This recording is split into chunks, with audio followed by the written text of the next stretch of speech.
on my own. Anyway, And hello, ladies, gentlemen, and everyone in between.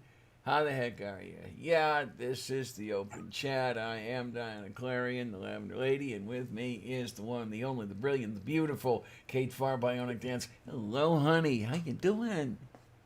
eh, I don't know what's up. I've been like completely out of energy for the last while, a couple of days. It might be because I've been sort of laying off the caffeine a bit and laying off the weed a bit, and that could probably have effects, but Oh I my. don't know.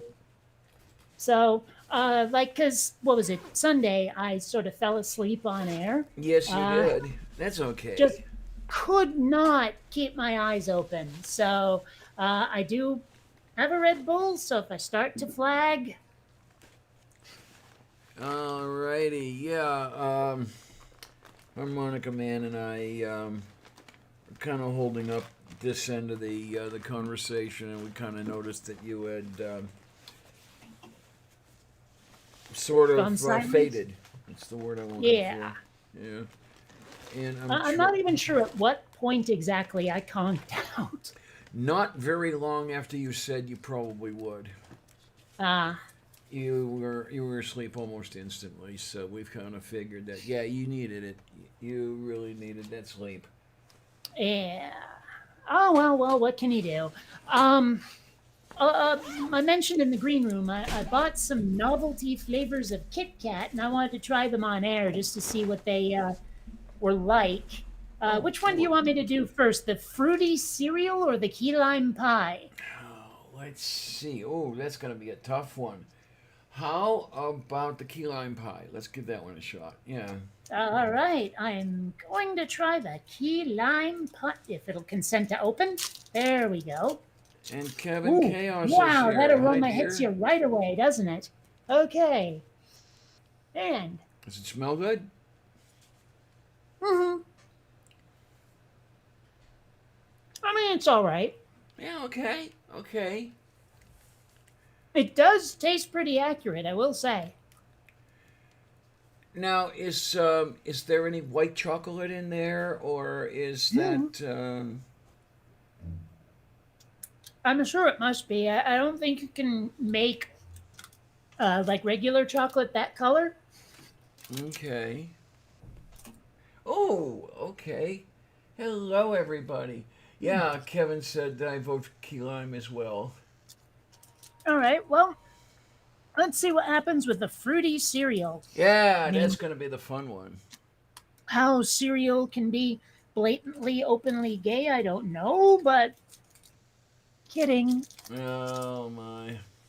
What? Oh, whoops, I broke some of All right, well, oh my, it does smell like cereal. Hmm, I'm not sure I like this one. Oh my. Well, you did save some of the key lime pie to cleanse the palate, right? Yeah, hmm. I don't know, it maybe it's a little too accurate. Okay, now I haven't had any of those fruity cereals in a very, very long time, so I'm not sure I even remember what the heck they would taste like. Well, I will say that it's awfully close to Fruit Loops. Okay, okay. Yes. That's the one I was thinking of. Um, Well, I mean, and I think that's on purpose because if you look at the bowl, okay, yeah, you got the little loops in there. uh-huh. So I think that's what they were going for. I remember when that cereal first came out, they were doing the ad campaign with the toucan speaking pig Latin. Oh, I didn't know about that part. I just know about Toucan Sam. Yeah, Toucan Sam Follow my originally. nose. It always knows. Yeah, that guy. Yeah, yeah, he originally spoke of Oot Frey Oopsley. Come on, Columbia. And on the back of the cereal boxes in the very first run were lessons in pig Latin. Huh. Oh, there's a Columbia kitty. Yay. Hey there, baby. No, you should not be eating the Kit Kat. Oh. Hey there, baby. How are You eat the kittiness. you? Hmm. So you've got a kitty in the lap, and I've got a kitty on the thigh.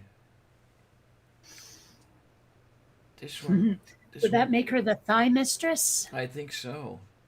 This Kind of like one, a thigh master, but, yeah. femmier. Mm-hmm. This one wants to be all over me lately. Yeah, Columbia's been a little like that too, but mostly at night. But like last night, she just curled up right here, and it was so adorable and comfy, and she was purring and oh, It's still a little too warm for this one oh, to. Xander, don't. Sorry. Yeah, it's still a little warm for this one to snuggle.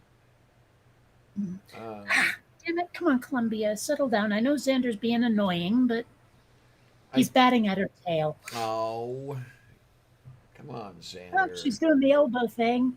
Aw. She loves to slurp my elbow. I don't know why. Like, Hmm. like, do I have just dead skin cells that taste amazing? I know what it is. She's Ah. licking up the pot sweat. No, I'm kidding. I'm not Okay. even sure you Okay. can sweat pot. I mean, I know some people smell like it a bit, but I don't know if that's sweat or just, hey, look how much I've been doing. Hmm. Well, I don't know. Ew. Maybe it's the electrolytes. Hmm.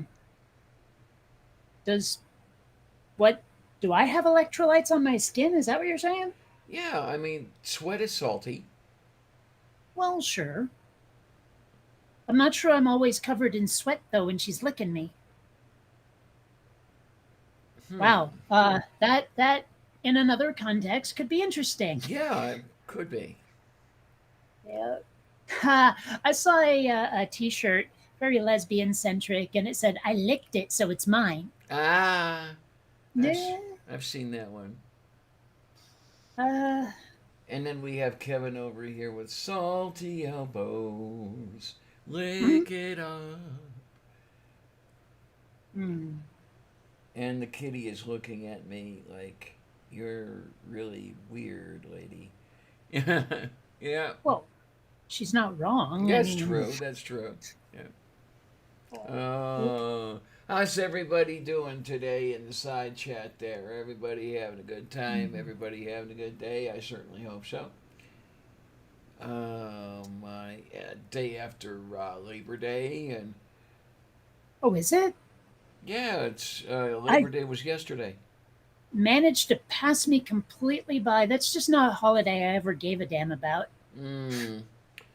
I was not much of a fan of it because it always screwed up my chemistry lab schedule. For Yeah, whatever. I think it was Hmm? just because my parents didn't barbecue and there were no presents, and really nobody in my family just cared. There was no reason to even have the holiday. Yeah, um, I don't remember doing anything for it as a kid or anything like that. The only thing that Labor Day meant was that school would start right after that. Because when I was that age, school would start after Labor Day. It didn't start right after 4th of July. Yeah, that's insane too. I mean, I always thought that, June, July, and August should be summer vacation, and that's it. Uh huh. But apparently, the world has other ideas. I seem to remember there was some district or other that tried to experiment with year round school. I don't know how it went, but I imagine the kids didn't like it very much. Yeah, I think I remember what you're talking about, and yeah, I think it was less than less than a stellar reception, shall we say? I I know mean, that. I did not want to.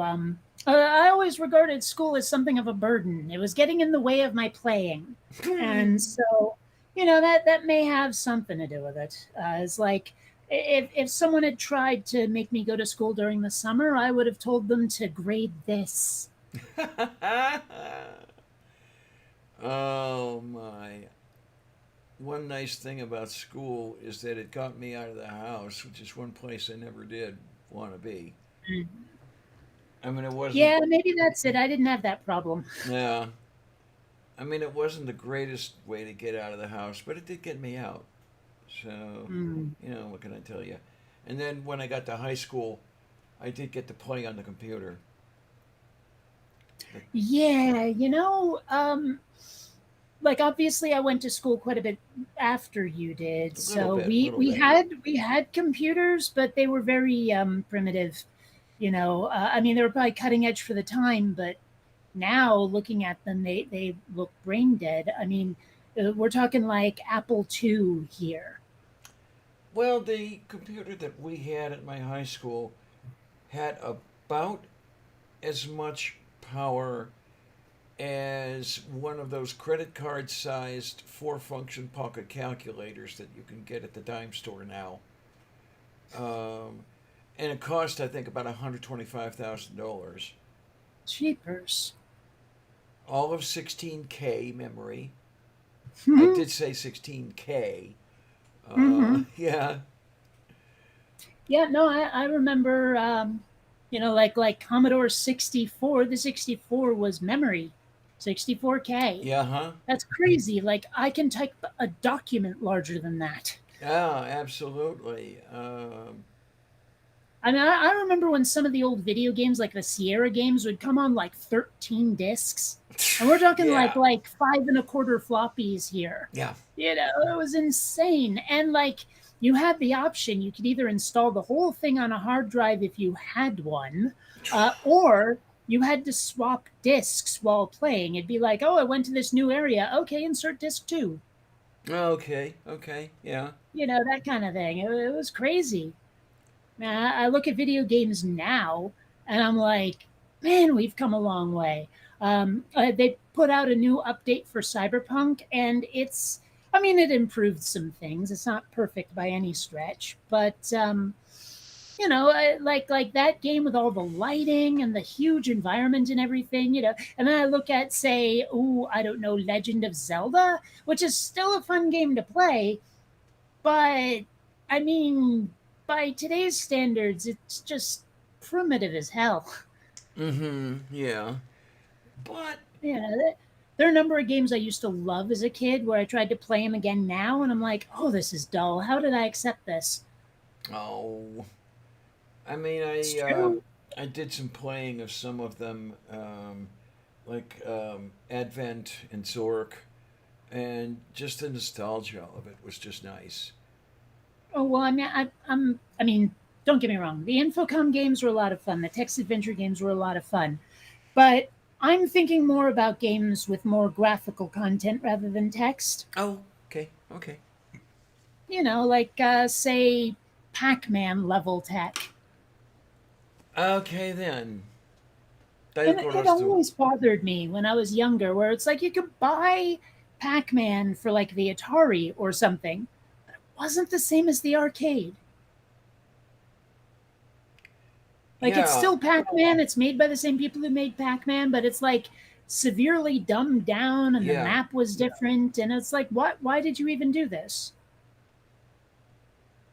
I don't know. I guess it resembled the arcade game, and that was supposed to Well, be enough. I think it's probably more like the computing power necessary for a cabinet arcade game is just much more robust than the home system. Yeah, because I'm trying to remember how this worked. When you got those home systems, was the whole thing on the cartridge? I mean, engine and everything. Yes. Okay, so Yes. it wasn't a case where you had an engine in the base and you played instructions off the cartridge. No, no, it Okay, wasn't. I mean, the cartridge was the whole game. It was just the console was there to process it.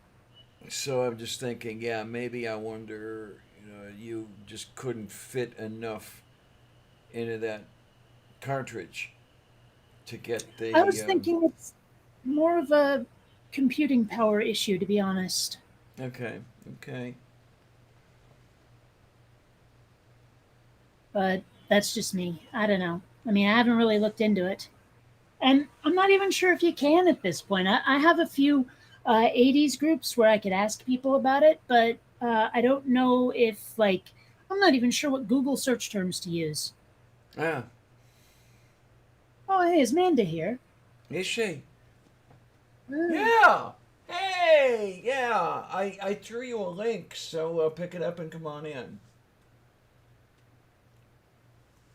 I did not see you come in. I am so sorry about that. Oh my! I remember playing those. What do you want to call them? Table model arcade games in the bars where you would oh, have. yeah, yeah, yeah, yeah. Mm-hmm. Okay. Yeah, you could I get. remember those mostly in pizza joints. Okay, okay. Yeah, there was one Mm. bar down the street from where my wife and I lived. We'd go there for Friday fish, and they had one of those Pac-Man games on the table. So we'd sit around the Pac-Man game and play the damn thing all night. We were the only Yeah. ones interested in it anyway. But I don't know. It's funny. Some of those 80s groups I'm in, people always associate that with Pizza Hut. And I'm like, maybe they had it at Pizza Hut, but man, do I hate their pizza. So I never went. I remember seeing it in other pizza joints, but not Pizza Hut. I don't know what it is about their pizza that I didn't like. I think it was mostly the crust. It was something about it was just, meh. okay then.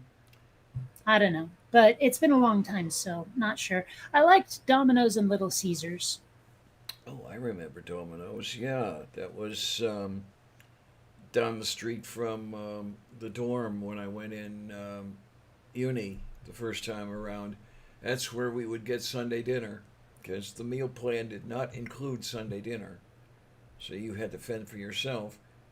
And it was either the pizza joint, the Domino's, or it was the Wendy's across the street. You didn't have like an on-campus convenience store or anything because we did at RIT. No, no, Marietta College was too small for that. It was actually down in the tunnels. Every dorm was connected underground, and like in at one of the intersections was just a small, almost 7-Eleven-y type place, and we called it the corner store. Oh, okay, okay.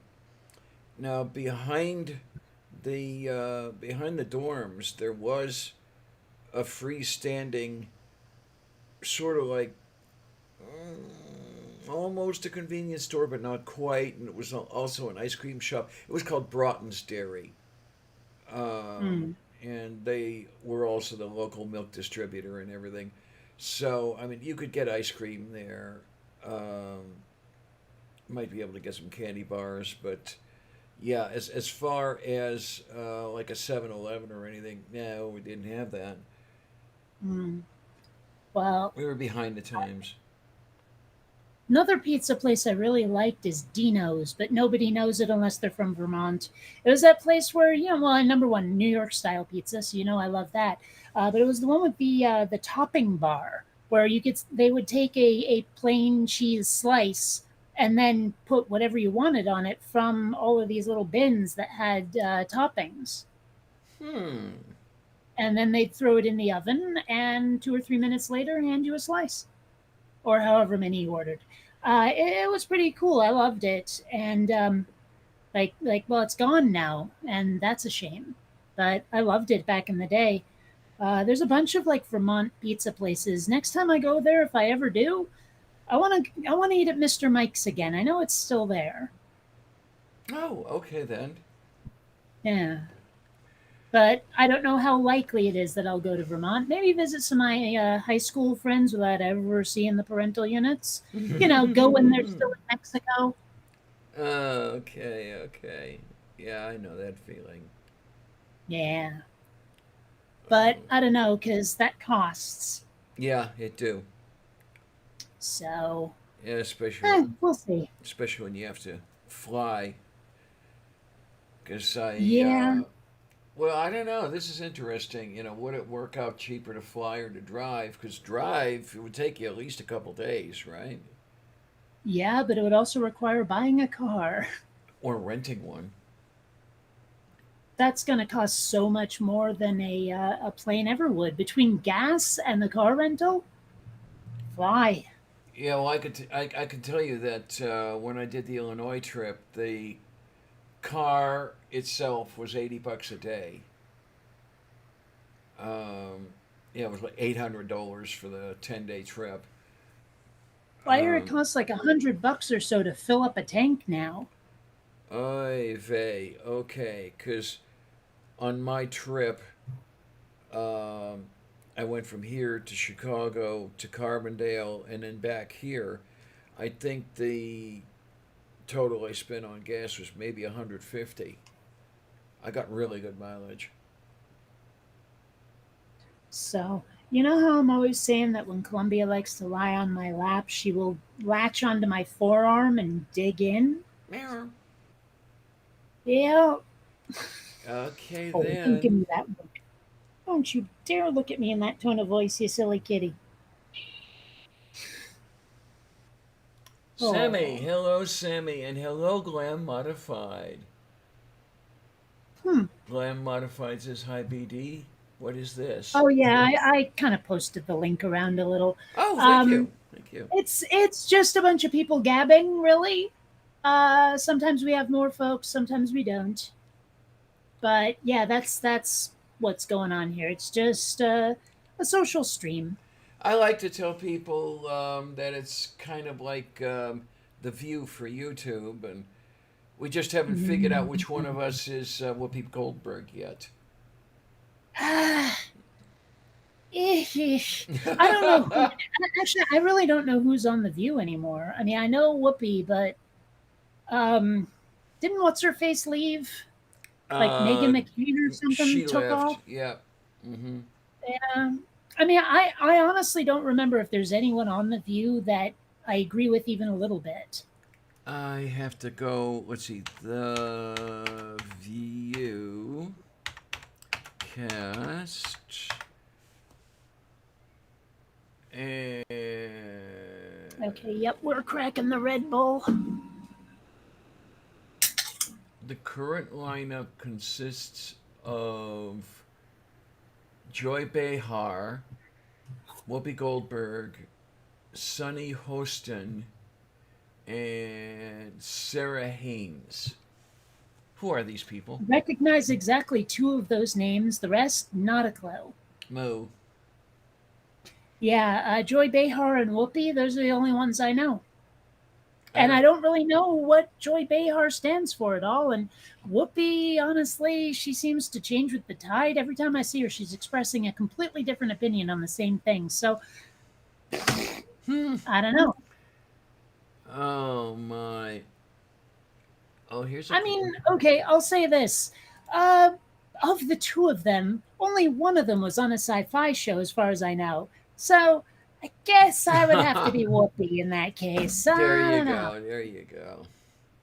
I mean, I liked her in the 80s. Now, I don't know what happened to her.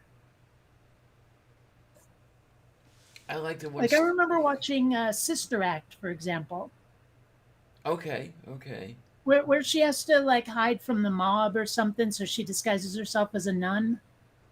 Okay. Yeah, I think I have some vague knowledge of its existence. Yeah, she was in a bunch of stuff where it was like, I don't know, she did the comedy thing really well, and then all of a sudden she changed. I don't know. Now, I do remember her telling a story about spending, was it summers or something, in East Germany, um, in a sort of artist's commune. That was an interesting little set of stories that she had going there. But other than that, I couldn't No, tell you what she's done. hold on. I didn't say I was on a sci fi show. It's just I'm the bigger sci fi fan. Like comparing me and Diana. I mean, you want to see my geek shelf? So I imagine that if either one of us is going to be someone from The View, I'll be the one who was on Star Trek. There you You know, go. There you just go. saying. I mean, I Yeah. prefer if it was Star Wars, but you get the idea. Oh my. There was somebody I was talking to earlier today. Oh, The Uber driver. Yeah, I actually took a car home from dialysis because I needed to go to Homestead and drop some papers off, and that would I get there before they closed. I had to take a car. The driver and I were talking about this, that, and the other, and I was telling her about the show, and hopefully she's looking in. If you are, hi there. Ooh, She thought it sounded like interesting. the first sister? I didn't know there was a sequel. Oh no, Mm. I don't know what I want. Let's see, where Oh are we? dear. There we Apparently the go. mermaid thing is spreading beyond stool. Oh no. Okay, so he's stool here says churn the butter, feed the mermaids, lick the otter, rock the Casbah. I don't know. And yeah, Yeah, that is Glam, true. I was on Tosh Point out. Yes. I actually did look at the YouTube version of that, the one you were on, and that was an interesting show. Yeah, Yeah, but the comments on that video are very unflattering. I don't know why. Well, most of it was about my looks. That's probably why. They have no Mm. taste. Well, I'm sure they do have some taste. Apparently, like pork, or so they tell me. Oh my. Yeah. Now there was something. It was like a meme, one of those ones that's going around that was put out by like a radio station or something. That has 2 million comments, right? You know those that are going around. Mm. Well, it was something like, here are these people, and most of them were folks I considered disgusting. They're coming over to dinner. What are you making? And I just put long pig. Oh, that would be a good Not menu. sure how many people understood that one, actually. That'd be a I great mean, menu because item. like I don't remember where I first encountered that, but I do feel like it's niche knowledge what long pig means. Mm-hmm. Um, Now Stool wants to laugh at me. You can laugh at Uh, me in text like everybody else. You bellend. Now that was something going around Twitter, or I think it was Twitter. Someone was saying, "Man, bell end is just like an underused insult." I feel, and I was like, "Well, I can get behind that. It is funny to say it." I love that term. Yeah, it just has a certain sound. Yeah, you can almost hear the clunk.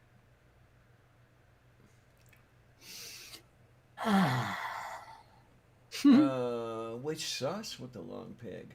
Hmm. That is a good question. Oh yeah.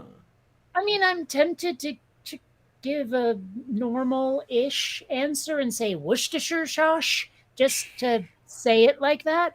But honestly, I don't know what Worcestershire sauce tastes like. What? You've never had it? No, not that Oh, I know of. oh my. Well, you Um, have to understand, I'm a super taster. A lot of condiments are just too strong for me, and a lot of them are vinegar based, and that's a problem. So, well, yeah. Given that excuse me, the Worcester sauce would probably knock you over because it is very, very strong.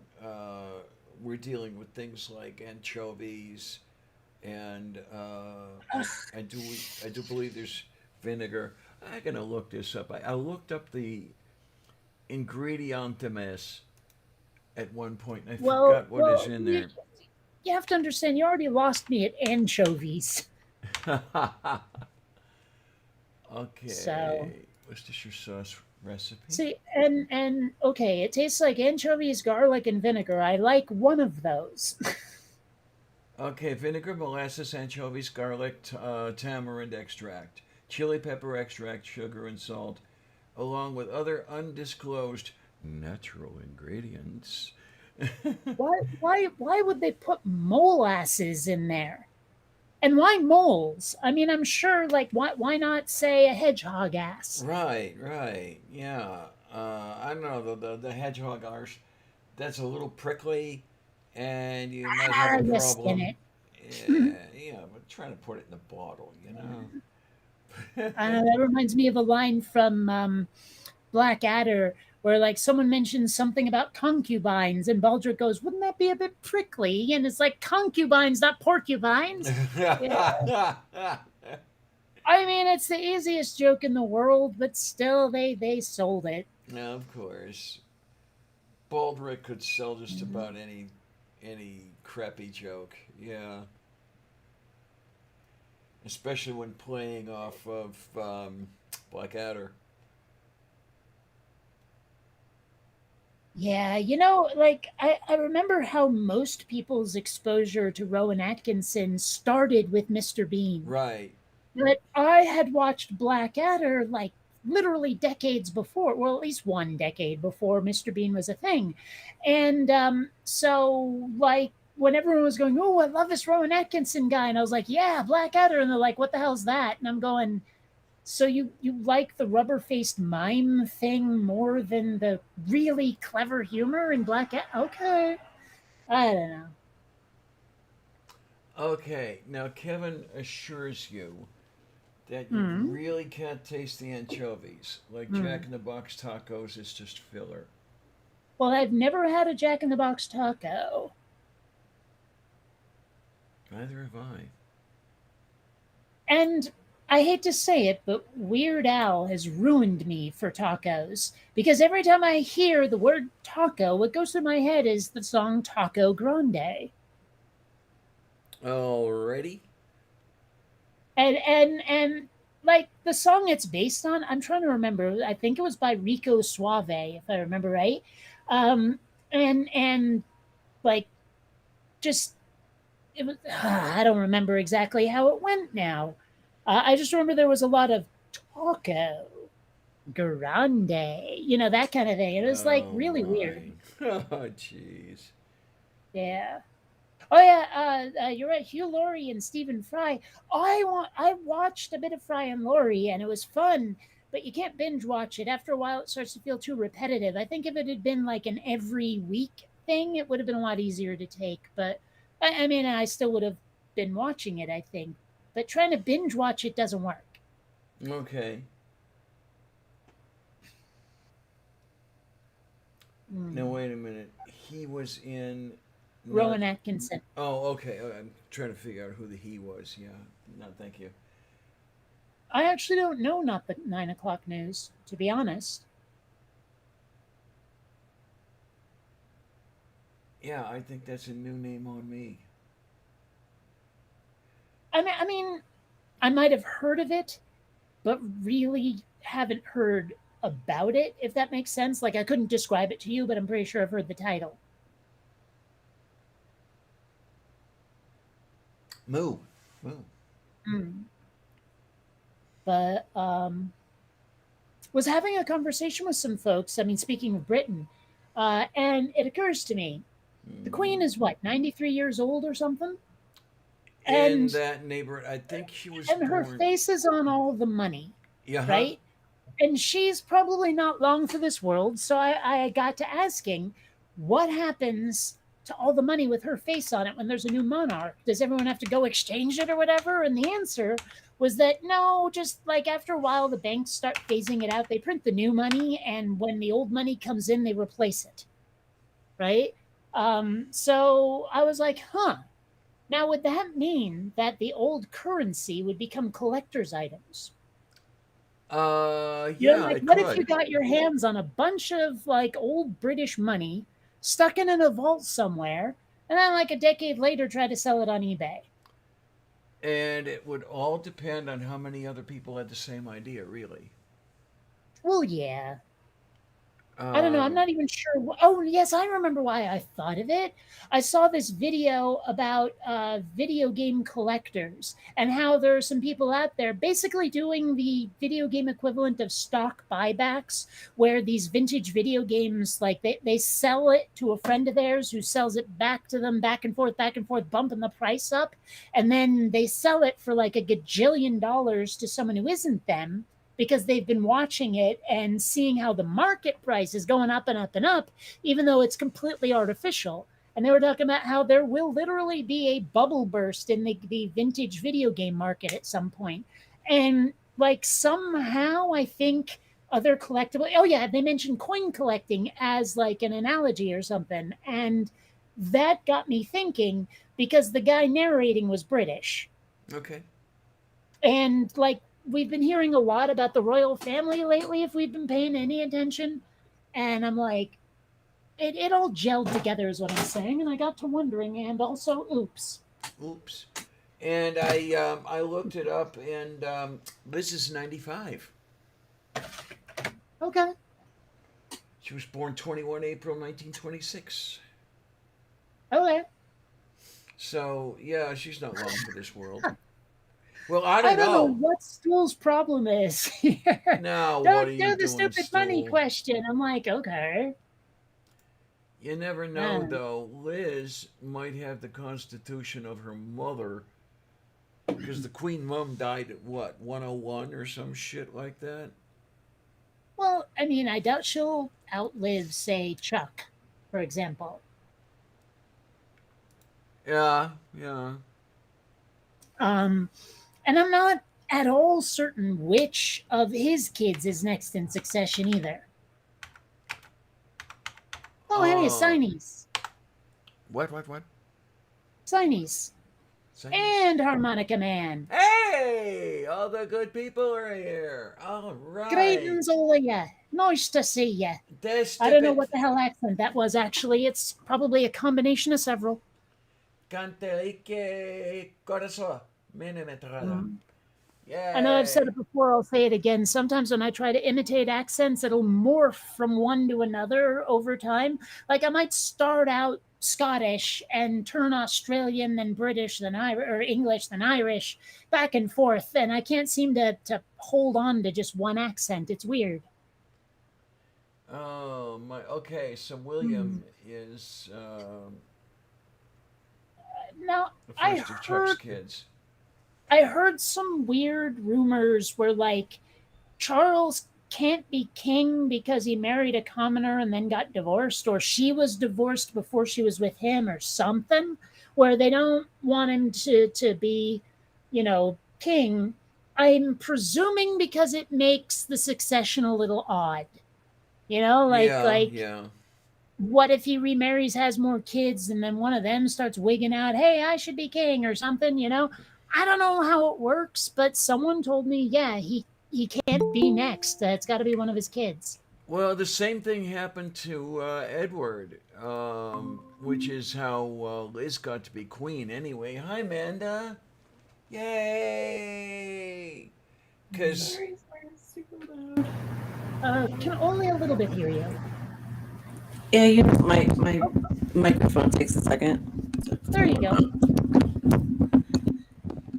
Hi, lovely And ladies. I'm sorry. astronomy. Dark in here. Oh, it's, yeah, it's hold on. rather dark in there. Yeah, I'm gonna turn the light on. Give me a second. I'll be right back. Gonna shine a flashlight into your face, right? And Dave Bowman there asking me, I just started an astronomy column in a local paper. Have any off the beaten path ideas for topics? I would say ask Manda. I mean, she's an astrophysicist. Yeah, there's a good person to ask, definitely. Stool, everybody is shit at trying to understand British things until it's explained to them. I mean, come on. Of course, Moo. the whole time Okay, I'm ask me thinking what about now? the succession at all, what goes through my head is I just can't wait to be king. That one from The Lion King? And I really butchered that, but it's been a while since I've heard the song, so. It was lovely, Kate. Tayo korostu. So what you been up to, Amanda, honey? So I was actually gonna explain that video. Still better, better, Yeah. better, better. Whoa. Yes. Now it's Yes. great. Yeah. Okay. I was gonna explain like the video I sent you, Kate, the other day on Sunday, but I didn't get a chance to come on. Um, so yeah, basically, and I don't know if Diana you saw it because I put it in my chat. Um, there's this quick video that I had taken of I had heard like screaming, and it was my father and Angel yelling at each other, which is rare because as much as like my father will yell at Angel all the time. He's a fucking asshole to him, but Angel doesn't. Angel doesn't really talk back because it's not worth it. But this time, like he was all up in my father's face, and what I had picked up was like the beginning of it was basically him justifying him hitting me, like why it's okay for him to abuse me. And he was making this excuse, like there's this one time a few months back. It was like a week and a half after he turned the electricity off, and I was crying really loud one night because this is before I got this like USB lamp that I could plug into my computer. So I had light at night, but this was before I'd gotten it. So it was like, I don't know, 9:30 at night, and I was completely in the dark and listening to music, and I started crying, and I cried really loud, and my father comes barreling up the stairs and screaming at me, and he told me he was going to punch me in the face. And Angel comes in the room and was basically like, "You fucking touch her, and I will kill you." Oh, Like he was not jeez. having it. And then he threatened Angel. So he didn't actually put his hands on me at that point. And my father was like trying to get credit for that with Angel. Like, oh, see, I didn't hit her that time. Um, and then it somehow turned into he had talked about my ex who I was with before I moved here, and he beat me as well. And he basically and my parents loved him because Hmm. he has a PhD in solar physics, which was I didn't finish, I didn't get my PhD in astrophysics. That's what my father wanted of me, and it's one of the reasons my father hates me because I disappointed him in that way. But so Brian was like the hero, and he says, "Well, look what she did to Brian. All he, making him bass backwards like that, whatever the fuck he meant by that." Um, and Angel was like, "Where were you when he was literally beating her over the head with a fucking TV?" And my father says, so what did you say? He said, "Oh, I wonder why." So he was basically saying, like, I deserved it. So he's telling my 17-year-old son that, you know, you can hit a woman as long as she asks for it. And then my And mother was standing there too, and she made this excuse like, "Why didn't she say anything about it? We didn't know." Well, fucking like no, they didn't know right away, but they knew. Like my mother was on the phone with Brian the night that I called the cops on him. Because I did once have to call the Oh, cops hey, because Neil. he oh, Sorry. hi Sorry. Neil. I was Neil here. Oh, Didn't hi mean to Neil. interrupt. It just No, it's popped okay. out. Hi Neil. Um, but he had Brian had put his hands on me and choked me out in front of my son, and I couldn't, like, I had to call the cops that night. I just had to. And my mother, he called my mother while I was barricaded in the bathroom calling the cops, and my mother basically took his side. So like she knew what was happening. Like anyway, but that was sorry, that was the clip that I got. Okay. Yeah, it was just really, really hard The to hear dog it. The and only stuff. thing I that was know. audible was the dog. Yeah. So, I just yeah. you don't normally share shit like that, but like this was I like on Thursday, I think it was. Like I came home from the hospital. Okay, I think I told you this how they had went through all my stuff and they had thrown a bunch of it out and they put a lock on my bedroom door and locked me out.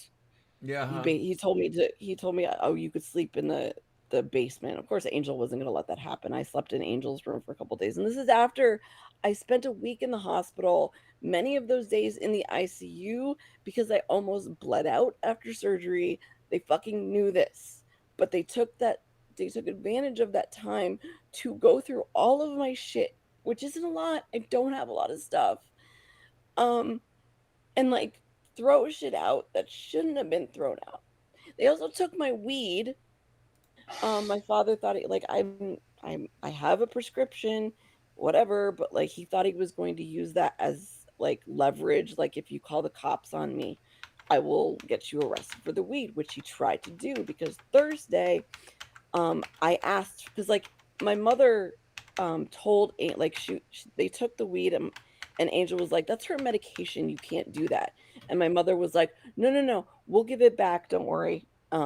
Just when she gets back. So my father had gone out on Thursday and I went down to my mom and I'm like, look, please give me my medication back. What medication? My marijuana. You know what it is. You know that you took it and that you have it. He says, and she says to me, "No, I don't know what you're talking about. I don't have it." And I was like, Angel told me, and this is what you said. Angel's a liar, takes after the best. Looks at me like, it came from me. Except she did have it. So she calls my 17-year-old son a fucking liar to cover for my father who has it, who was using it, like I said, as leverage. So she's like, well, maybe it's in the trash. Go look at that. So I went out into the garbage and there's like 6 bags full of my stuff in there. And at least a quarter of that shit was not garbage. And a lot of it was really precious to me. And I never would have known that was the night that garbage was going out too. And I kind of lost it. I went into my mother's room and I said, please come out to the garage. I would like to show you what you did. Because I just wanted to show her, like, you threw my stuff away. My stuff. Like I was garbage. And she refused. So I said, if you don't, I'm just going to bring the garbage into your bedroom. And I went out and she closes the door and locks it. Okay. And I don't have my keys. I don't even have my phone because I was just looking through the garbage. She refuses to open it. So yeah, I kind of lost my shit and I started yelling. And I said, if you don't open the door, I'm going to call the cops. So that was a threat to her. She calls my father, who then comes screaming home. And then I went to the neighbors to go ask for a phone. And they called all of the neighbors and told them not to let me in, not to answer the door. Sorry. And the only reason I had access to a phone was because there was a guy doing yard work. So obviously they didn't know him and they couldn't call him. So I called the cops and they come and I'm sitting on the front porch and the cops pull up and my father fucking bolts out and gets to the cop before I do and starts, basically poisoning the well and talking to them. And I'm like, is this, normal behavior that if someone calls about abuse and you talk to the abuser before the victim, like this isn't okay. So the cop finally comes and talks to me. My father comes out with this fucking bag with my weed and my pipes in it, trying to get me arrested for it. And they did take it. They took it all to dispose of, but they didn't do anything. Like obviously they didn't arrest me or anything. And so they made them let me back in. But yeah, that was, and they also made them open the door of my bedroom. They're like, you can't take her bedroom away. What is wrong with you? But yeah, that was what happened on Thursday. And then Friday, my father comes up with an eviction notice and it says, because I threatened my mother, I threatened her because I told her I would call the cops if she didn't open the door, but they fucking lied about it. So, I mean, obviously I'm trying to leave anyway, but it's like, there's nothing available. I can't, like, I try like I have obviously I've been moving out of town is something I'll have to do. But one of my biggest problems is leaving the area of my pain clinic because it's really hard to find a pain clinic. And, I'm going to, if I have to leave, them, I'm going to have to find a new one. And it could be months before I find anybody, which means I won't have my painkillers. It's such a fucking mess. And I know all too well some of that. My parents have no disregard for my stuff, not even before I told them to go fuck themselves. They had no regard for my stuff. They would throw things out without telling me. They would go, "Oh, it's fine." They would make all kinds of assumptions and not ask me first. And then when I went to college, they stored a bunch of my stuff in this shed outside, and animals got into it and ruined all of it. Peed and pooped on it, ripped it to shreds. No regard for it whatsoever. And now that I've told them to go fuck themselves, and they are like basically living in Mexico for all but like 2 weeks out of the year now. And so they have a bunch of people who are renting out the old house, my childhood home. And they're saying, okay, we're going to be throwing out everything. What do you want to keep? And I'm like, you're throwing out everything.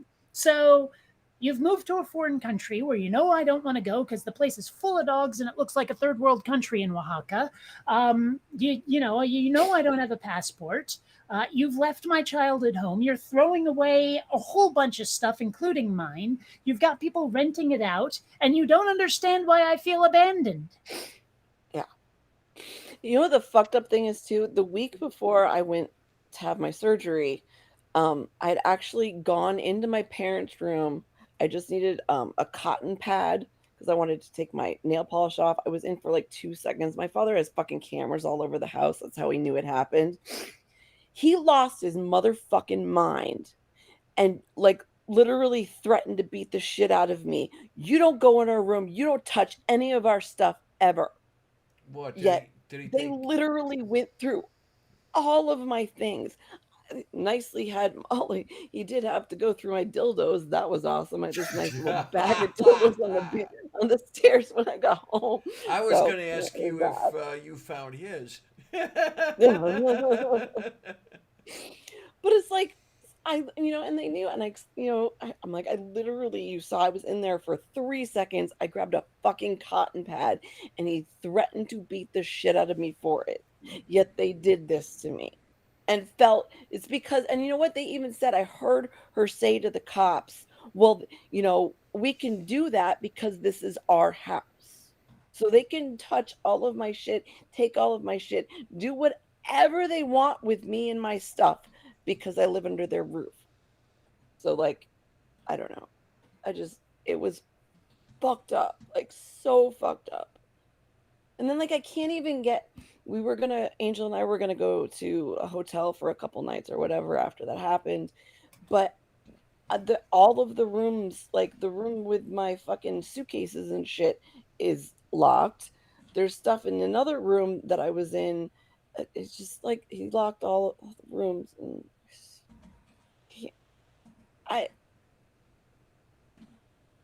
I'm so tired, and I'm so sick of this.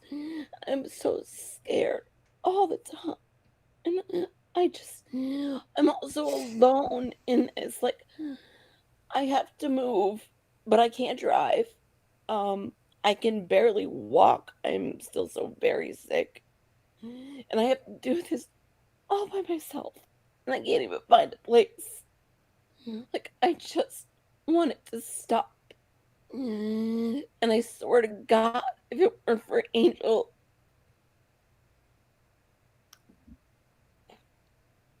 Sorry.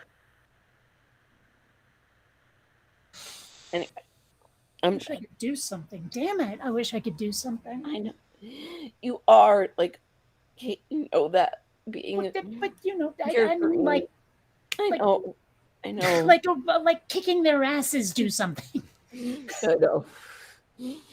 But you don't understand you guys just being here for me. Kate has listened to me talk.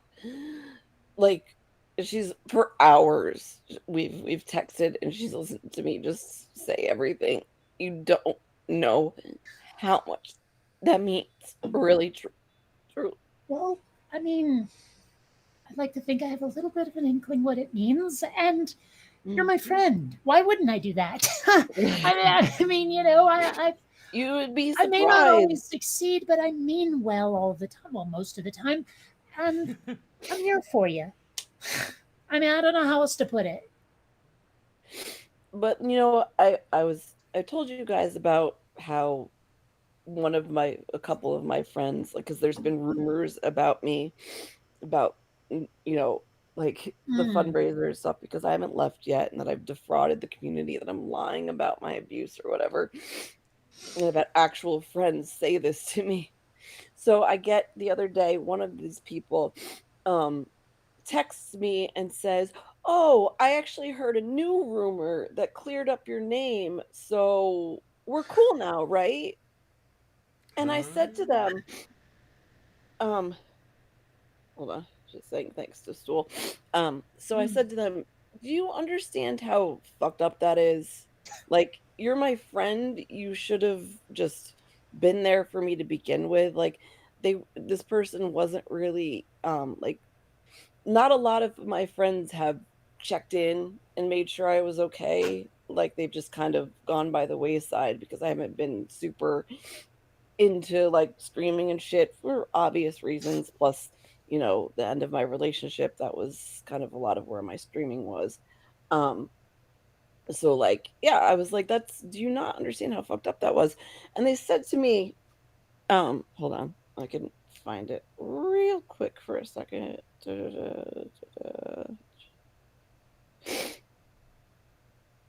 Um, Look, it's not that I didn't believe you, but I just wanted to get confirmation on a few things.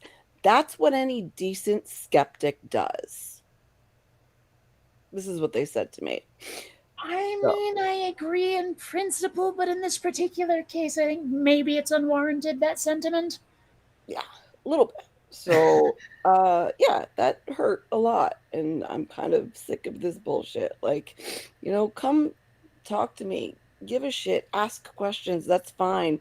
But don't like listen to people's rumors and then demand I prove myself to you. How about just be my fucking friend?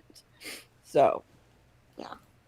Yeah. Well, and when you made that post that sounded a little bit goodbye cruel worldy, obviously I was a bit concerned. I think most people should have been if they know you and care. Yeah. I mean, and No, I I keep didn't. telling you this. Your presence has never been a drawback in any interaction we've had. So you know.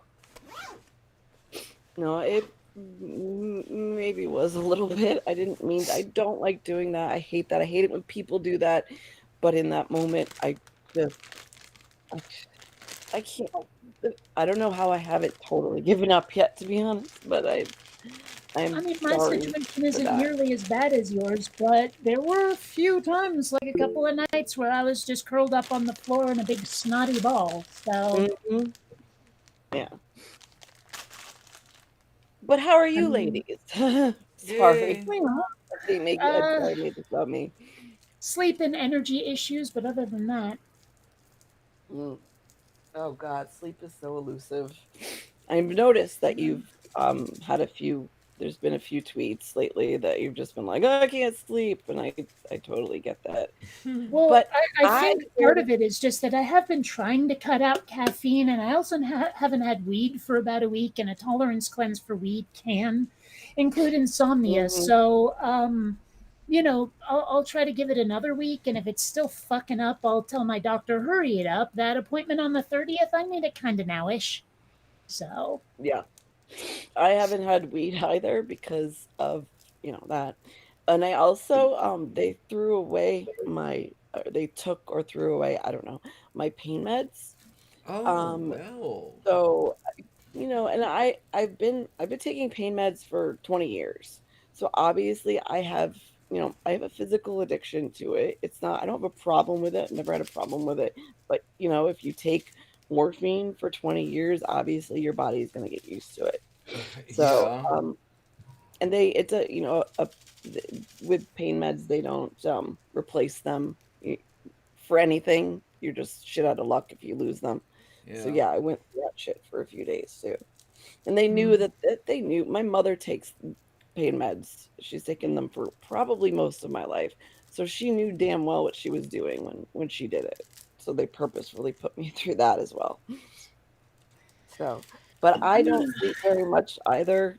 So if you're ever up and need to chat, always try me if you want. Like I'm there if I'm there if you need someone to talk to.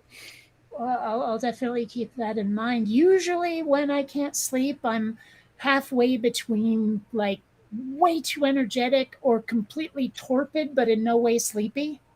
So, Yeah, I hate that. I hate that so much. How's yeah. your back or your neck doing, Diana? For crap. But hey, you know what can I tell you? It's almost certain that the backpack is pulling things out of line, and I mean I had to get the heaviest laptop that the place had, you know, and hang that on my back every other day. Mm. Oh my butt. Does the heat help at all? Yeah, it does actually. Okay, Um, good, good, good. the only thing I cannot do is I can't have heat while I'm in that dialysis chair because Yeah. they don't want that high power along with the fluids. And those damn dialysis machines they have are leaky anyway. Uh, they're getting a whole new Mm. set. They just they just got them delivered this morning. They should be online at the end of the month. We'll see what happens. Um, Yeah. but no, I had a first appointment for screening for a transplant on Friday. So this coming Friday, I'll be going for a stress test and echocardiogram in November. And there is a certain person over in the side chat who has volunteered to look after me after surgery. I don't know that he knows what he's getting into. Right, Von Rick? Hey, I'd do it if I were closer. I clearly have the fucking, I'm good at it. That's what I came here to do and did it for years while looking after my mother. I mean, fucking I don't know if you guys remember last year. I think it was about a year ago. It was August or September. My mother fell and broke her hip, Yeah, huh? Yeah. and it was right after I had my implant put in. It was like I think 4 weeks after, and I was supposed to go 6 weeks without like lifting or bending or anything like that. But my father had hurt his back. Playing golf, so he couldn't do anything. He said it was broken, um, 10 days or so after she had broken it. Shit has been bubbling to the surface, and I kind of a little bit want to talk about it too. But at the same time, I'm like, I don't know. There's too many people out there where if I ever talk about my life in a negative way, like I say, this is something that kind of sucks, they start giving me massive amounts of shit for it. And I'm just like, Oh why do I God. share anything? You know, Excuse me. it's kind of like that story I told about how I was one of the first people in the atheist community to try to start a merch store, and everyone gave me shit for that. I don't know why, but a lot of people just love giving me a mountain full of shit, and I'm sick and tired of it, to be honest. But I'm doing my best to find it amusing more than anything else, and I think I I can can manage it. say without a doubt that you have been through some serious fucking shit, and you need all the support and love that we can provide you. So And there pile are it a few on things a whenever lot you're of people don't comfortable know doing about so. too. Fuck anybody that says otherwise. It's dumb. Yeah, well, there's this one guy, and I guess maybe he is kind of snarky in my direction because at one point I told him off, like, because okay, he and I had this weird sort of not exactly a friendship. I'm not sure what the hell it was, and so like at one point I let him onto my Twitter friend list and my Facebook friend list, and then all of a sudden he starts going on these wild, just unhinged right wing rants, and calling all of my friends names and shit. And finally, I was like, dude, you can't keep doing that, and I blocked him. Hmm. And then he starts calling me spoiled and like daddy's girl. Ladies like this, for some reason, this specific when I'm on Diana's channel. I know I'm safe here. Give a damn. Yeah. It's There true you though. go. It is true. I feel safe with you guys that enough that I can actually share it. And because normally I'm super private about most things in my life, like one-on-one, like just talking to Kate messages or whatever, and that's okay. But like in terms of saying shit on streams or whatever, I'd never do that. But like I do feel safe here, and I really appreciate that. So maybe that's why I might overshare a little bit, just because like it all comes out, because this is the place I'm okay with it. So I get it. I get appreciate it. it. I I do really do. want to address something that came up a few minutes ago in the chat, because Dave Bowman said, I'm starting an astronomy, not astrology, astronomy column in a newspaper. Do you have any wacky out there questions? And there's one I do have. I brought it up like a couple of shows ago. Um, Mhm. Assuming that the universe did indeed come from a singularity, and now we have, a universe that expanded, what's around it? Like here's the singularity. What's here? The universe is expanding. Does it have a membrane of some sort? Is there a barrier you can hit? I mean, how does that work? No, it's just absolute open space. There's complete nothing. I mean, as far as we know, there's complete nothingness, and it was actually the existence of that nothingness that was the catalyst that brought our universe into existence to begin with, because nothingness is absolutely unsustainable. So Nature there are abhors a these vacuum. yeah, well there even in a vacuum though there's still Oh, stuff. figurative vacuum. Yeah.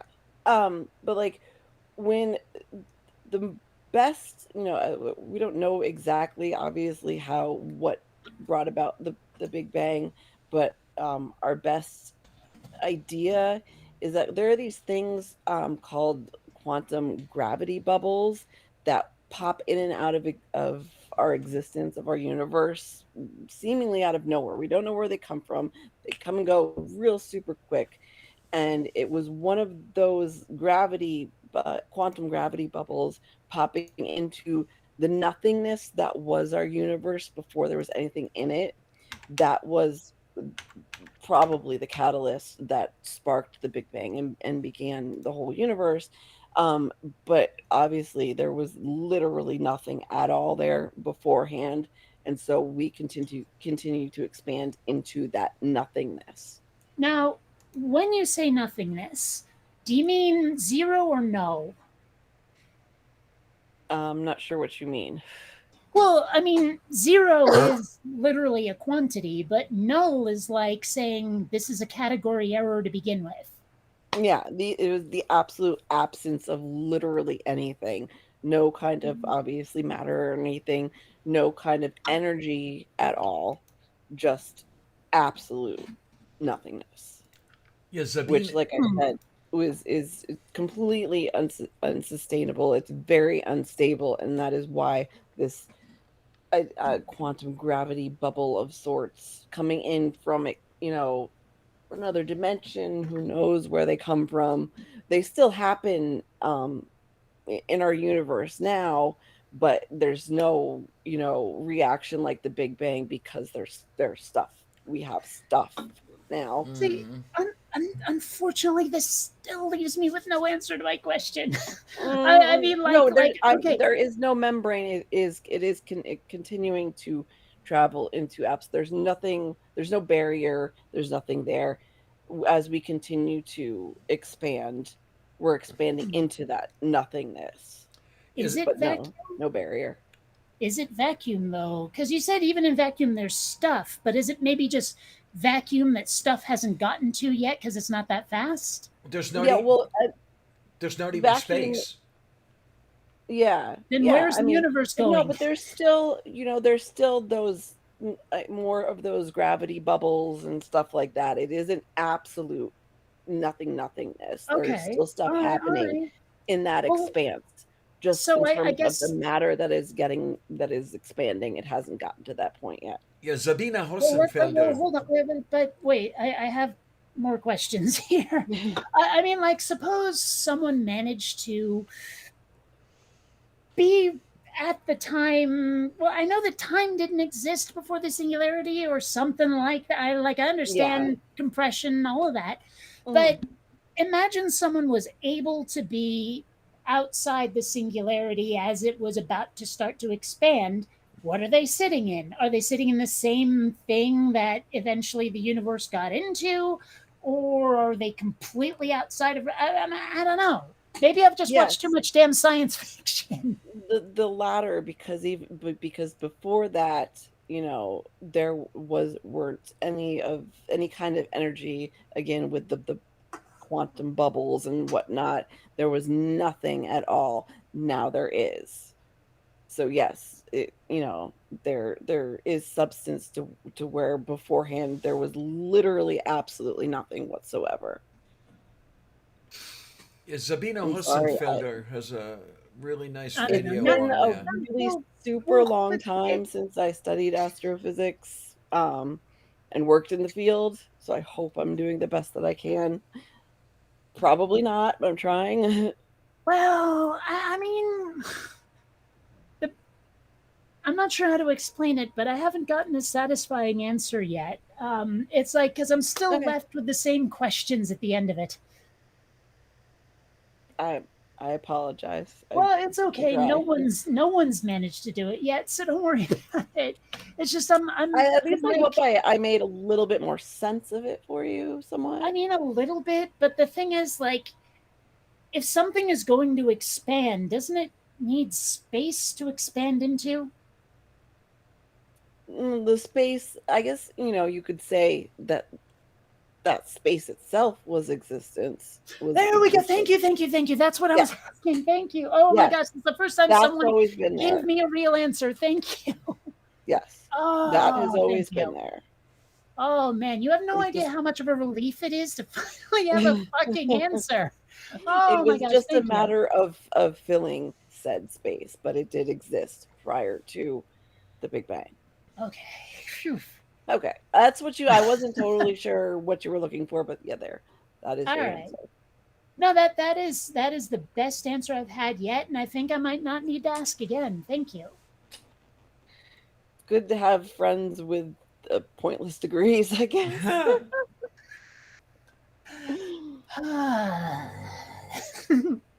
Oh, we got it just made my day that I did that for you. So thank you, Kate. Appreciate it. Well, no, thank you as well. I mean, I I'm that sorry. has been bugging me. It Mhm. really has. No, Um, I get that you have those questions that you just can't find the answers to. I totally get that.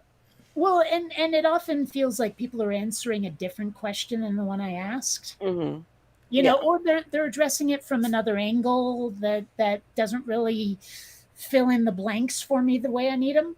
Yeah. So, and okay, bear with me on this one. I don't know if this is just me or if it's a neurodivergent thing or whatever, but there are a lot of times where maybe I'm debating or arguing with someone or even just having a chat where they might say something in response to something I've said, but due to the way they've said it or the format or the fact that it like the answer I was getting wasn't just an isolated like one or two sentences, it comes with 1,000 years of preamble and a lot of like caveats and all this stuff.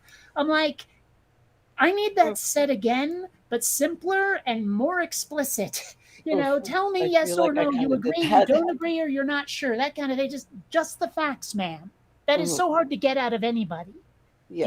is just the facts.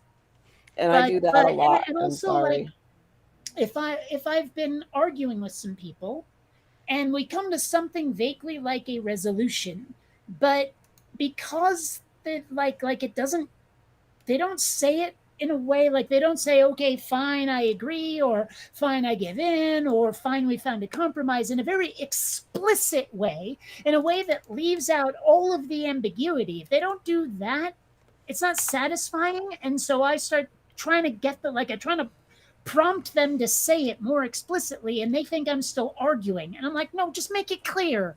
But, it's really hard to get people to understand what it's like to just need that ambiguity removed. Mm-mm. I absolutely understand what you mean, and unfortunately, I feel like I do that sometimes. I don't mean to, but going into some over explanation when it's not necessary, I totally Well, do that. it's not So, even that necessarily, though. I mean, a lot of this is heat of the moment stuff, mm, where it's mm, like someone might say they're sorry in a way that sounds like lawyer speak, yeah. and that will never land for me. It won't. Sometimes I just need the information to come in a certain format. I know I've told that story about the guy at the gaming nights who would explain what all the pieces do before describing why you want to do it. Like, what's the end game? Here's how you get there. That's not the way he does it. He goes, okay, here's what everything does. Here's the end game. And I'm like, okay, you're going to have to explain everything all over again because I had no framework to hang it on when you were explaining what all those pieces do. So now I that I got know that. what I'm even trying to accomplish in the game, give me the instructions again. Uh-huh. And he hates that, but I'm not going to learn any other way. And that's not a voluntary thing. I just don't process the info that way. Yes. I totally get that. And that must be Oh, super frustrating. Diana, for what it's worth, Parish Knight's good people. So, I just gave Paris a spanner. well, whether you did or not, I'm sticking by my recommendation. Yay! And yeah, it seems that Dave Bowman may be in line for one as well. There, how do you like that? Hello, hello, people with the spanners now. Hmm.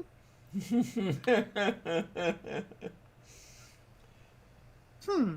Yeah, those of you who didn't have one a couple minutes ago, that's how I know you just arrived. Yeah, Well, it's one of those things. Like, I honestly I don't understand it. Just because if everyone's a moderator, but someone needs moderating, what do you do? yeah, I know. Sammy! Oh goodness, I miss you so much, Sammy. Hi. How are you? I miss you too. I'm not Good sure to I know see you you all. actually. Yeah, you do. Okay. Oh, We've met before. How long This is ago? my bed hair, so I'm staying off camera. Sammy is No. gorgeous, no Well, matter the bed hair or not. to be to be fair and no offense meant, I'm lousy with faces and names now after the seizures. So if we've met and I don't remember, don't take it personally. That's all I'm saying. Yeah, it's fine. Um, I'm no one special. But when you were talking about the nothing, I had to jump in because it's something I struggled with for a long time myself, Kate. And it's not. What I had to realize was the problem wasn't trying to understand what the universe was expanding into, but trying to wrap my head around, which is an impossibility, mind you, wrap my head around nothing. We see nothing as maybe this black expanse, but that in itself is still something. And so essentially, the universe is not expanding into anything. Mm-hmm. There's nothing outside of it. So But where is it all going then? I mean, because nowhere, nowhere. It's nothing. But that's the problem with the concept of nothing is we have no well, no, see, capability to that's not my problem conceptualize it. though.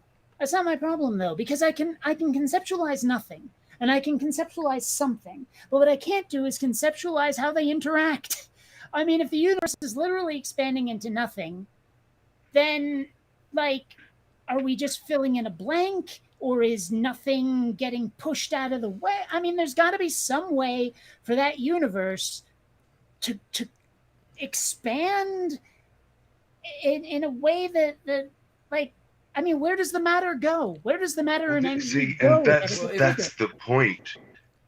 Just the fact alone that you say you can conceptualize nothing means, like myself, you you still haven't got your head around it because No, no, no, no, no, no, we no, no, as no. humans we I have. can't. No, see, that's the thing. I told you.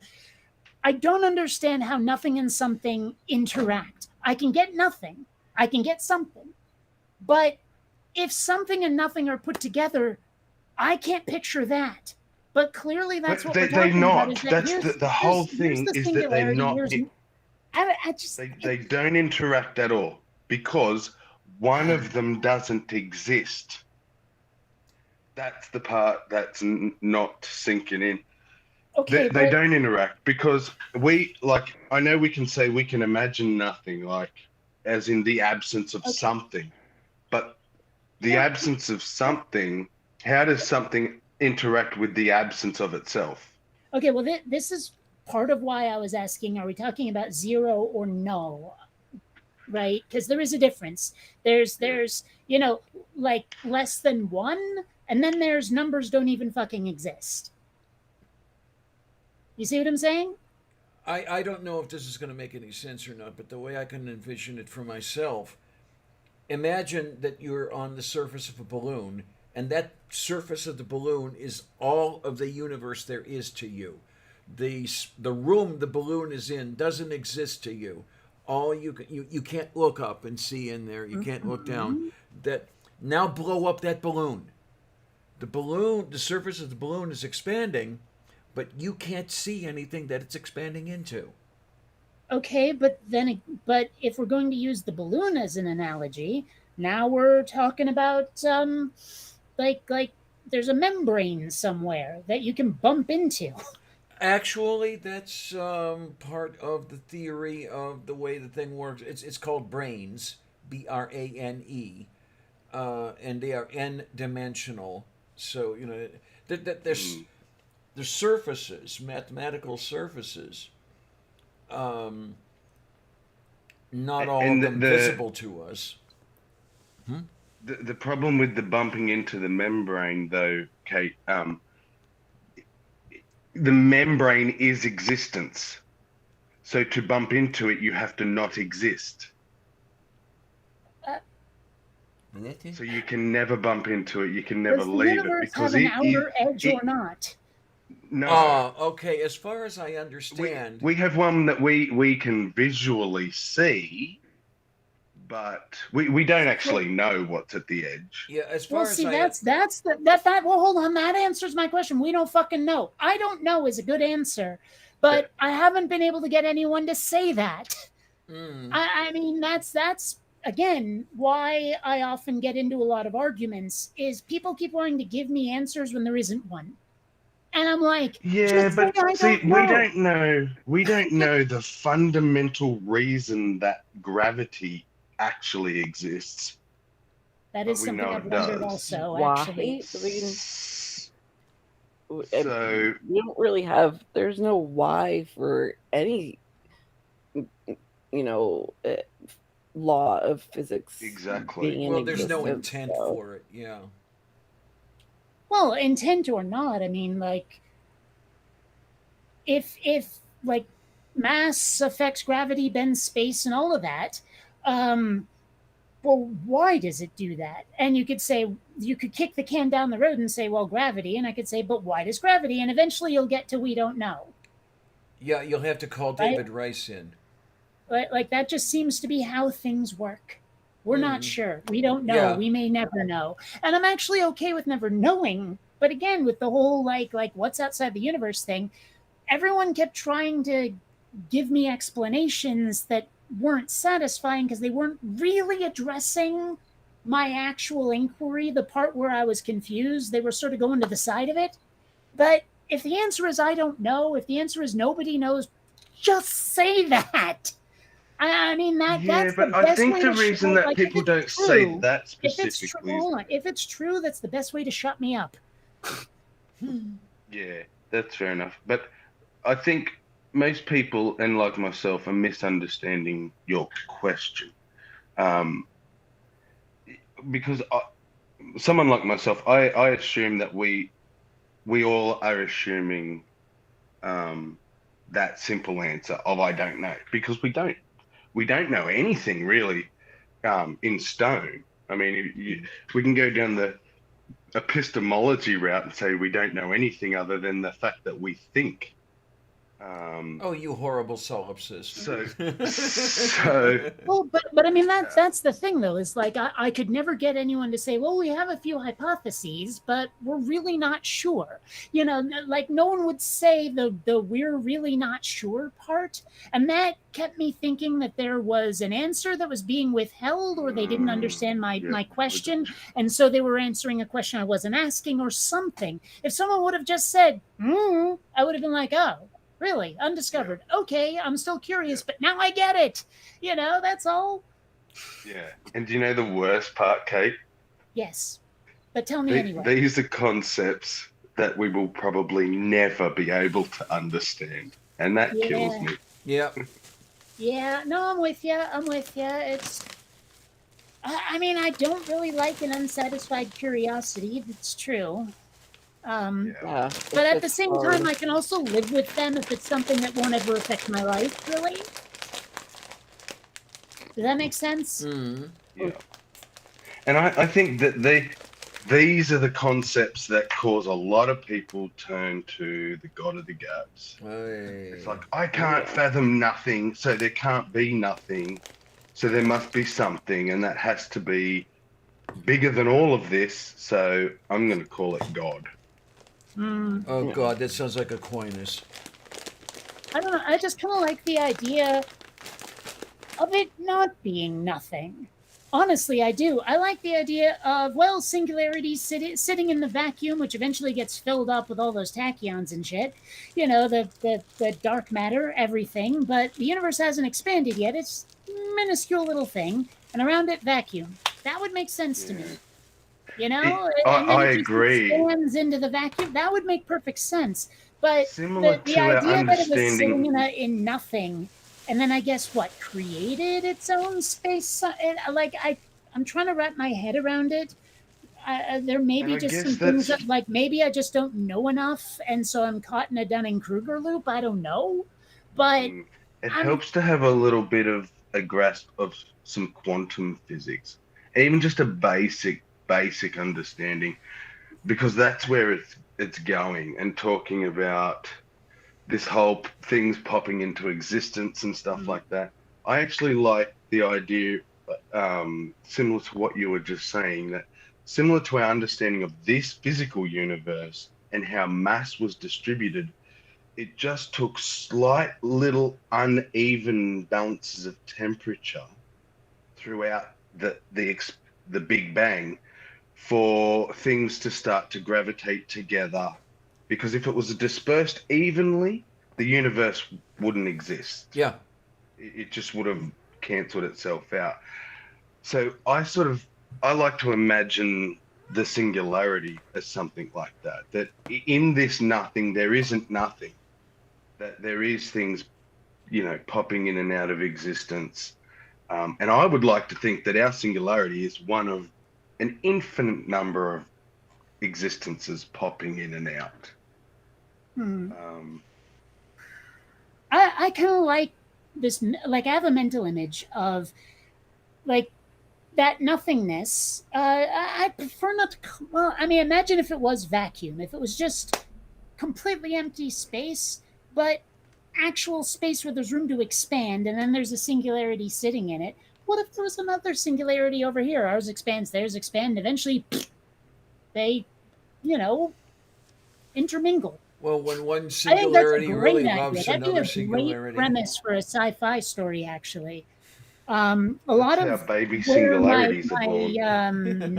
I don't know if I want to say knowledge, but my interest, I'll say, and what little I do know, comes from watching Lawrence Krauss's lecture based on A Universe from Nothing. I had to watch it like 6 times to really grasp it, and I'm still not sure I did, but that's where some of what I know comes from, like the shape of the universe, it's flat, not curved, that kind of thing, and the sum total of the energy in the universe is 0, all of that. So Don't forget, though, that Dr. Krauss is like one of the world's leading theoretical physicists. He was on the team that actually came up with the term dark energy. So yeah, even like I've I interviewed Dr. Krauss about climate science, not about astrophysics or anything, but yeah, uh, it, it it takes a bit to grasp it all. So don't feel bad about that in the slightest. Hmm. I Well, get that. it did fascinate me. I mean, you know me, Mhm. I'm an artist and a sci-fi nut, but nothing made me want to be a scientist more than that lecture. That sounded absolutely fascinating, every scrap of it. That's So, so cool. That hmm. makes my heart feel big. But you know me, I'm gonna stick with making my own Mhm. stories rather than doing science. Because let's face it, after a while, I'm gonna be like too much math. So you know, Hey, what you do, it shares science and it's tangential to it. So, well, mad respect. Plus you're fucking well, hold on. If super by what you talented at do, what do you you do, mean my Kate. YouTube video? Do you mean my atheism stuff, or do you mean my animation? And your sci-fi stuff, animation, like you're Uh, just you you express things very well. oh, well, And thank you. you were incredibly talented in what you do and in your animation. And that's absolutely something. So Well, I cannot wait to show people Quinn Redshift. It's I'm I can't really wait to close to see it. Act 3. I'm like 10 lines away from starting Act 3. And Act 3 should probably go pretty quickly because number 1, not a lot of lip sync, and number 2, not a lot of characters, but number 3, a lot of the characters that are in there are in spaceships, and those are just cake to animate. So hopefully Act 3 will go a lot faster than 1 and 2. I cannot wait. Like honestly, I cannot wait to see all of Quinn Redshift. Like there are My things in my goodness, life Diana. that kind of keep me going, that I'm looking that I just look forward to, and this is definitely one of them. I cannot wait, Kate. I've been Oh, trying that's to what I talk can up. tell. I've been trying to talk up Quinn Redshift wherever I go. There were a couple people I was talking to over the last week, trying to tell them about what you're doing, and hopefully that'll get some interest going. So Oh, right on. we'll Thank see what you. happens there. I Yeah, have well, I've got so like I need 12 seconds more of footage to put out a trailer. The problem is all of that footage is from like Acts 3 and 4 because I know what I want to go there. I just haven't built it yet, you know? So I'm looking forward to getting to that part so I can put out a trailer. I don't know. I have to go and check it out. I have so many super talented friends, like Kate and her animation. Erin, she shares I beta read her a lot of her literature, her books, and her stories and shit for her. I started beta reading John's book that he's doing. He's writing a book for Power Corrupts, so he Oh, allowed me to okay. read that, what he's written so far. Like I have so many fucking incredibly talented friends that like just I'm so honored that you people not only are my friends but allow me to share in these journeys with you. I cannot tell you how much. Yeah, I mean, you mentioned Power Corrupts. I've got to go and watch through that list of videos because I haven't seen the entire series yet. I haven't I've either. Like been he knows. I think I like that though. Like because he's been doing this for 13 years, Mm-hmm. and I've only known about fucking like atheist YouTube for a couple of years, so I haven't seen all the Power Corrupts, and I like that I'm reading it first more than seeing it. I like it a lot. Can I say something, Manda? Go ahead. I I always I'm a bit of an optimist, so I do tend to look at things a little bit more positively than sometimes I should. But do you know what I see when I hear about all these people that I don't even know what beta read means, but I assume it's some sort of proofreading. Um, And I hear all these names, the people that I admire and look up to, and I fangirl over.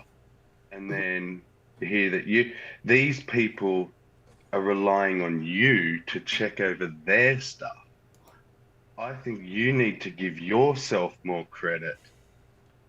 Yes, they deserve credit, but so do you, girl. Thank you, Sammy. It means a lot, really.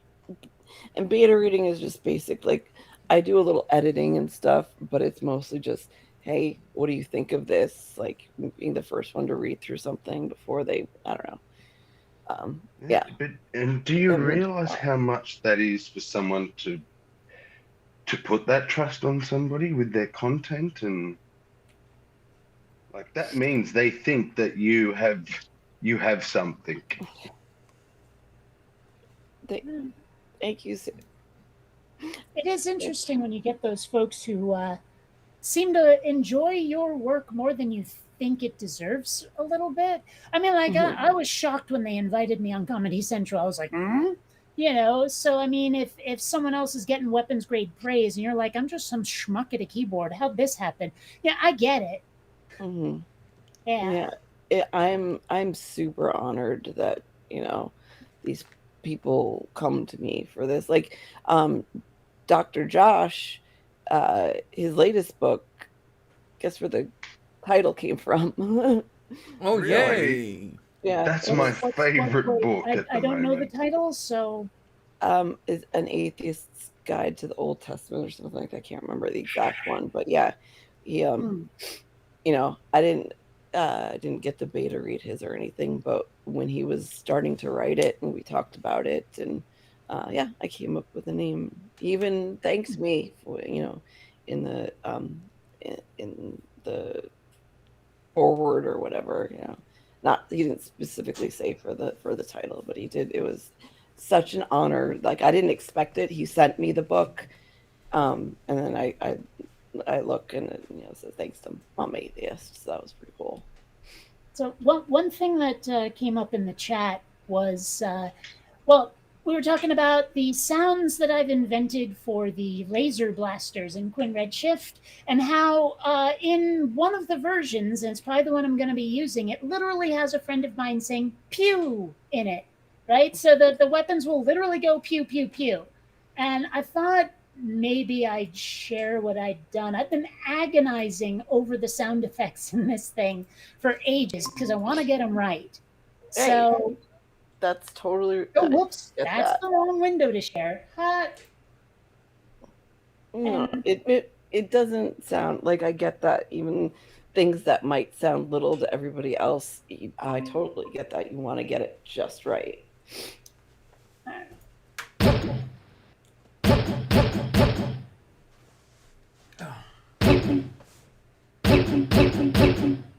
Ooh. Right? See, I hit her voice with a bunch of mechanized filters and stuff, but pew pew pew is in there. So,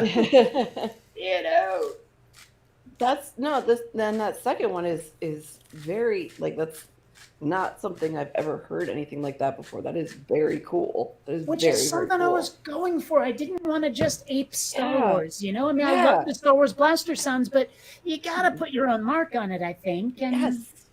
I love it. No, I love it. Yes. one thing that's kind of funny is, like, a number of the sound effects are actually just me going, like, making noises in the microphone with my mouth, and then hitting them with filters to make them not sound like that. Like, if you remember in Return of the Jedi, there's the scene where they're getting the briefing and they have the hologram of Endor and the Death Star there. And there's this one shot that's really close on the hologram, and the Death Star goes this way. And as it gets closer, you hear this, like, sort of sound, right? And I thought it sounded really cool. So what I did was I just went into the microphone, hit it with mechanized filters, and oh my gosh, if it doesn't sound exactly like Return of the Jedi, it's crazy. Oh my! So I mean, it's weird how much there is that goes into this. It really is. Now there's one thing lacking though. On that laser sound, there are no mermaid sounds in it. How do you know? Did stool get to you, Well, Diana? okay, I mean, maybe not actually a mermaid, but hold on a sec here. If I can bloody find it, because there's so much footage, I'll just show you the most recent rendered bit here. Okay, so share a window, this, and go.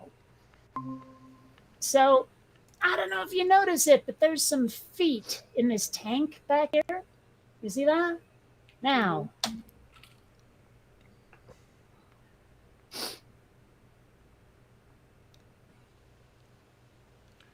Oh, is this the one where you're thinking you might run into problems? yes, Mm. because she is a little bit on the naked side, you see. Uh-huh. Just a little bit. It's like an aquatic stripper pole, basically. You should see the absolute rapture on the guys' faces. The one dude in blue there, he's just staring up at her like, it's crazy. But yeah, so I am a little worried about that because they say Do you're not allowed to you- show buttocks and breasts for sexual gratification. Does this Yeah. count as sexual gratification? I don't know. Yes. And they I wouldn't still- answer me. I asked them, I messaged them, and they said, we cannot render a judgment, get a lawyer. But you can comment on your own damn rules. What? I guess they don't Just want to make be sure liable. that- Like, you've got someone on the chat, they've given an answer, and then you get in trouble, so you show a screenshot of the answer, and they don't want to deal with that shit. I'm sure that's it. So I've actually read into that a little bit myself. I don't know if it's. I imagine for YouTube, if that's what you're talking about, Mhm. they would have a standard rule. Countries, of course, have their own laws with that stuff. But as far as YouTube is concerned, I believe as long as you aren't showing, so say with the buttocks, you can have a tiny, tiny little bit of the crack at the top, at the back. But if you can see the whole crack, for example, that they'll cover it.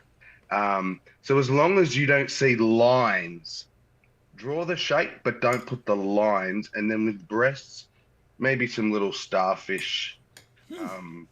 Well, okay. Number one, it's a Stick on 3D things. model, so I'm not drawing anything. But number two, she's full Barbie doll. Like, there's no vagina, there's no nipples, nothing. She's just plastic underpants and a trademark.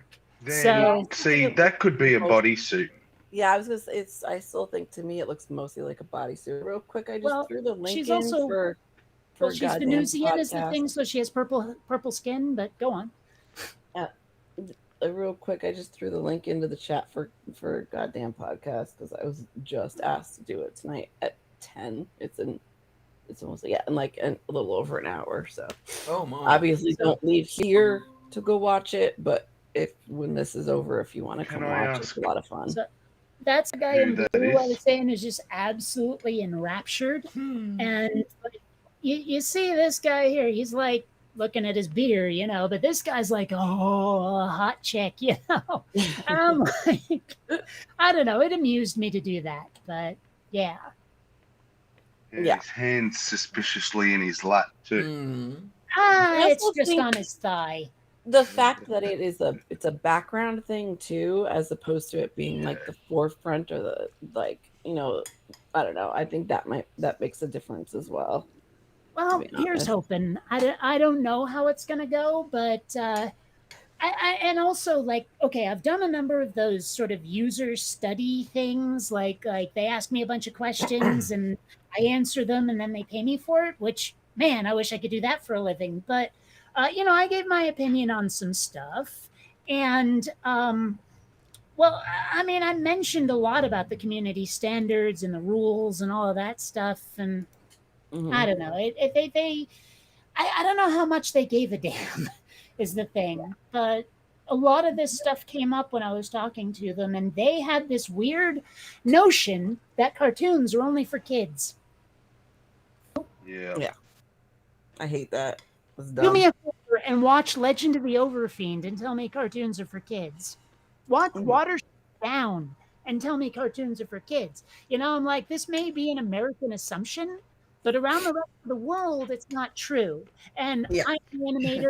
I'm making stuff where, like, it might be for, say, 13-year-olds. It's going to be PG, but I Well, didn't make it for, like, preschoolers. You know what I mean? Mm, So I don't know. I don't know how it's going um, to play out. so Team I may Skeptic. come up with another version where I've given her, censorship or something somehow, but I really hope I Mhm. don't have to actually Yeah. delete the original and then put that one up.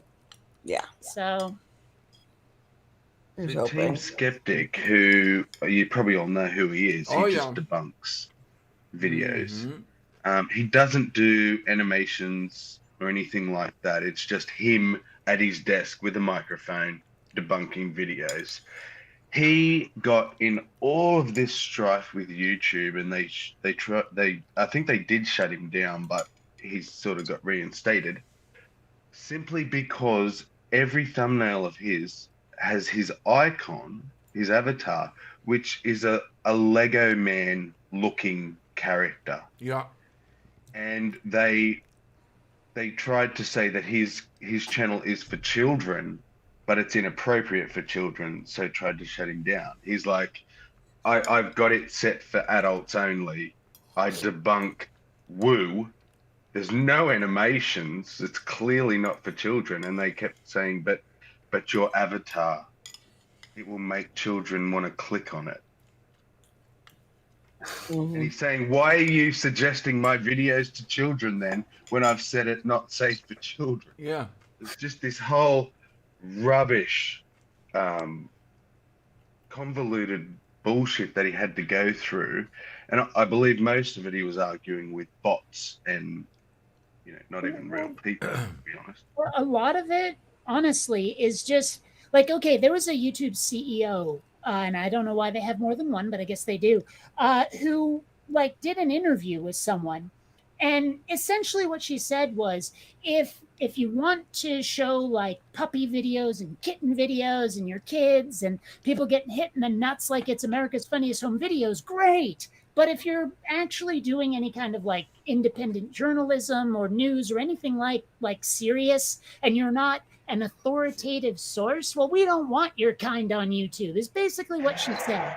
And I was like, well, that reveals a lot about their mindset, doesn't it? And the fact that they think, oh, Lego looking avatar means for kids, I think is a symptom of that mindset of, well, we know what we want YouTube to be for, and we're going to make sure the users stick to that. It feels almost like one of those times where the engineer designed the UI with no consideration that end users aren't engineers. One of those. Yeah. Yeah.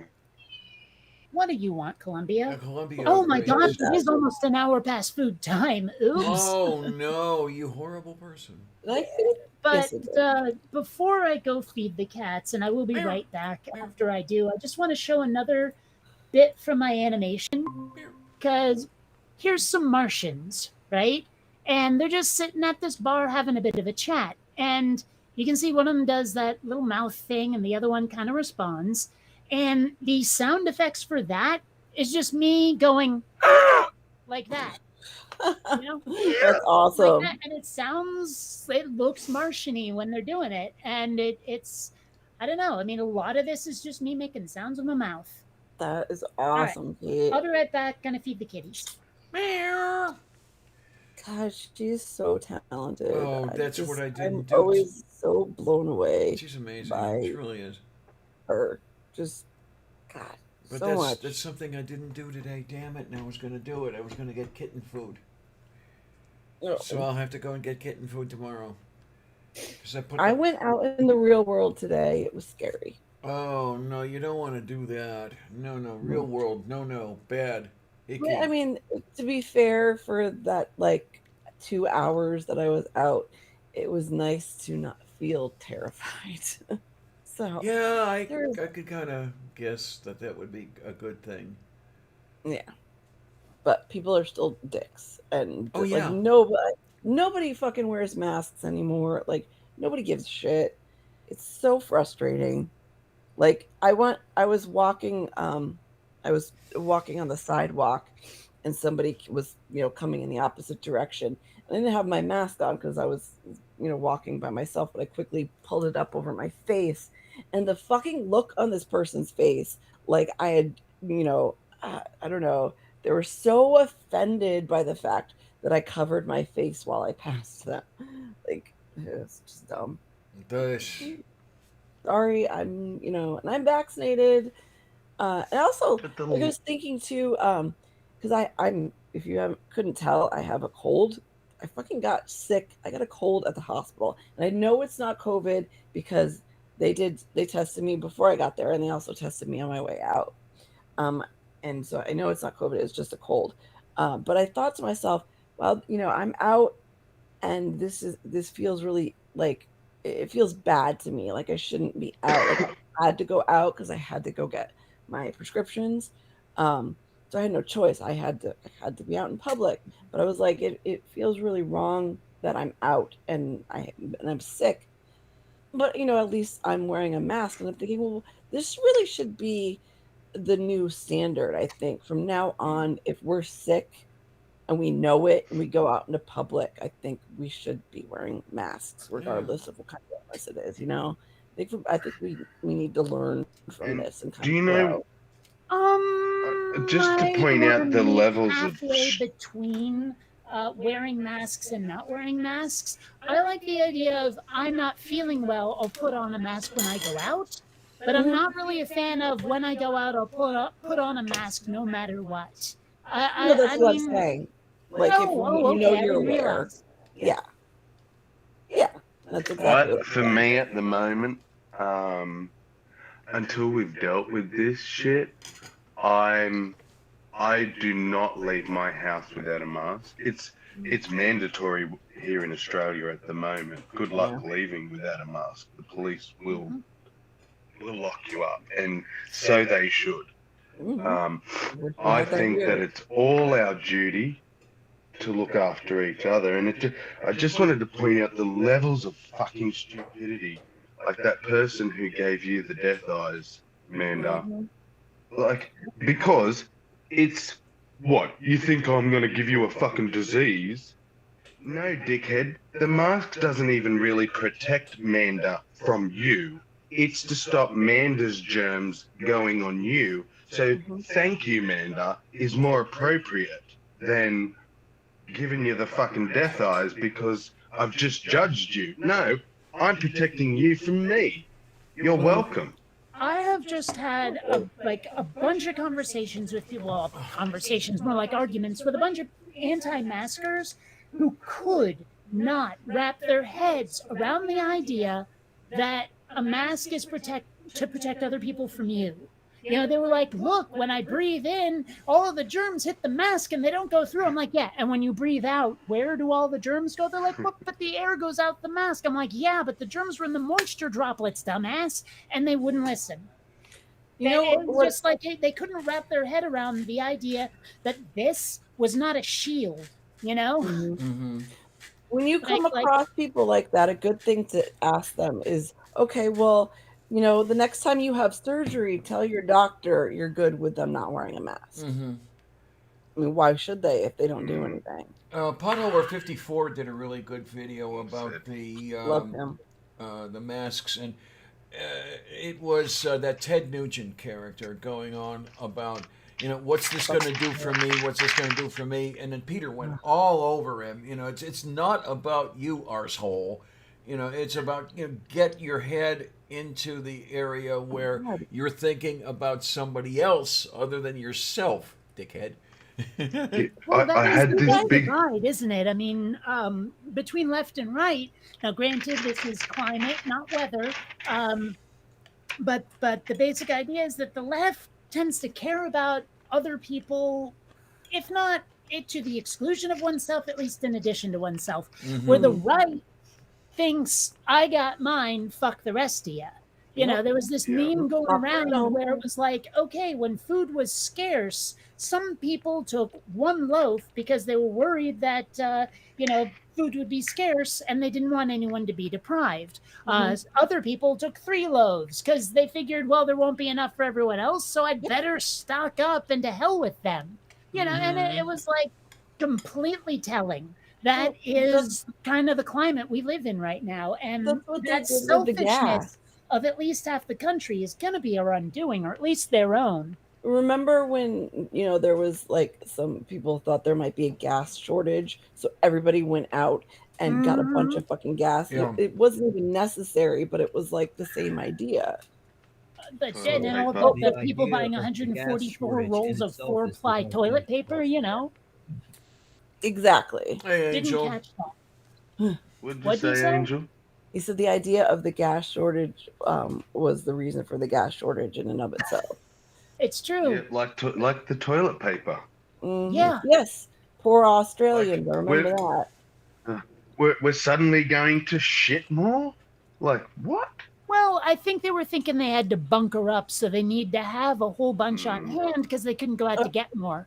He has something else to add. Go ahead, honey.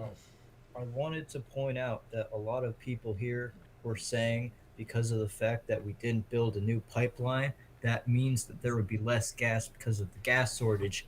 But it's like people forgot that. Let's say you have 14 major gas lines in your country.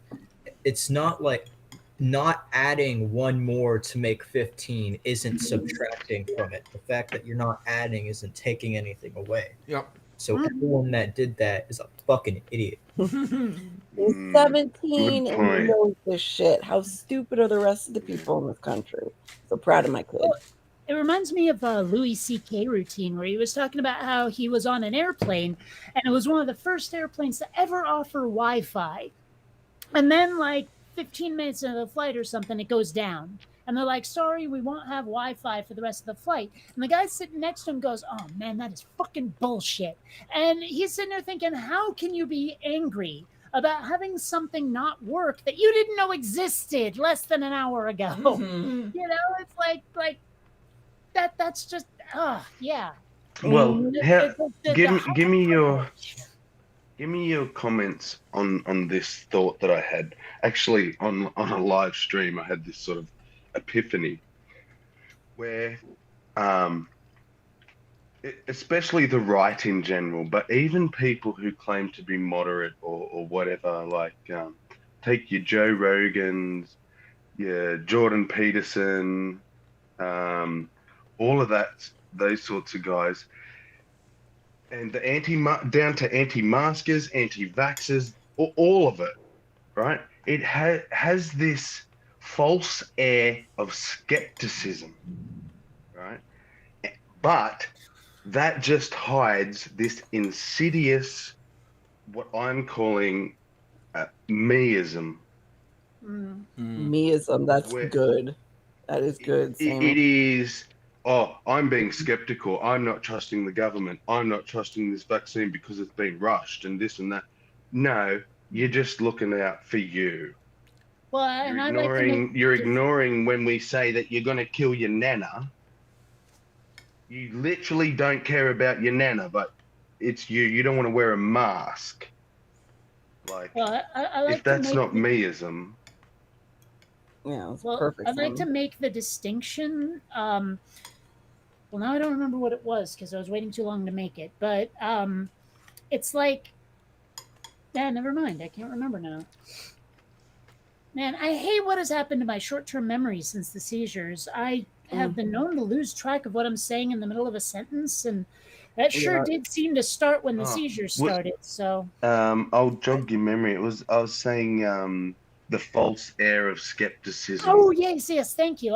I've long made the distinction between a skeptic and a naysayer. Uh-huh. Mm, Mhm. mm. And those folks are naysayers. Clearly. Yeah. I sincerely do not understand like this idea that people are losing their freedom because they're asked to wear a fucking piece of cloth in front of their face. Did you guys see what they did in Washington last week? The Proud Boys that basically that did this like fucking protest outside of a high school, I think it was, and shut down the school because they were protesting the fact that the kids were asked to wear masks. and they lost their fucking Oh meaning. yeah, And okay, okay, yeah, yeah. I think I missed the part with the Proud Boys. Maybe it's something else I'm thinking of. I don't know.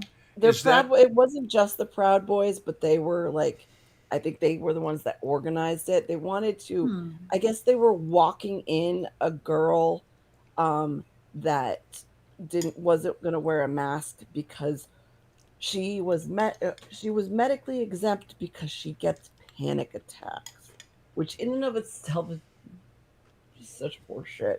But like, so they were like trying to force the school to accept her coming in without the mask, and then they protested, and like it got violent. Like they had to.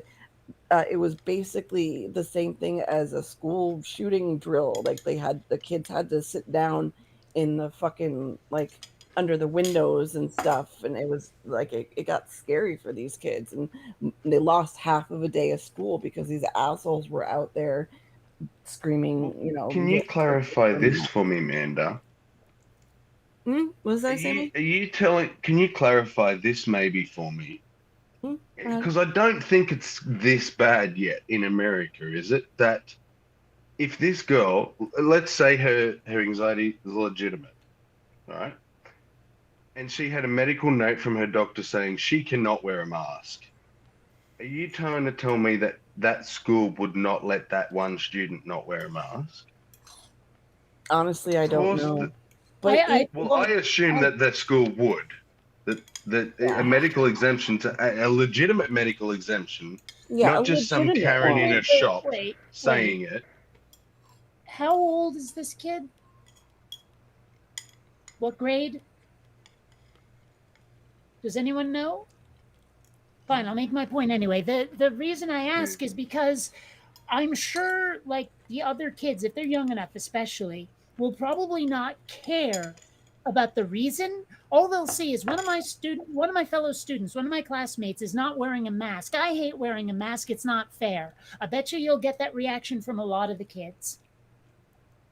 because the kids. Yeah. Exactly.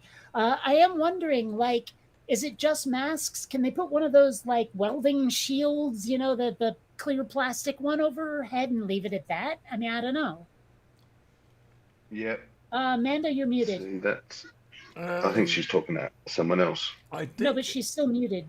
Oh, you Yeah, mean I in think the she's talking room? to someone Okay, else. gotcha. Yeah. yeah, All right. I think I've seen that substitution made Oh, somewhere sorry. recently. I'm trying to remember where it I was was that I talking saw it about in that. writing, where if you cannot wear a mask, then it is suggested that you wear a face shield below the chin. Hmm. Maybe they could, substitute a face shield or something like that. But I have a feeling that really what we saw, well, I didn't see it, but what you guys saw was probably just theater.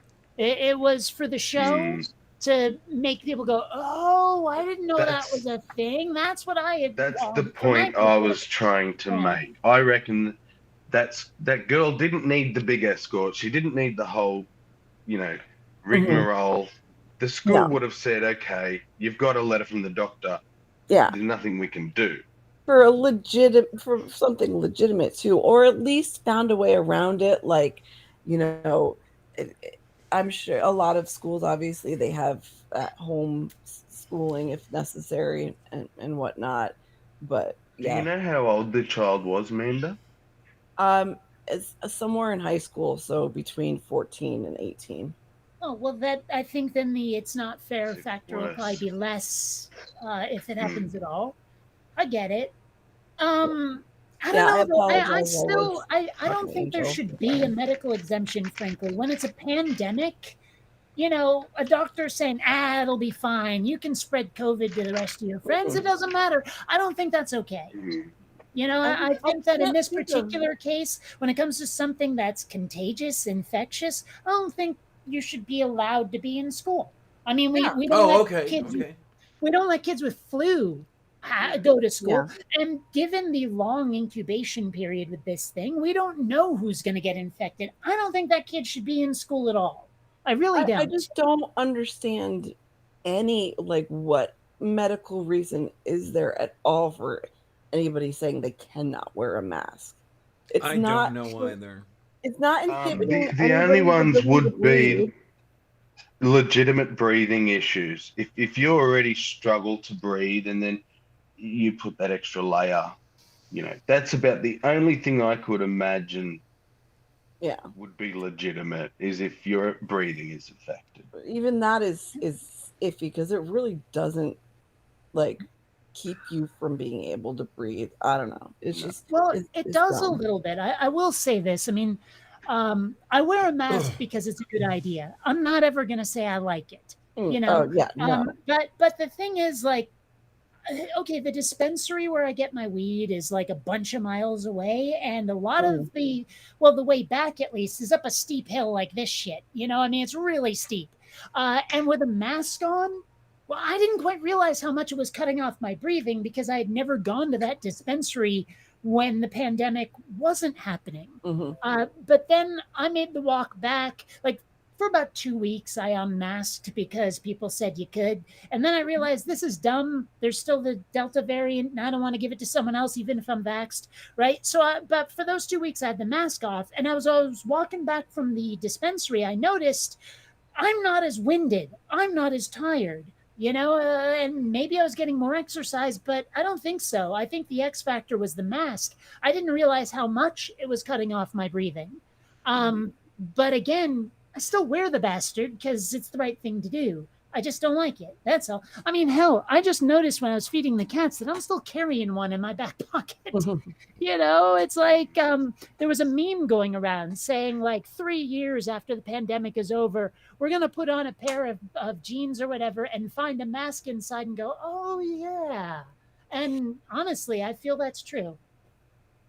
I think there are two positives to the whole mask thing. One, and I know this is probably none of you have this issue, but I save money on lipstick. You never have to wear it.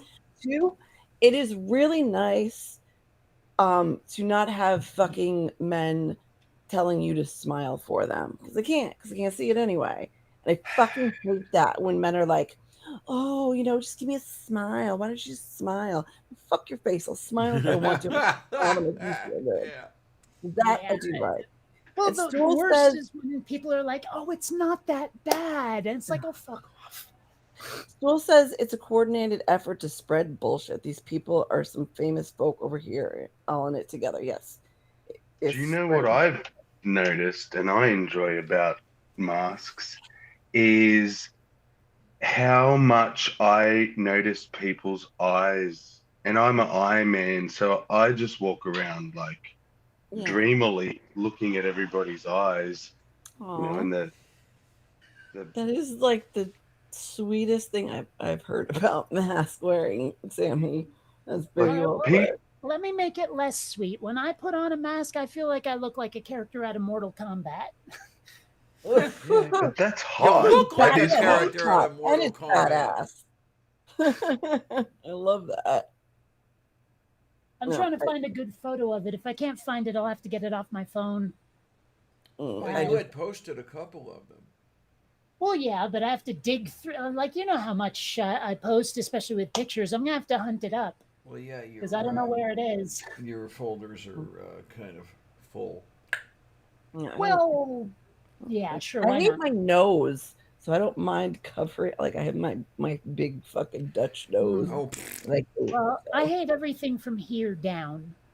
Shut what? Up, it's true. You're gorgeous, and you know it.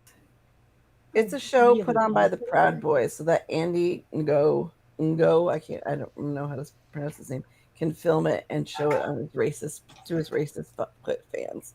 Again, Stool has wisdom.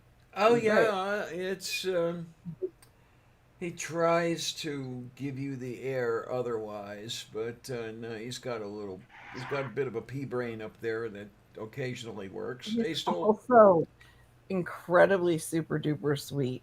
Oh yeah, but he tries really hard to hide that shit. So I have a little. I love Stool, but he. The way I met him was he'd come on after a stream I was on, and said, fuck me, you talk slow. I almost couldn't watch the show. That was the first words he ever said to me, and I didn't know who he was. So I was like, well, fuck Well, you. I know what I that's said, like. don't though. watch it and go back and watch it in double speed then. I mean, well, no, but see, I get it. I mean, I say this with love, Diana, but sometimes I get road rage because you take forever to get something out. Yeah. She has a point. Yeah, definitely. I never did learn how to speak the rapid fire. You know, the way the Hispanics do, for example. I just everything's been slow from. That is advantageous at times. Is it? Certain, yeah, in Few certain times to relax, I in certain guess. situations, yeah, behind like, closed doors, yeah, and See, I don't often say things that I haven't thought first. That's the advantage of it. I have plenty of time to think about what's coming out before it comes out. I've actually spent a lot of time trying to examine how I think, what it's like. And I may have mentioned this before, but the way it feels to me is like there's a concept, and then it gets put into kind of words, and then it gets put into words, but I don't really hear it. And then all of a sudden it's like a narrator saying it. And this all happens in less than a second. But what I've tried to do is to only hear the concept, like those folks who don't have an inner monologue. And it's really tough to do, but when I do it, my thoughts start getting rapid fire, and it's awesome. Do you know why? Wow, you've just naturally done what hypnotists aim to do, and that is to bypass the bit in between your subconscious and conscious. You're trying to access the subconscious directly, which, if you can do it, it is an amazing thing to be able to do, because that is where all our thoughts originate. All our decisions happen there. Before we consciously make a decision, it's been made in our subconscious, which is why a lot of people argue about there's no free will. Because we're not even Kate, conscious now of you've the had that decision free discussion. will. until it's made. Yeah. You don't even get me started on there being no free will, because I absolutely agree, and vehemently. So, But yeah, here's me as a Mortal Kombat character. Yeah, that's hot. Yeah, that is hot. Well, I mean, but I see, love your that's face. the point, That's hot though, is too. you can't see this.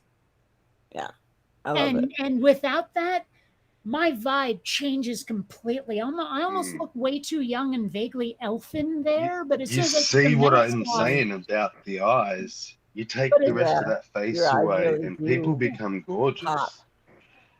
yeah. Totally. So, well, and actually, I remember vaguely, like one of the shows or something that. Why am I blanking? Jenny Morgan said the same thing, that everyone's beautiful with the masks on, and yeah. I mean, you know how hot I think you are anyway, but like, yeah, I think yeah. I wanted to address something that Von Rick said really quick. The research says that oxygenation levels in the blood are not affected. I've like noticed, because I have a pulse ox meter. I have to use it for my mother because she has COPD, so I have one at home, a little battery powered one, and I've actually done it a few times where I've come home and I've had a mask and I've been like exhausted and even feeling a little bit like, because I just like walked all the way up a hill and I've got the mask on and I feel winded and whatnot. And pulse ox 100. So, and it, obviously I'm not going to claim any kind of data levels here. This is only me, but personally, I've noticed no change in oxygenation whatsoever, even when I feel the worst. So, I think that sort of brings us back to what we were saying before, and I guess what the question comes down to with exemptions is the difference between. So part of me says, okay, if you struggle to breathe in the mask because you have a breathing problem, we are in a pandemic with a virus that affects your breathing. So if you have breathing problems, you shouldn't be out in public without a mask. You should be staying the fuck at home. Yeah. The question Mhm. that arises is, how long should they have to stay at home? And isn't that a human right that they've lost? Hmm. So should they have to not breathe to go out or stay home when the rest of us don't have to put up with that? Yeah. And Don't I have think to do the same. that's Well, where the dilemma that's lies. that's the big Mhm. problem. Is there seems to be no sense of personal sacrifice for the common good. Not anymore. Yeah. And that is a Freedom. huge problem. I mean, and it seems to be largely exclusive to the right, but not completely. And It I really mean, does. it's like the weird Yeah, part is that one. that most of them are Christians, and yet they don't act like it. I'm a better Christian Oh, than a yeah. Trump supporter. I So- fucking love that. That's dope as fuck, by the way. What, But that no, you're picture? right. Like, what is with the fucking Christians that could not act less Christ-like? For fuck's sake. Do you honestly think that Christ, were he real or whatever the fuck, would be sitting here going, "Oh, my freedom! I want to be able to do whatever I want, even if it means killing people." No, the fuck he wouldn't. Dude, I'm telling you, if Christ came back now, he would go, "Fuck this shit. I'm an atheist. I'm joining you Love it. atheists." Okay, depending on your definition of atheism, yes or no, but whatever. Fuck this shit. I'm at least not, subscribing to this bullshit here. That is for sure. Yeah. Oh, My math. See, will say- to me, atheism is the simplest, purest atheism without God. I'm not saying anything else. I'm just without one. I like to actually say that it's without belief in God. Yeah. Yeah. You know, like I'll go with that. you know, but I mean, also it's like, it's also kind of without religion too, in a way. Yeah. I actually had an argument with someone religious. recently that they said someone cannot be an atheist and an anti-theist at the same time, and I said Why not? bullshit. You can be an anti-theist and a theist. I mean, if you believe in a Yeah. god and think it's horrible, you're an anti-theist and a theist. Yeah.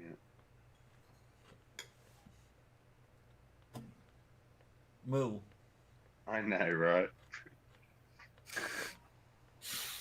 I don't know why, but I absolutely love this picture of me. Just the sheer enthusiasm in it. Yeah. Yeah. That's from one of my videos where I was explaining how atheists really don't give a shit about religion, where it's like, okay, I hear your case for God, I don't believe in it, and then I go about my day not caring, that kind of thing. And well, I guess I really got into it. And then Sammy seems to have disappeared. See if he comes back. So every time you say that, I picture the other Sam. Sam Chaos? Yeah. Oh, yeah. Because don't people call, is it them? I don't know. Like Sam, I hear them mostly say Sammy. I think. I don't know. Yeah, I Doesn't think so. matter. I think so. Hmm. Yeah, there are so many pronouns going around. It's sometimes a little hard to keep them all straight. And I know that's a loaded statement right there anyway. I'm not straight by any means. Yeah, I was thinking it too. Well, but yeah, and I mean, I feel a little bad saying that, but at the same time, it's like, well, some people get aggro if you don't know their pronouns on the first go. And I'm like, yeah, it's going to take a few minutes to get used to it because maybe I knew you before and I'm I'm doing my best to not run on automatic, damn it. You know, that kind of thing. Oh, So I still screw up with purple. uh, a lot of people do, I've noticed. Yeah. And you know, well, one thing that makes it extra difficult is I keep picturing that beard. Mm. That's not helping. But you know, whatevs, I'll figure it out. Just remember that even if I screw up on the pronouns, I do mean well. I There feel we bad are. when I call my trans female friends dude, but I call everybody dude. Like I just don't want them to ever feel like I don't know.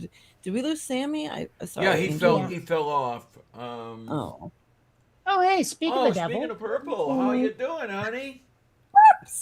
we were all kinds of just talking about you. I mean, Yeah. good, None of it good was any stuff. good. You know, no yes. innuendo, Oh, but God, you don't know. rewind because the shit we were talking about. Daju Korostu. Yeah. I gotta tell you, like, seriously, coming into this community, Perps was one of the first people to just truly embrace me and be kind to me. So I will never be able to repay that to her. So thank you, Purple. Well, Really. you know, man, it's weird because so much of the atheist community is debate culture. We all learn how to go for the jugular when we're arguing with someone. We know how to like cut down all their points, take them off at the knees, and all that. And I Mhm. found that getting in the way on other forums. You know, like I was on the Cyberpunk 2077 forum a lot, and maybe I'll go back now that patch, what is it, 1.3 is out. But like when people would make arguments about the game and I would just give them both barrels, and the mods were like, "What the fuck? You're supposed to be civil." And I'm like, "I am civil. I'm just not giving any quarter here." And they're like, Mhm. "Yeah, but could you maybe like put it in a more civil way?" I was like, "Okay." And then recently, I was in a Facebook group where I said something that pretty much in any atheist space would be super controversial, would make people going, "Whoa, Kate, what the fuck?" And I'd probably end up persona non grata for a week or something, you know. Mhm. And everyone in the group was like, "Yeah, I get it, totally," or laughing at a joke that I thought was a little too off color, but made anyway. And I was like, "Holy shit, a healthy space." And Mhm. I was like, you know what? I'm actually glad to be largely out of the atheist community now because it has gotten toxic in the last couple of years. Yeah, there's I was talking to um Jen Aldrich about this specifically the other day because she recently left. She feels, her voice is she's kind of grown out of the whole secular community and whatnot, and it feels feels very much the same way, that there is a super lot of toxicity amongst us, and I don't know where it's coming from or why it's happening. If it's always been there and we're just noticing it now or what, but you're not wrong. It's always been there. It's just gotten worse. I mean, Okay. I could point out some of the big, huge, just like scene defining arguments, like infighting between atheists that happened roundabout when I first joined, back when Mhm. Non Stamp Collector was still making videos. I don't know if Coughlin He still 666 still makes makes videos, videos. doesn't he? No, he spent like forever not doing anything, like 10 years didn't put out a video. He put one out recently teasing his Oh, return, and as far as I okay. know, he did nothing with it. Was I know Um, he did that. He tried that live stream where we actually talked about the whole fucking why he doesn't well, like doing that. okay, but point being, he was No, more I know what you mean. prominent. He was more prominent in the scene. Coughlin Mhm. 666 was a thing, and oh, what the hell's that guy's name? Hat, sunglasses, beard. The fuck's his name? I don't remember. That there were, oh, Happy Cabby was still alive, and all of this stuff, and it's like there were some big fights back then, you know, and a lot of people hated me because there was something I wouldn't apologize for because I didn't think it was wrong in the first place. You know, but a lot of people decided, ooh, there's blood in the water. Let's make everyone be abject for us. Um, bunch of stuff like that happened. So it's always been there. It's just been more under the surface back then. Now it's like everyone just locks and loads immediately, and it's not something I like. Yeah. Nice, I Purple. haven't been around. Nice. I haven't been around long enough to know, if there's any shift in the toxicity of it. And yeah, I'm glad that Purple, that they did, change it over for you. That must have felt good. Well, for me, I've sort of been around the atheist communities on YouTube for maybe 3 years now. So, Mhm. I guess that's relatively decently long for YouTube. But what I've noticed is that it was always there, but the groups were smaller and less intertwined. And now, as we go on each other's channels and everyone gets to know everyone is, knowing everyone's business. It's a bigger intertwined community rather than these smaller individual groups. Well, and it Mhm. doesn't help that there are some people out there, you know who I mean, who will Mhm. immediately decide that you're fucking evil if you even question their position on certain issues. Where it's like, I'm not 100% on board. I'm still working through it. And they're like, oh, you're such a hater and all of that. And it's like, I'm trying to work through my confusion. And they're like, doesn't Mhm. matter. So I mean, it's like, and there's definitely in groups and out groups in the atheist community. Let's face it, there's popular kids, and then there's the second and third stringers. Oh, And Yeah. that sort of high school dynamic is one of the reasons I got out of the community. I mean, hell, I've been around for what, like 14 years by now, and Wow. yet certain people, and maybe I shouldn't name names, but the more popular folks, they would give shout outs to like 10 people. And maybe 9 out of 10 times they'd leave me out, if that. Sometimes it was probably double, like 1 out of every 18 times they mentioned me, but whatever.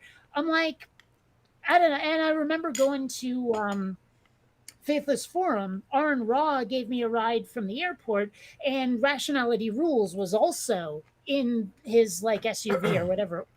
And he had no idea who I was at all. The name Bionic Dance just bounced right off. And I was like, maybe I'm done in this scene by now. I don't know. Between that and the infighting, I needed a change, and I've been neglecting my animation for so long, and here we are. I hope you don't mind. I actually mentioned that to Non-Stamp, I don't know, a week or so ago, because you had told me how he had helped boost you because he had given you the shout out, and He got me to my first 1,000.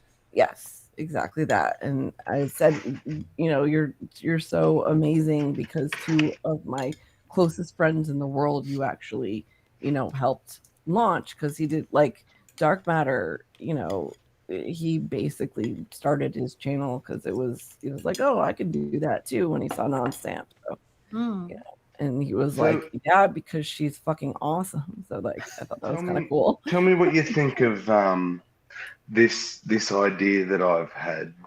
It's a bit of a formula that I feel I don't like to just put people into categories, but I feel that on the atheist YouTube community, you've got sort of we all have 3 aspects to our atheism, and it's about the ratios of these 3 and in which you have them. So there's the atheists who are here to get clicks and get famous and want to be known. Hate those people. And get out there. There are the atheists who do this because it burns in their bones. They have a reason to do it. They see the pain in religion. They've had pain from religion, so they do it because they have to. And then you have the atheists who support and believe in it, but are here for the community. Mhm. which is fantastic. And it's the ratio in which you have those things, and the ones who start here for the right reason, but end up in it for the clicks and the debate and the drama, Yeah. and that's when I lose respect. And Mhm. Mhm. And I was definitely in that second group. I saw it as activism. I saw it as self defense. Because let's face it, lesbian, and how much do Christians love me? You You're a know, lesbian, Kate? The fuck?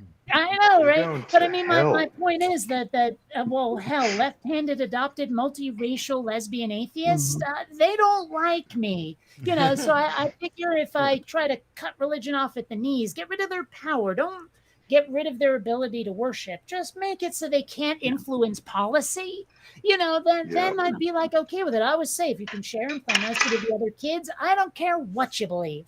Yeah, and you've said it 100 times, is that, I will 1,000. shut the 1,000 times. I will shut the fuck up about this when you stop shoving it in our faces. Exactly Yep, that. I have just a, treat a people in a neighborly fashion, please. yeah, I have a smattering of the second, but for me, it was mostly the third.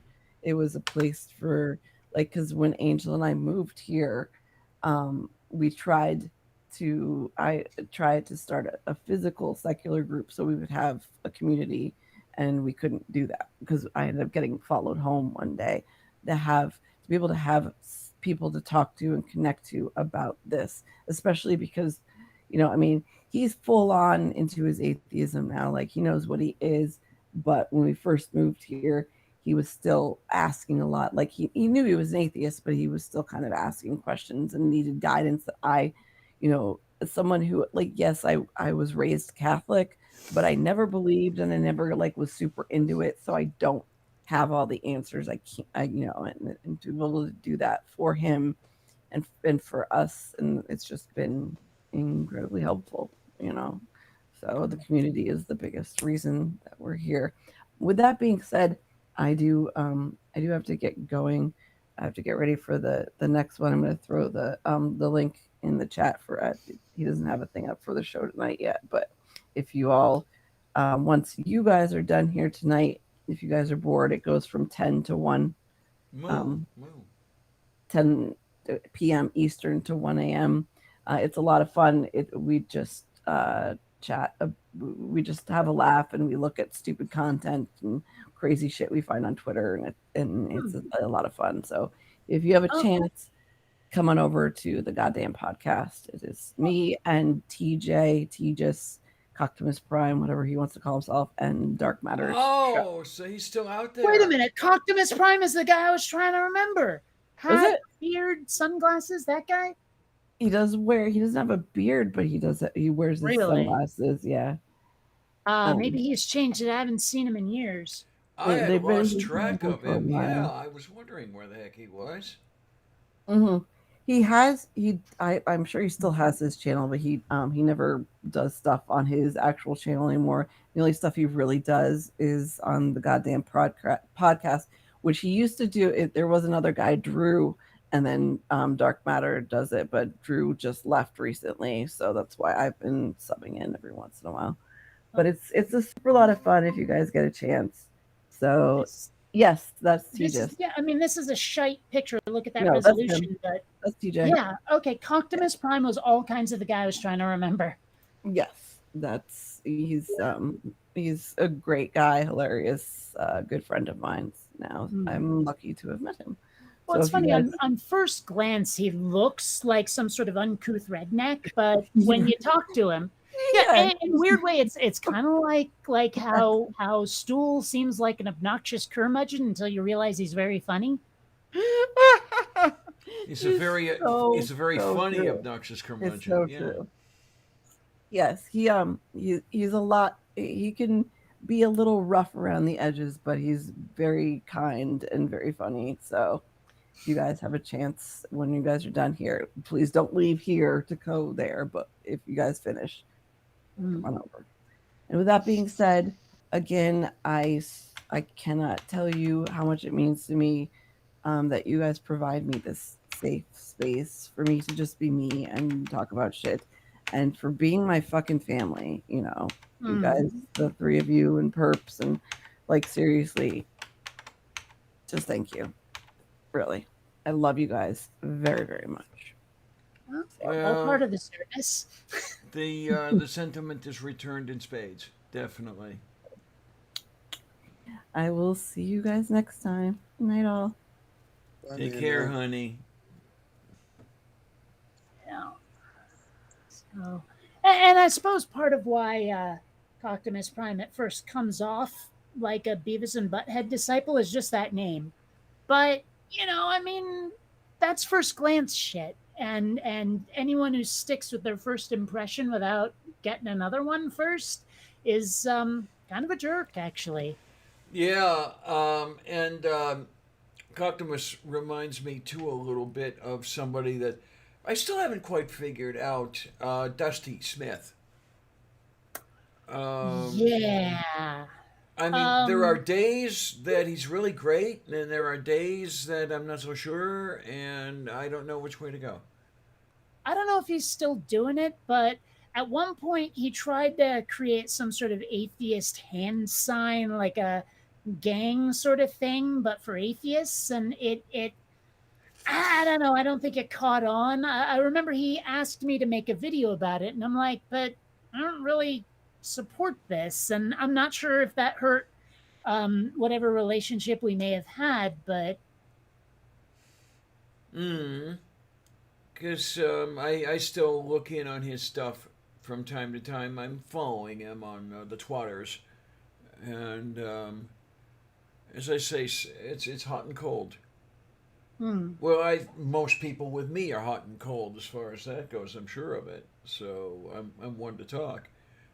well, it's the same with me. I mean, like I was on one of Neil's after parties recently, and I know a lot of people have said I can be a bit abrasive and off-putting. But I'm one of them. Yeah. but when I brought that up with him, he was like, "That what? No," and I was like, "Is he just being nice because he's Canadian, or does he really believe that?" I don't know but because he was on. I mean, it's weird because I don't know. I've been working on it. When I listen to my own voice after I've recorded, well, after I've been on one of these where I'm not doing like a pre-scripted video, I feel like my voice gets whiny at times, and I don't intend that, but it happens anyway. And I've noticed I sometimes fall into much milder versions of the patterns that Tornado gets into sometimes. Oh, Like okay. I can get frustrated by the end of a rant and start calling people names, even though No, really? even though I didn't expect it to escalate that far. You know what I mean? Yeah, I do. I do know that. Yeah. Yeah, I don't I know. had thought that Neil was on the panel with us at least once when you lost your temper on panel, because I suppose it's possible. it's happened a couple of times and really interesting results. Well, there's one lesson that honestly I wish people would learn, not just with me, but with the whole fucking world, is if someone says to you, "You misunderstood me," don't insist on your interpretation. Clearly, you got it fucking wrong. Okay. Listen to the people who tell you that and revise your position. Ask questions instead of insisting, quintupling down. If you do that, bye-bye, out of my life. Because life is too short for that toxicity, for that assholery. Never do it. Yeah, and those are Let's say the times that I can remember the steam coming out of your ears when that sort of thing would happen to you.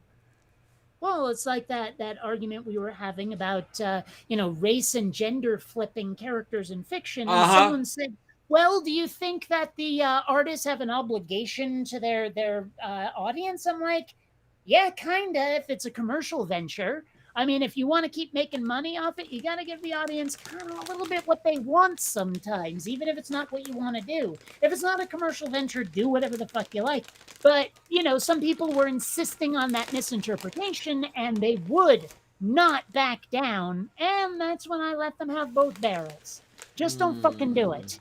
It's rude, it's presumptuous, it's Dunning fucking Kruger, and it's the kind of like right-wing tactics that you should probably be avoiding. I'm just saying, don't do it.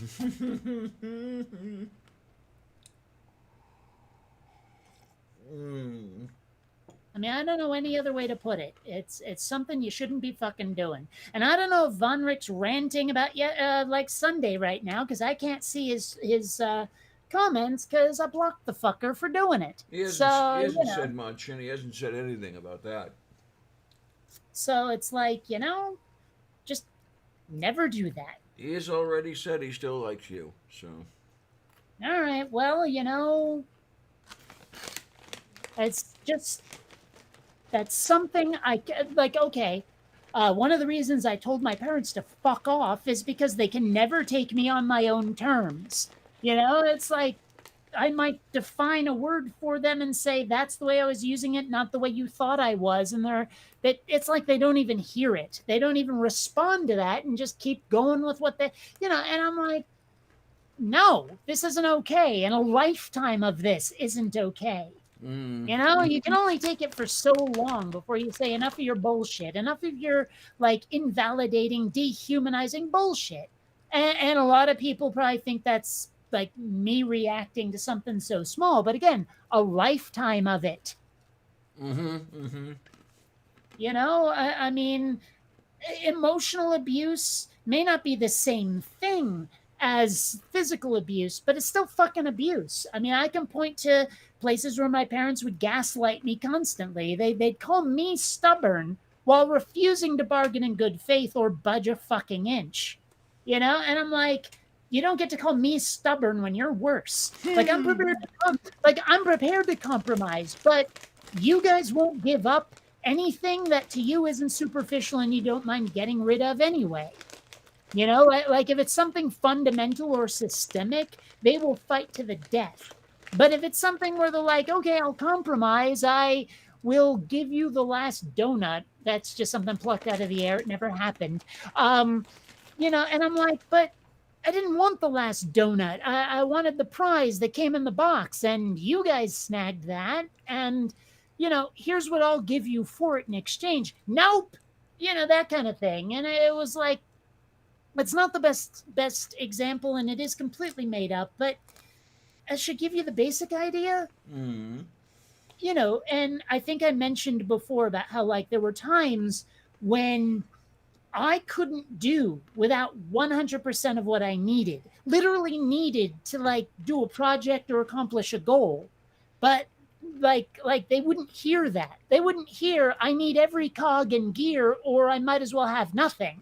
Their idea of parenting was always saying no. Right? Yeah. It doesn't matter what the context or the nuance is. Parenting is about saying no. It doesn't matter about your explanation that we're not bargaining in good faith. We're not listening. We're not understanding or caring about what the situation is. We're just there to say, look, you can't always get what you want. And I'm like, I learned that lesson a long time ago, but this is a different scenario, but you're not willing to treat it that way no matter what I say. And the fact that you're denying my reality, never mind the fact that you're not willing to give up whatever it is I need, just the fact that you're not even listening to it and digesting it and talking to me about it on those terms says that you don't care, that I don't matter. I keep explaining that I wasn't their child, I was their pet. And that's the kind of thing I mean, is they treated me as less than human at times. Other times, sure, like they've kept me fed and comfortable. They gave me affection from time to time. I'm also adopted like most pets. And, but they would not treat me with any kind of like respect when it came to any sort of disagreement or something they didn't like conceptually or something. All of a sudden, their version prevails no matter what. Mm. You better be careful. You're getting stool all hot. We're in the side chat Yeah, there. well, school's always like that. Um, or like, and I think I've mentioned this before, but whatever, I'm gonna say it again. There was that time where I don't even remember what it was, but I was trying to explain something to my mom, and she wasn't understanding it. Oh, yeah. Now my dad comes into the room because he wasn't there to hear what I was saying. He says verbatim the same thing, word for word in the same order, what I had said. Even like tone and inflection were the same. And my mom goes, "Oh, I get it now." And I'm like, "Was it me? Was it me? What? Why couldn't you get it from me when I said the exact same thing? It was What the the fuck?" it was the vocal harmonics. It had to be. It just, that kind of thing after a while can eat at you. Yep. Like it's nothing like explicit or in your face, except sometimes it goddamn is. But it just it adds up, it accumulates, and I don't know. Hate those guys right now. I really fucking do. And the worst part, it's almost like an abusive relationship. Well, in many ways it is, but part of me really hates what I did, even though I know it was necessary. Part of Yeah. me wants that illusion back of good parents. Yeah. Yeah. What can you do? And of course, I'm also completely terrified because they were helping me out financially. And now I may have to put Quinn Redshift on the shelf because I have to earn money. And that means going back to making videos multiple times a month. And since I've decided to go animation instead of YouTube, that's going to consume almost all of my time making those animations. Making head meets is kind of more tedious because of all the lip sync. Uh-huh. But so I might even have to go back to making atheism debunkery if I want to keep my head above water. That's terrifying. And I don't know how to be an adult. I maybe it's an autism thing, maybe it's an ADHD thing or whatever, but I never really learned. Like I don't. If I bought a car, I wouldn't know a damn thing about inspections, oil changes, et cetera, et cetera. I really don't know a damn thing about insurance, auto or otherwise. And there's just a lot of things I never learned that my parents never taught me. It's the kind of stuff parents teach their kids. And so, my future is so uncertain right now and it scares the fuck out of me, but not enough to get my parents back in my life in a way where they're helping me out anymore. Okay, That's how yeah. seriously I'm taking this, is I'm willing to risk financial ruin to get rid of them. Yeah. A little bit serious there. Yeah, shit's gotten real in my life right now, and, well, it's scary.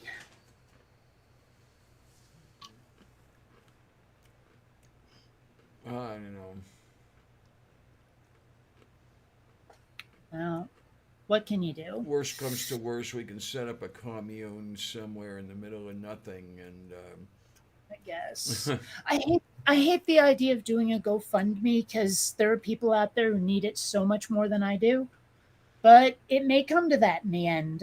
I've still got a bunch of money in the bank, but it's probably not enough to carry me to the end of Quinn Redshift. Now that not only are they not helping out with money, but the HOA fees for the condo are now my responsibility too. Essentially, that's a loss of $300 plus a $300 payment now. So I'm $600 under water right now, in the red, per month. And yeah.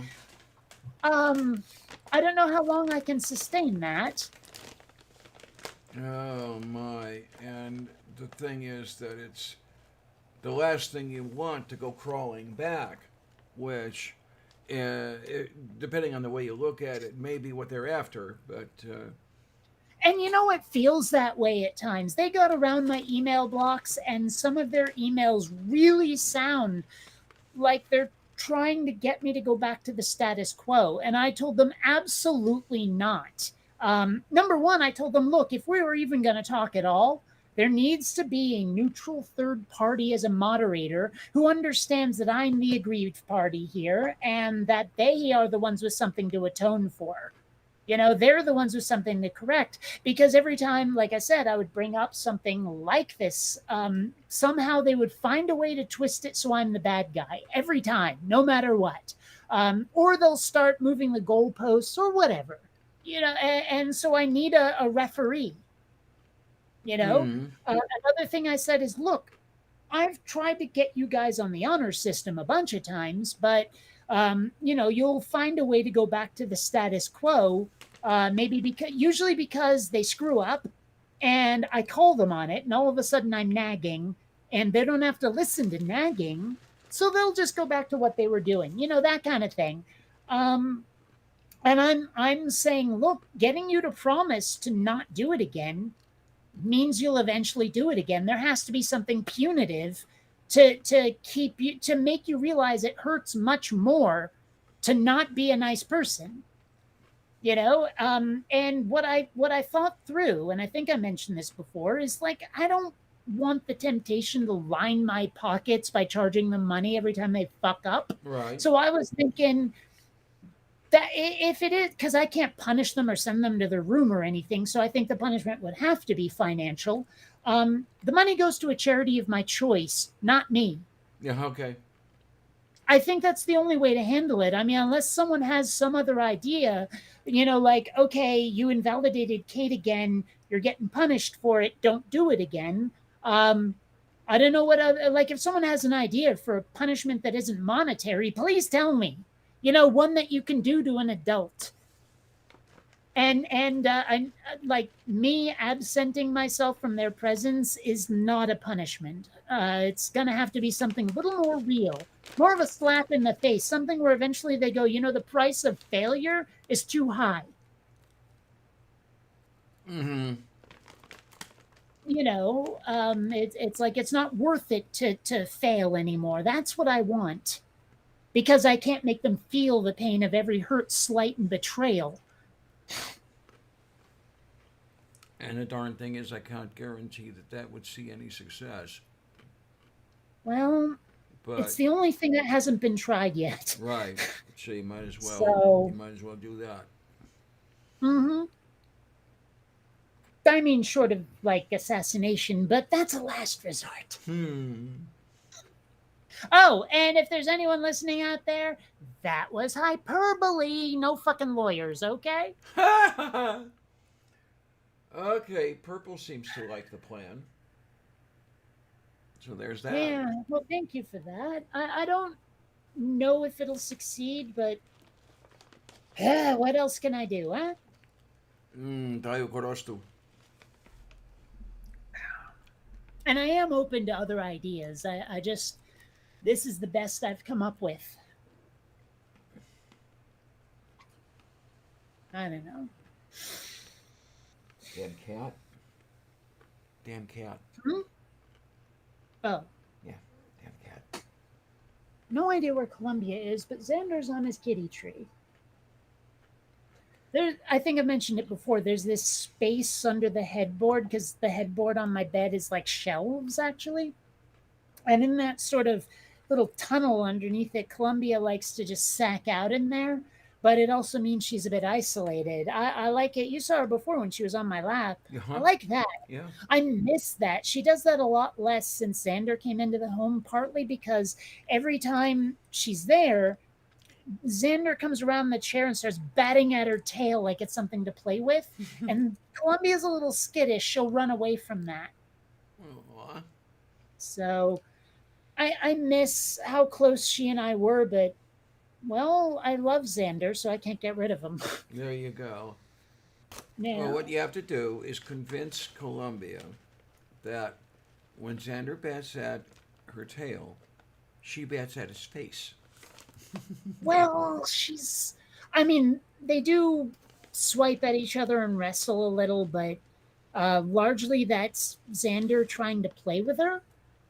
So I mean, I don't think she's really gone after him in any kind of like, okay, fuck you sense. I've had enough of your shit sense. I don't think she's done that. But, um, well, I mean, when I first brought Xander in the home, she wanted to kill him.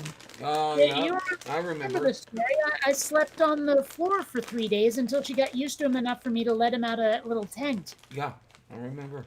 Because I mean, he would bitch and bitch and bitch if I slept in my bed. So And actually, come to think of it, I probably should have put the tent on my bed. There's room.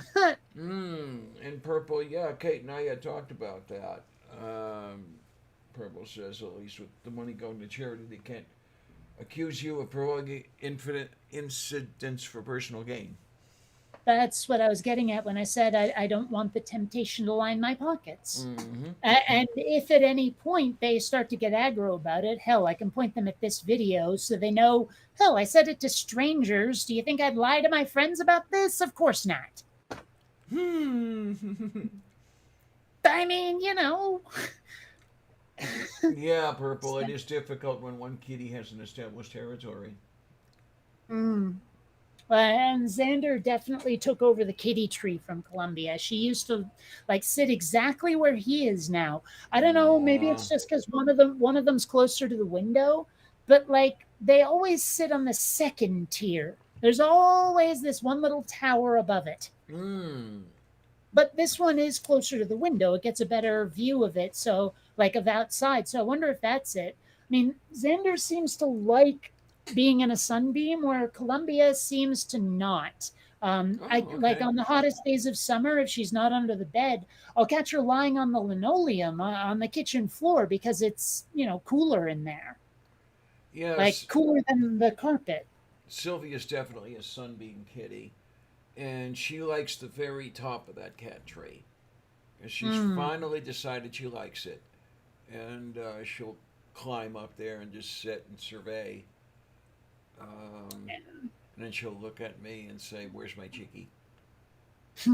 But yeah, you have to remember tomorrow to do some shopping. I was going to do it today. I forgot to get her some cat food on the way home. I emptied the container of cat food. Gonna have to pick up some more kibble soon.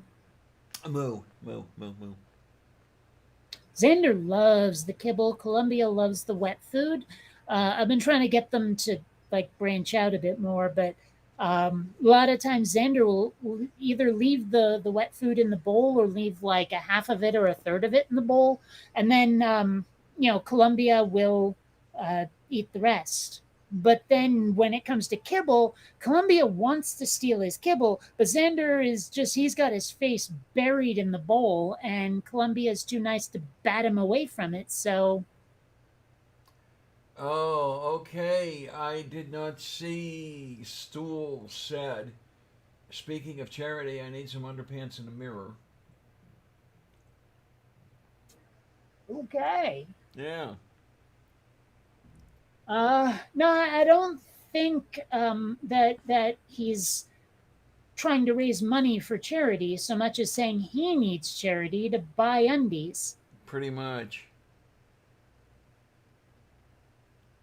Yeah. Oh my! I don't know. I'd like to think I'm a charity. I desperately need let's call it $100,000 to make the movie I want to. There you are.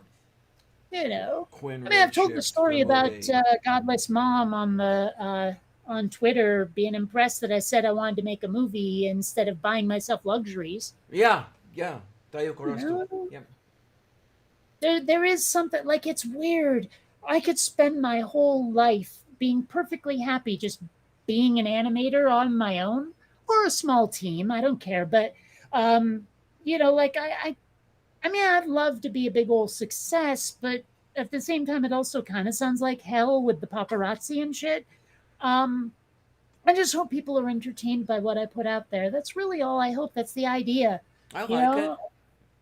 Well, I mean, because Quinn Redshift right now, I mean, a lot of times when a sci-fi series would start to go into the dumpster and I'd be like, or it would end completely and I want more, people would say, well, make your own. I'm like, but if I make my own, it's pure spoilers. And but with Quinn Redshift, it's kind of like a love letter to my nostalgia in a way, and to the space opera community, whoever you may be. And so it is what I wish I could see, what I wish someone else had made and I could watch it. I just hope my taste lands with other people. Moo. Well, I'm definitely looking forward to seeing it from opening credits to closing credits. Yeah, well, I hope people enjoy it. The one thing that bothers me is there is a lot of people just sitting and talking. And like, I mean, Act Three will have a bunch of action, but Acts One and Two are almost complete dialogue. Almost. Moo. I mean, I did my best to try to raise some tension and suspense at the beginning of Act Two, but well, I mean, okay, I intend to find like a test audience before I release it so they can tell me what they think, but I don't know. We'll see. Oh, football, excuse me. Wolf beef. Purple has Also, said. Truth Surge's character, I think he might steal the show. Uh-oh. Oh, my Purple has said, I would much rather my work be famous and no one knows what I look like. I want to still Agreed. be able to go shopping without strangers bothering me. Yeah, there you go. Exactly. That's exactly what I was getting at. And I think being on the backside of the camera instead of one of the stars is a good way to accomplish that. Although, if you make a big, like, epic blockbuster, sci fi, superheroes, fan, whatever, it doesn't matter. A lot of times they insist on interviewing the director. And I don't know if you're allowed to refuse if you're with a studio. Likely not. Yeah. So it's real, like, if I saw James Cameron on the street, I'd be like, oh, hey, it's James Cameron, because I've seen him so many times in interviews. Wait a minute. Do you know who James Cameron is? I've heard the name. Director of Terminator, Aliens, True Lies, Avatar, probably others, but I'm blanking. Oh, he directed one of the Piranha movies, I think. Joe Dante directed the other. But yeah, so Jimbo Cameron, Terminator guy, Avatar guy. Oh, and The Abyss. I left out The Abyss. Oh, Daio Korostu. Okay, there Why? we Have you go. seen it? You've seen The Abyss? I've seen clips, Oh, but I know yeah, that's not I the know same. of the Abyss. Oh, yeah, that's right, Titanic. Why didn't I think of Titanic? Oh, let's see. Stool wants to know, why have you not called his agent about his special part? Because you're a little male for my taste. Actually, the truth is, though, at some point I am going to need to cast a bunch of people as additional voices. I already got my friend Alex to do something. He's the one who did the voice of Dewey, Alex Lachlan. Daio Korostu. Yeah, although it's one line. You remember Jetball, the thing that's supposed to be on the little like TV sets in the bar? Oh yeah. He does the announcer voice for it. It's like blue team is headed for the goal and he shoots, but he did it better than that. And like there's a bunch of pilots who are going to have to do a lot of like I'm hit, and cover me and two bandits coming in and all of that stuff. Like the Death Star attack in Star Wars, Yep. or hell, Top Gun. And so I'll need to cast people that way. Yeah. Also, Vocal extras.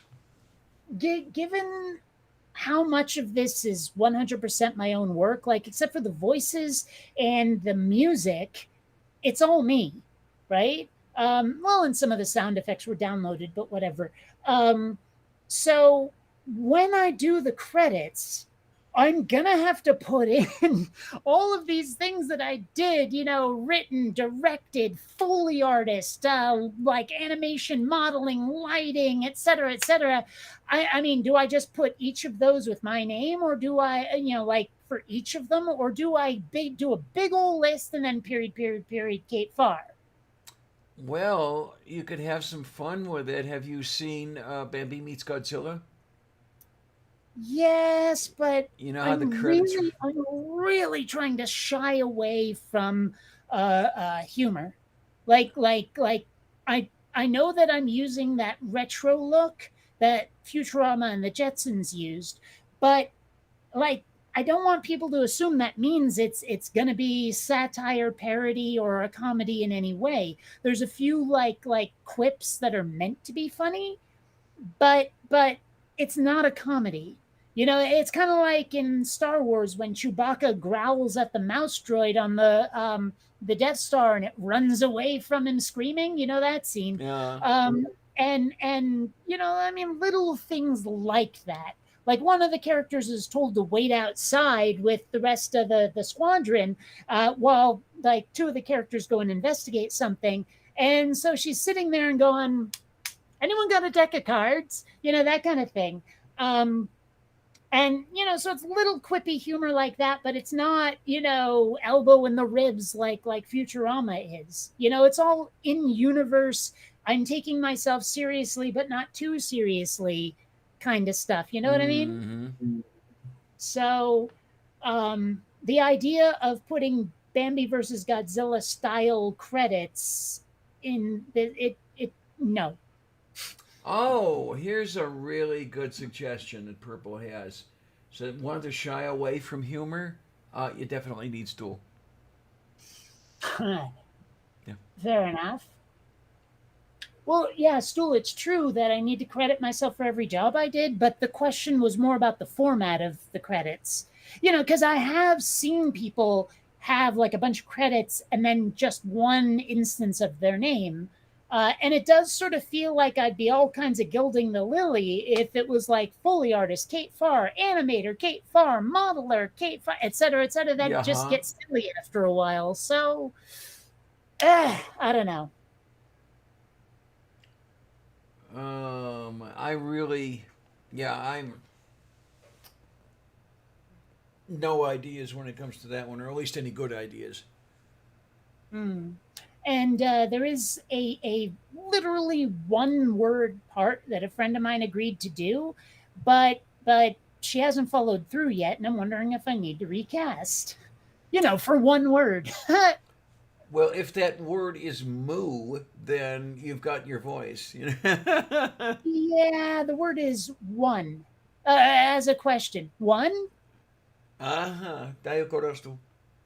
So you know, because there's a bartender and someone ordering a drink, and she wants to ask, well, you know, how many drinks are you here with friends, kind of thing.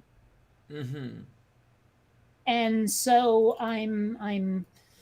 but and it's like in a loud place, so it has to be not just one. It has to be like one. You know, like you're trying to talk over the music. Adin.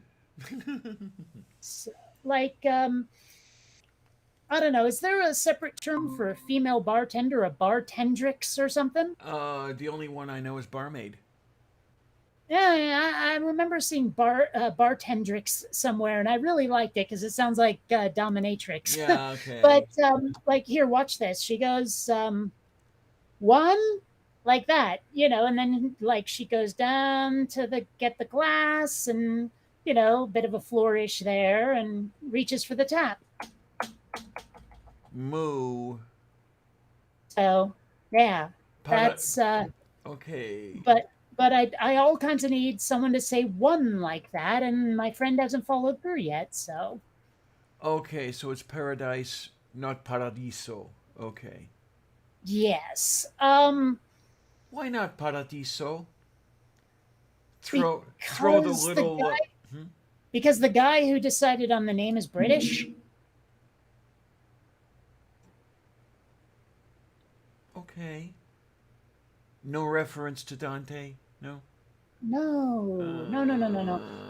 Again, I don't know how much people care about spoilers. I could explain it, but it's a kind of a reveal in the plot. Oh well, then don't. Yeah. Yeah. Um. But I don't know. Now, Nah, I like it. What was I too into? Is in my note to the thing to remembering to making. Oh well.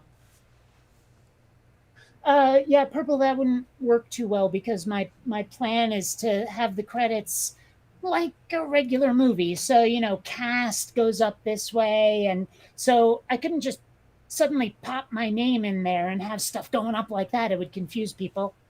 I Yeah, think anyway. I like Purple's idea. Bar wench. I mean, I guess I still like bartendrix, Oh my. Oh God. but Drink like, lady. oh, I wonder if I still have it or if I deleted it. At one point, oh no, I'm not going to show it because it's got spoilers. But at one point, Truth Surge asked me to give him an example of what his character was like because he'd still seen still frames, but he really didn't know like how to play it or how he had played it if he'd done it well. Nice stick eye. And so he wanted to see a sample, and I was like, well, it's going to take a while because I haven't gotten to your character yet, and I don't want to animate prematurely, so to speak. And also, I didn't do storyboards is the thing. I'm sort of flying by the seat of my pants, but it's working really well, I think. um so I couldn't just make his scenes right away. In fact, it took like a year and a half, if not two, to get to his character. But when I got there, I gave him like a minute or two of his character, and he was like, cool. So, Moo. Moo, moo, moo, moo, like, moo. that is Truth Surge character right there. All right then. Oh, yeah. Oh. I think I could describe his character best as being like,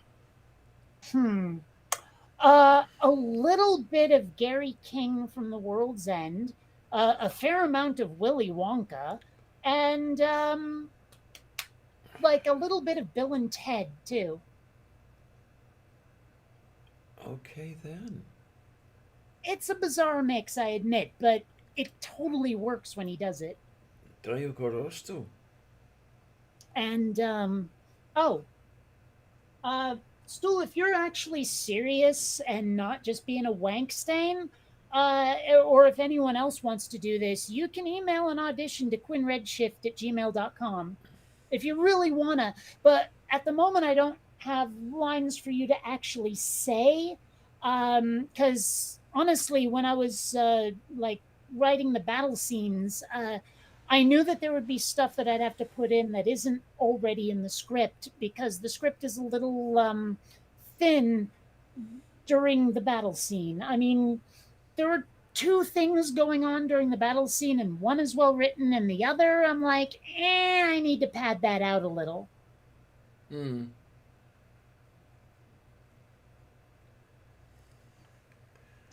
And Destroy when it. I say that Truth Surge's character is kind of like Bill and Ted, at one point he literally does air guitar. So, All right. uh, like, okay, here. And also this scene right here, or at least this shot, I love this part. It's some of my best animation yet. Here it is.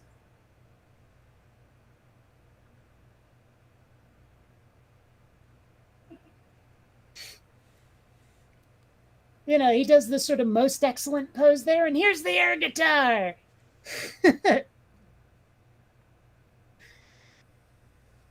So yeah, I'm having fun with it. What you got on that thing? Yeah, Parrish, I mean, the pilots that are part of the squadron are a bit on the diverse side. So there would definitely be a role for someone with a decent baritone. Absolutely. Okay then. Move beef. Like, I've got a couple of shots where the pilots are reacting to something, and it kind of establishes who some of them are. I don't know if I've shown it, but I designed a whole bunch of helmets, like helmet designs for these characters.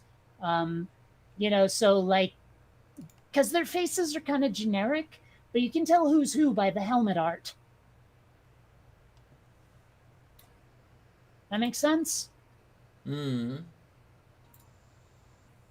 Let's see. Ah, There. let's try. So What Uh, you got on the egg thing? Oh, there's the this egg is thing. this is Rhea's helmet. She's the female lead. This is Cass's helmet. She is basically Rhea's sidekick or second in command. It's also the part I play. Moo. Most of these helmets don't have any actual meaning except for this one. If you notice, it's a very sort of stylized Venus symbol, a female symbol, because this particular pilot is a Venusian. Oh, well. Okay, then. Yeah.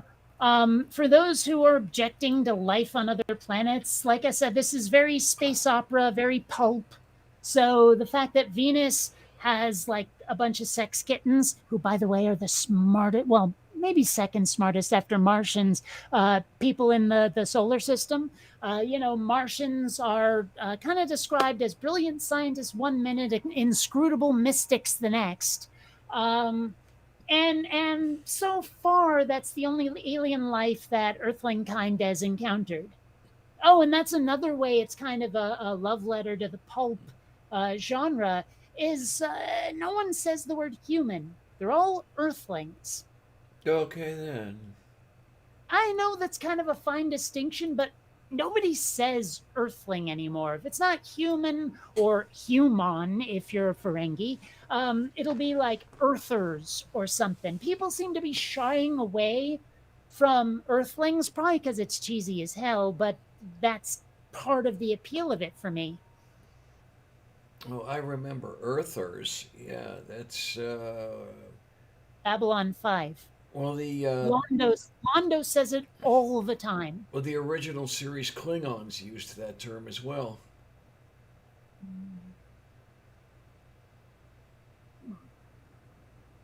Yes, I'm allowed to say helmet art.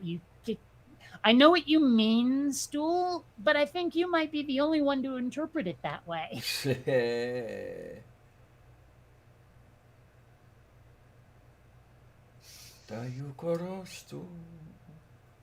Yeah, that is the problem. I've been working on Quinn Redshift for so long, and I'm so eager to show it to people, but I don't want to spoil it too much, you know? Uh-huh. I get it. I get it. I mean, if anyone out, well, you know what? I don't want to do that because I was going to say if anyone out there doesn't mind spoilers, I'll show you the rough cut, but I don't want anyone to distribute it. So, I don't know if it's a good idea. Plus, it's almost like it's like right now it's 953 or 9,503 461K. Dick Dawson, hello. Hello. Hi. Moo moo moo moo moo moo moo. It's true there. What where was it? I think it was Nerdies. No, it's well, somebody said like that's half a joke with YouTube, the way YouTube is going these days, and I agree. Most websites have gotten way too draconian about language policing. Way too draconian.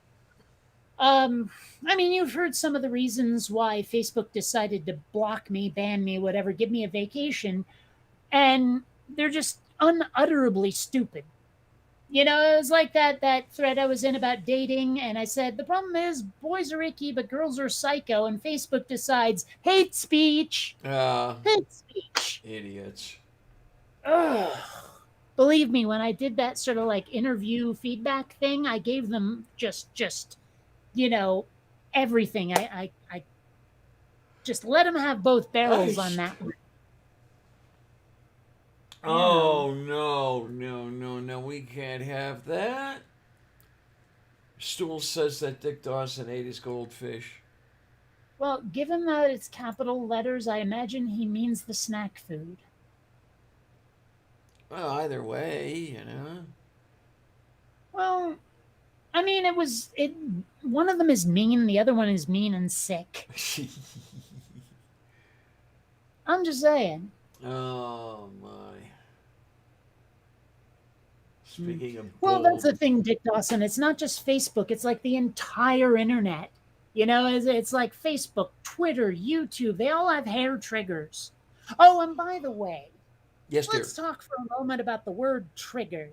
Yes, dear. Like I know a lot of people want to say it's exclusively an ADHD or not ADHD, a PTSD thing. Bullshit. Is people have had hair triggers for ages, right?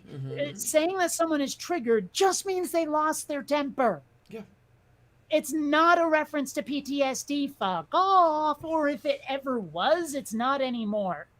You know? It's grown beyond that. And if you're going to get aggro about the word, give us another one that means the same thing. Don't just bitch. Give us an alternative. Oh, well, looks like Dick Dawson is finally feeling 100% for the first What time was in wrong? the first time in a couple months. Yeah, it was a little under the weather. What was it exactly, Dick? I forget. Not enough coffee?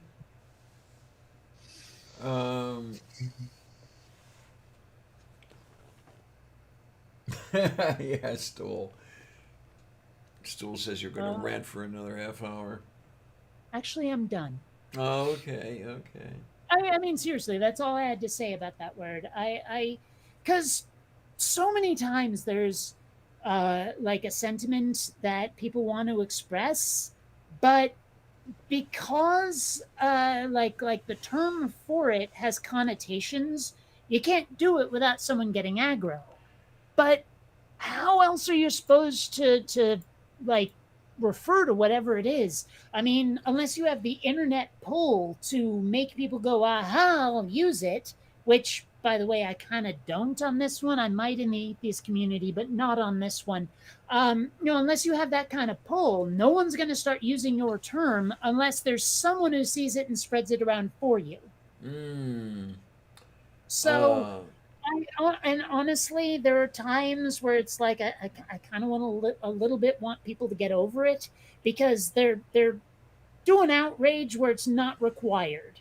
They're fighting a battle that honestly seems more like pique than any kind of actual objection. Dick,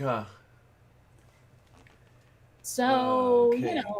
Fibro, strep throat. Okay, gotcha. Not fun stuff. Wow. I mean, strep throat's unpleasant by itself. I've only heard descriptions of fibro, and it's hard to empathize with just because I don't have it. But I mean, I understand it's nasty. I just can't picture having it. The experience of having it. Mm-hmm.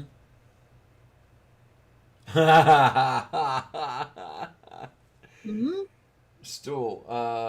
Purple said she wants to keep branding, but she's cutting it short because she gets more satisfaction proving Stool wrong. Thing is, Stool made the accusation after I was done, so I mean, I'd like to believe my inspiration was me, but Oh my. But yeah, Dick. As far as the way things are going, I started the procedure for screening for a kidney transplant this past Friday. screaming with an N. Okay. Yeah. And I have a cardiac stress test coming up this Friday, and echocardiogram in November, and all kinds of stuff. Yeah, it's going to be real interesting. I seriously thought you said screaming instead of screening. I've been screaming for a kidney transplant, There you go. Yeah, and believe me, I'm no stranger to medical testing. But so I empathize, and if you want it, sympathize. There you go. Dick Dawson says, I'm 50 and I feel 70. 50. I remember 50. Yeah. I've seen you, buddy. Not a day over 29. yeah, people keep saying that kind of thing about me too. And well, I'm almost, but not quite double that. Slowly but surely, Dick. Um, want to settle things down with names, addresses, and phone numbers because the transplant center wants to have someone, if not one person, more than one person, definitely committing to looking after yours truly once the surgery is completed before they will even consider letting me on the list to wait for a kidney. So, yeah, we'll get that stuff out of the way. And Did they say for how long? what, the post surgery stuff? Well, that you'd need a caretaker. They said it could be up to 8 weeks. Oh, that's nothing. I thought it was going to be like a year or two. Oh, no, no, no. I mean, I don't know what the rehab is like after a kidney transplant. It's basically what you would put up with after just about any abdominal surgery. Well, like, I got the impression that you had to take like anti-rejection drugs or something. Oh yeah, yeah, absolutely. Okay. That is lifelong. That's okay. That was actually going to be my next question. Yeah, because what I had thought was the anti-rejection drugs knocked out the immune system. Here it turns out they only slow it down. Hmm. Um, It would be nice if they could find some way to just make it a non-issue. yes, that would be wonderful. Um, oh, great, great, great. Purple Mhm. says I emailed about donation. They replied with another questionnaire. Looks like 85% of the questions are ones I've already answered for them. Okay. Alrighty then. Yeah, and they're just going to do the same thing over and over to make sure they have it right and everything else. They're just. I know where they're coming from. I do. They want to make sure that I don't waste a kidney for them. Question for you. Yes, dear. What blood type do they require for a transplant? One that matches the recipient. No. Specifically for you. For me, A plus. Okay. Well, that's me out on B negative. Yeah, you're right on the other side. There you go. Mhm, Thanks for mhm. the thought. I Anyway, remember honey. loving it when they told me that. Like I had to specifically ask because they'd never told me, so they took a little bit more blood. And when they said B negative, I'm like, oh, you just handed me the best joke ever because I can tell people I have a very depressing blood type. There you go. There you go. But thanks for the offer. Seriously. As Oh, I didn't offer. as unstated as it was there. Well, honestly, though, like I've heard about people who've donated kidneys and they have to be on a lot of meds after too. And Not, I'm already on enough medications. yeah, you might not want to fool with that stuff. It's not quite as hard on the donor as it is on the recipient, but it still has one of the things that has to happen um, when the donor gives up a kidney, the other one actually grows to make That up doesn't shock some me. of the take up some of the slack. So you've got to do that, and I wonder if that's uncomfortable. Like all of a sudden it just doesn't have enough room anymore. well, remember they did make some room by taking one of the kidneys out. Yes, but that's clear over here. It's got to get through probably a bunch of other organs and a spine. The fun part is that the donor gets some extra space by losing the kidney. The recipient gets a third kidney. They don't take out any of the old Oh, equipment. you mentioned like yeah. I guess on Sunday. Yeah. Yeah, I thought that was bizarre, but I mean it makes sense. But I never pictured it when I heard about kidney transplants. It Yeah, just same didn't even here. occur to me. Same here. So And Yeah. the thing that I found out is for those who get the transplants early in life, they do have a limited life. Um, Hmm. Even a living donor kidney is not expected to last more than 20 years. But if you need a second transplant, and if you get that second transplant, they don't take out the first transplanted kidney. They still leave it there. So you have 4? Four. Yeah. Wowzers.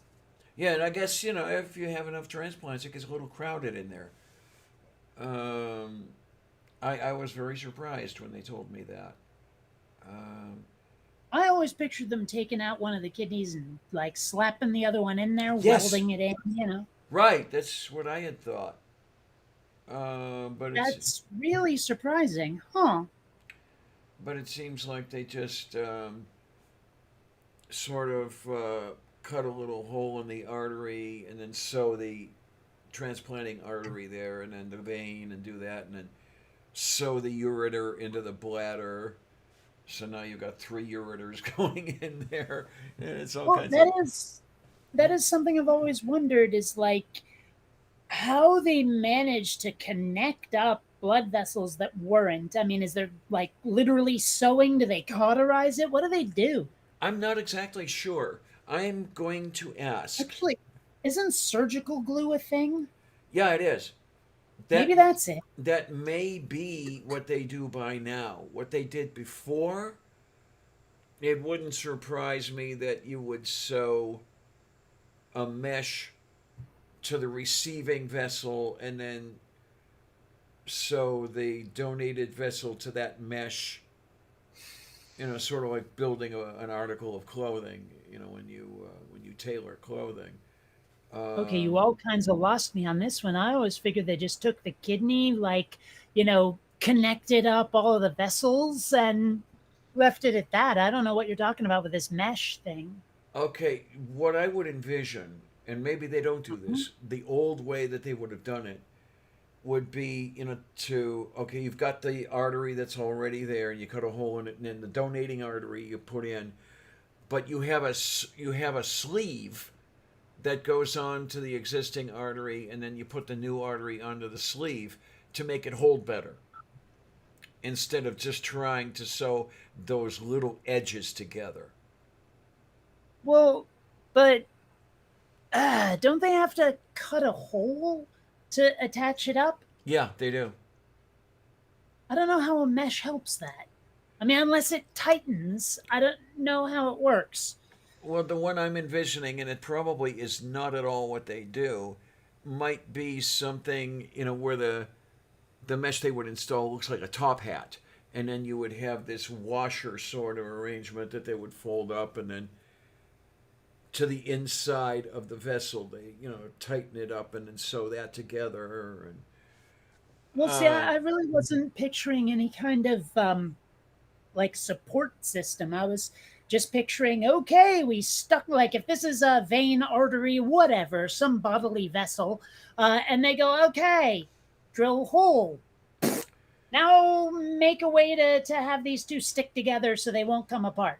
That's all I pictured. I didn't picture like some sort of thing that holds it there. I just sort of pictured either sealing it with cauterization or sewing it or something. you're going to want something that would support it because, for example, when I had dialysis this morning, they take your blood pressure while it's going on, and my blood pressure was consistently around 150 over 80, and 150 millimeters of mercury is a pretty significant pressure.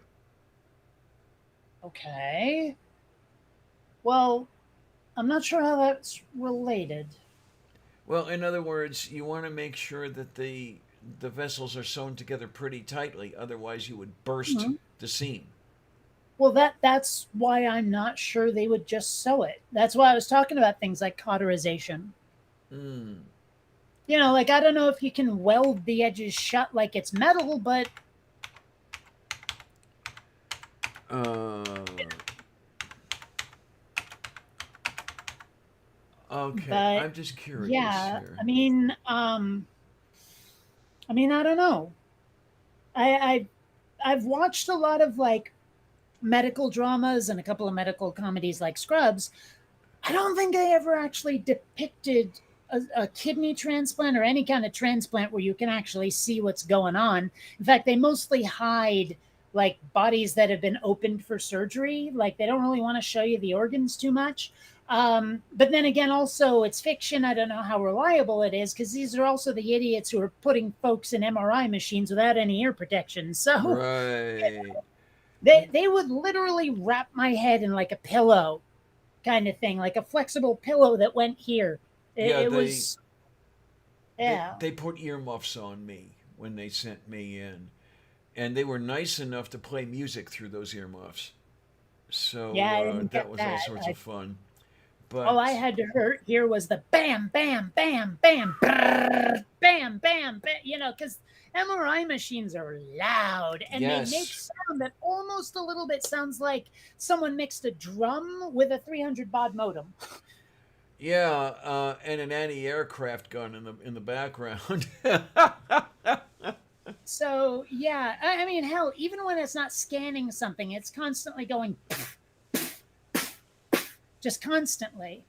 Uh huh. So, I don't know. I mean, I'm sure I could look into the inner workings of it, but I don't care. All I care about is that it's like a stuttering jet engine. It sucks. There was a television series back when the Learning Channel was good. That was called The Operation, and they would actually have cameras in an operating theater, and I believe at least one of their episodes was, I think it was a cardiac transplant. All right. And you got to see everything they did. And I wish that I could have got all. I tried to record as many as I could, and lost almost all of them. I've got You know, just it's probably on YouTube or something, or you can find them online somewhere. I bet you. well, okay. We can try looking for it. Okay, What was it called? Just the the operation? operation. Yeah. Um. Well, it looks like they sell it on Amazon. I'm seeing a bunch of videos on yeah, it says YouTube. Uh oh, but it looks like most of those are promos. Oh, Discovery Channel Super Surgery, but you said the Learning Channel. So, It might have been Discovery Channel as well. I can't quite remember. I mean, this was only 30 years ago. okay, but Super Surgery is capitalized, so I'm assuming that it's a show on the Discovery Channel that's not the operation. Okay. Okay, I'll go with That's that one. what I presume anyway. Yeah, here I Uh, see the Discovery Channel Super Surgery. yep, it's probably not what you're talking about. Right. Oh my, oh my, oh my. Because I had been looking for it for a long time.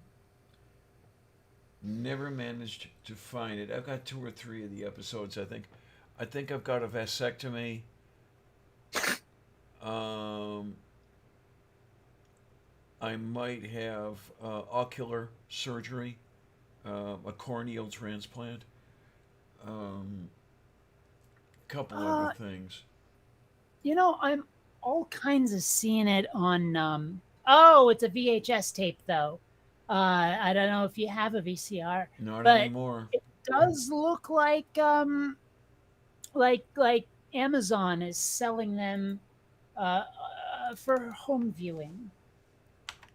Oh, I'm looking here. The Operation Season 1, arthroscopic knee surgery, brain surgery, cesarean section, corneal transplant, laparoscopic gallbladder removal, leg straightening, open heart surgery, and reconstructive hand surgery. I don't see the vasectomy, but there is a season 2. Oh, there it is, season 2.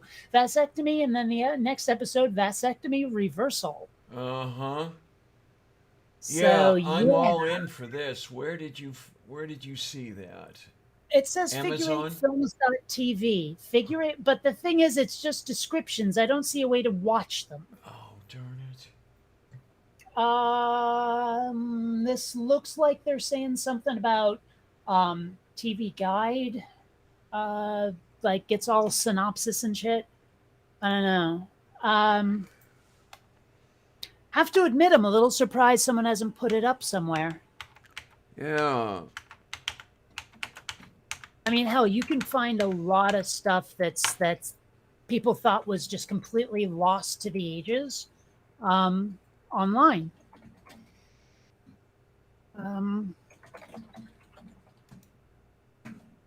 Wow, you type in the operation and you get the operations room Desert Storm, the operations room Black Hawk Down.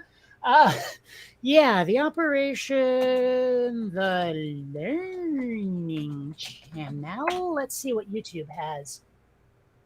Well, what do you know? The Operating Room Season 1, Episode 3 bypasses 20 minutes, 38 seconds. That could easily be it. I'm not seeing much else yet. Let me scroll a bit, but that does appear to be someone's uploaded at least one episode. All right. Now, I'm looking at the one you were talking about earlier, the Figure8 Films. Yeah, I'd like to... I hope I can cart. search this channel. Okay, here we go. The operation. There we go. The operation. Oh, yeah. Well, okay. It says the operating room, not just the operation. I don't know if that's the same thing. Well, you know what? I can have a look at the episode names, and it doesn't look like it because I don't remember Season 1, Episode 9 saying healthy sleep. So maybe this isn't it. Oh, look. Oh, but this is the title card and everything, but there's no link on it. Darn it. Yeah, under their previous shows is the operation, and I don't see. Well, Foo-foos. It's the foo-foos, that's what they is. and I'm looking for it as a torrent, and I don't see it. Let's see. Does anybody do torrents anymore? I don't even know if the Pirate Bay is still up. I remember them getting cracked down at one point and they were gone, but Yeah. I'm pretty sure they just keep coming back. Like they find another URL or whatever, and IP address, whatever, and they they start over. Well, let's see. The piratebay.org is still up, apparently. Let's see. The operation. Let's see what happens. Let me try the Operation The Learning Channel, or TLC. Oh, no. Let me try the Learning Channel. The Learning Channel. Search. Okay, I see a VHS rip and a DVD rip here. 36 gigabytes. Let's see. Oh, hey, there's a description. Back in the 90s, TLC was called the Learning Channel, blah, blah, blah, blah, blah. Keeping with the operation dates from this period. This small selection from the show's 5-season run that was captured on VHS at the time transferred to DVD-R, ripped, blah, blah, blah, blah, blah. I will give you this link if you want it. Oh, yay. That's Because it looks like you can download at least some of it. Moo. And I've got a couple of them. So there it is in the chat. Oh, Desu on the egg thing. So I can't guarantee these are episodes you don't have, but... Oh, and it says 183 files. Holy shit. That could be a lot of it.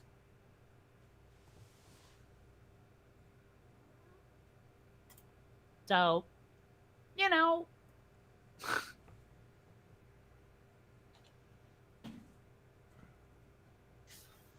All right.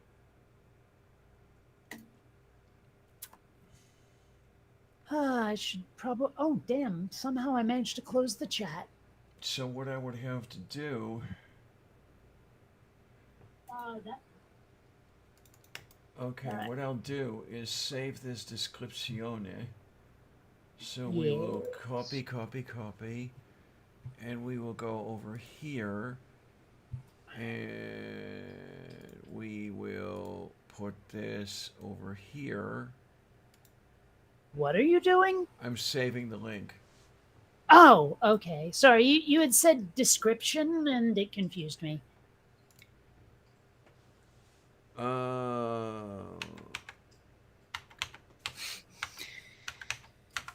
And then I'm going to call it a text, and I'm going to put it on the desktop. Like that. Yeah. Because what I'll also have what I also have to do is install one of the torrent clients. I like BitTorrent. Yeah, that's one of them. Another one I used to use was Vooz. Never heard of it. Vooz? Never heard of it. Vooz or Views or something. V. How is it spelled? VUZE. I would have pronounced that Vooz, but okay.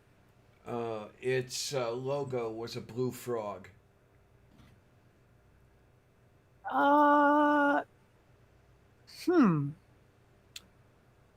It looks like it used to be called something else. It looks like Azurus or possibly Azure or possibly Azure US, but the U and the S are lowercase, so I'm assuming not. Right. Yeah, you got it. Still on. But all kinds of not seeing a pronunciation guide. Wait, what has replaced Vooz? So is that bye too? Yeah. It was Azurius or whatever, then it became Vooz, now it's Bigly BT. Okay.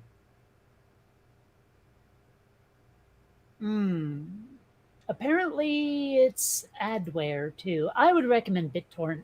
Not the Veliki.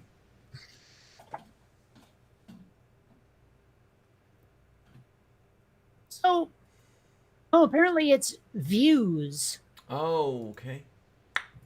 Like, okay. It is Og, it is Foo, it is Boo, and it is Goo, and it Views. is really full of the Views. Views. Views. All right. Oh, hey, I didn't see this. I wonder. Views. Okay, so it's just a slight difference in rhythm. Interesting. I do like these pronunciation things on the internet because it helps me prove you wrong a lot. Oh. I don't know. What? There we go.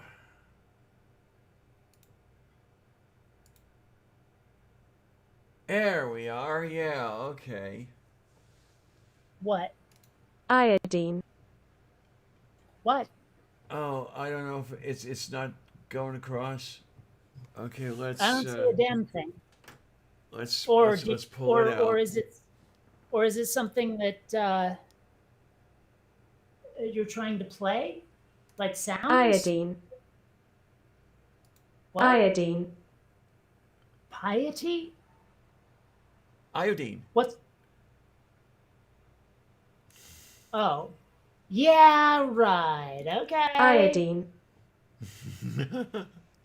Okay, but is that a different? Like, is that the British pronunciation? That's what the label says. Yeah. Okay. Well, You know what we're not? You know, this is interesting. On the page, there's a Iodine. Iodine. there's a question Iodine. that comes along with this thing on the page.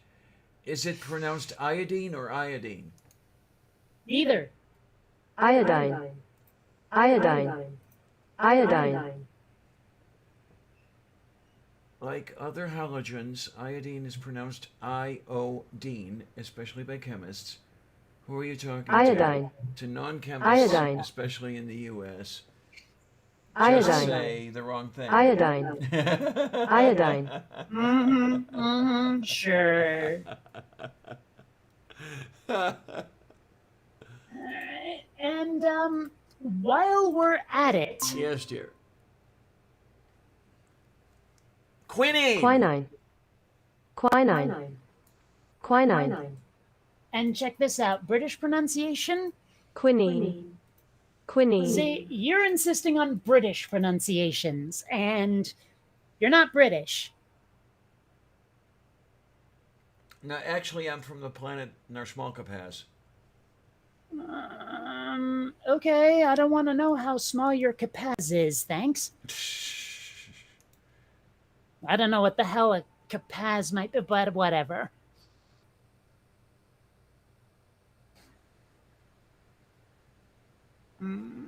Aw. And, Oh. Oh.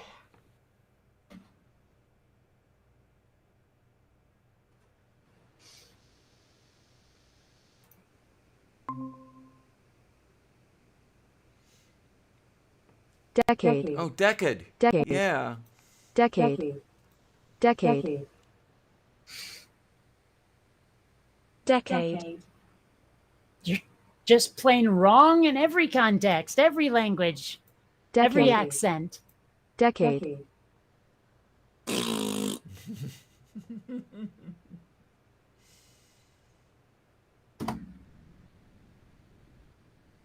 That'll loin ya.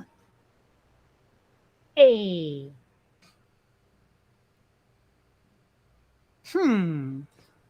I wonder what would happen. Let's see. That would. Ah, they won't do it. All right. Huh. Well, I wanted to see if it could pronounce Quinn Redshift for me, but no. Oh, well. Oh, wait. Redshift. If you got the egg on the thing here, you know, the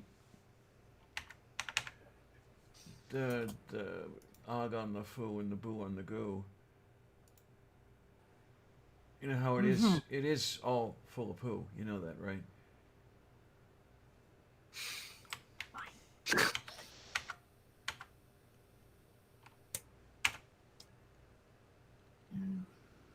Oh, hey, that's weird. You know how I got that bruise, like Quinn gee, has it Redshift. been 3 weeks, 4 weeks? I don't remember, but it was a deep bone bruise, and this morning, it still kind of hurt. Quinn Right now, Redshift. though, not really. Is that weird? Okay. Now this Like in the space of a couple of hours, it stopped hurting. Is that weird? not necessarily, but I will say whoever recorded this Google Translate voice sounds a little too much like Fran Drescher. You know those aren't recorded, right? Aren't the phonemes recorded and then they're slammed together? Well, not necessarily. I mean, it's clearly text to speech is my point. The word itself was not read by a human. Right. Yeah, because you have But my point is that the pronunciation isn't the fault of anyone whose voice may or may not have been used. If a pronunciation was wrong, it's the fault of the person who made the entry. Quinn Redshift. Oh, where was that from? Google Translate. Quinn Redshift. Notice that sharp Oop. intonation. Quinn Redshift. Sounds like they're saying rad shift. Yeah, it does. Quinn Red Shift. Well, Gaga Fufu. You know the Gaga Fufu, right? Juan Bradshaw. What the hell I don't was know. that? In my weirder moments when I'm feeling silly, I will say Quan Radshaft instead of Quinn Redshift. It's a thing. Ek pataye. No lo Don't normally say it to other people because, well, it doesn't come up a lot in other chats. I think I've only said it to one or two others. Okay. I mean, it's Queen not like I'm Krasny ashamed of Zdvig. it or nothing. It just doesn't come up. Queen Krasny Zdvig. All right, now that sounds interesting. Here we are. Turn this up. And Queen Krasny Zdvig. it's Quinn Redshift in Russian. It sounds like Russian, yeah. Yes. 'Cause I know the word Krasny Krasny is Zdvig. red. What? Krasny is red. Yes. That much I know. So with that as context, I figured it out. Karastu. And then there's this kiddiness. Yes, hi. What? Okay.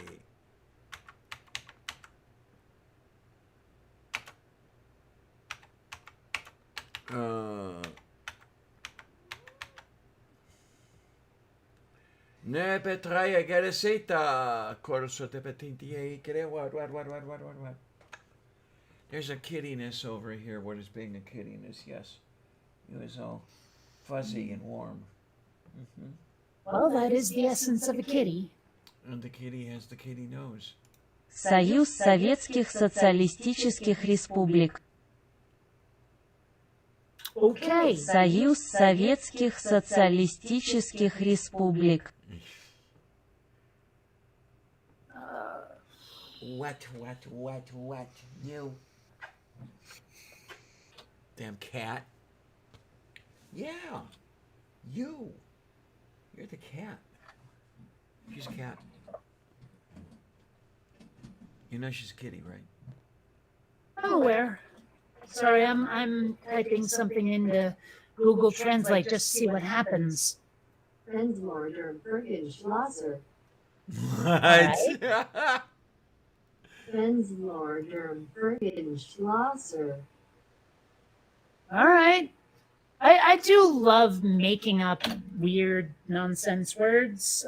Some of them I use, some of them I don't. But like Fergenschlosser, I don't know what that means. It just amuses me. Snurgleplex, I like to say that's the integer that immediately precedes infinity.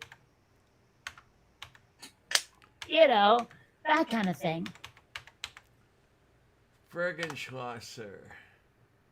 You're not going to find it on Google. I looked. Or if you do, it's because I said it. Not yet.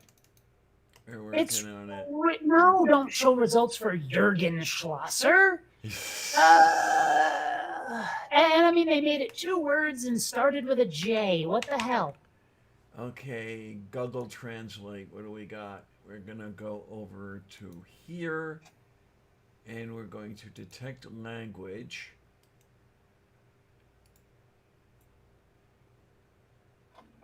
And okay, so it thinks it's Norwegian, and it thinks that the Norwegian Fergenschlosser translates into English as Fergenschlosser. Well, yeah. Okay. It is the agenda fool. Färgenschlossar. Färgenschlossar. Fergenschlosser. Ich diddly doten boat and skeeter doten what doten shoo. Ich diddly doten boat and skeeter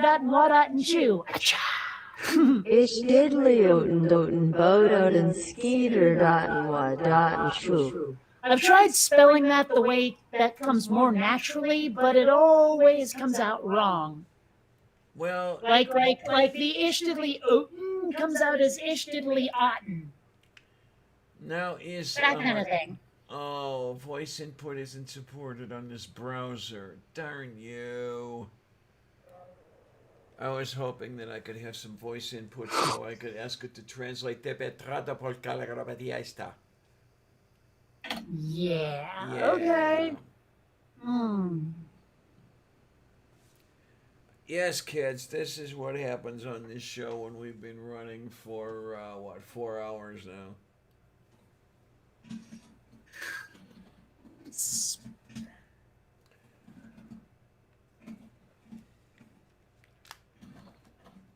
Oh, where is this thing that we are going to up to folding to making?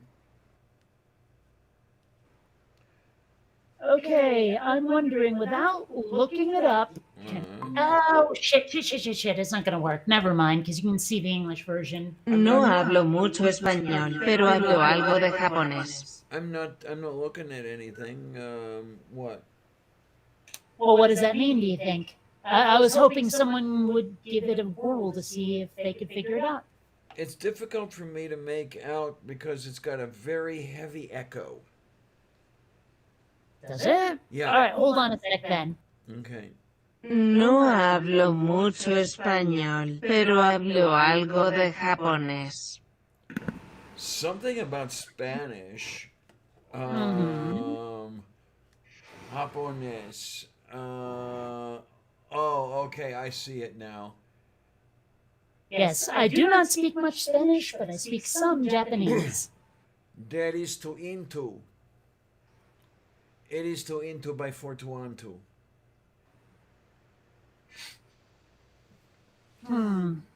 So that means I don't know. I gotta say there's another one. Because if all you do is read it, chances are good you're not going to pronounce French correctly either. Right. Because let's face it, they stick so many extra letters in there. I mean, let's face it, Devereaux is clearly Deverox or something. Deverox or it's clearly not Devereaux. How the fuck do you get Devereaux from anything that ends in X? Well, what you gonna do? I mean, I have to say, learning the language has to be murder on French kids. You know, you go to school and it's like learning a secret code. Yeah.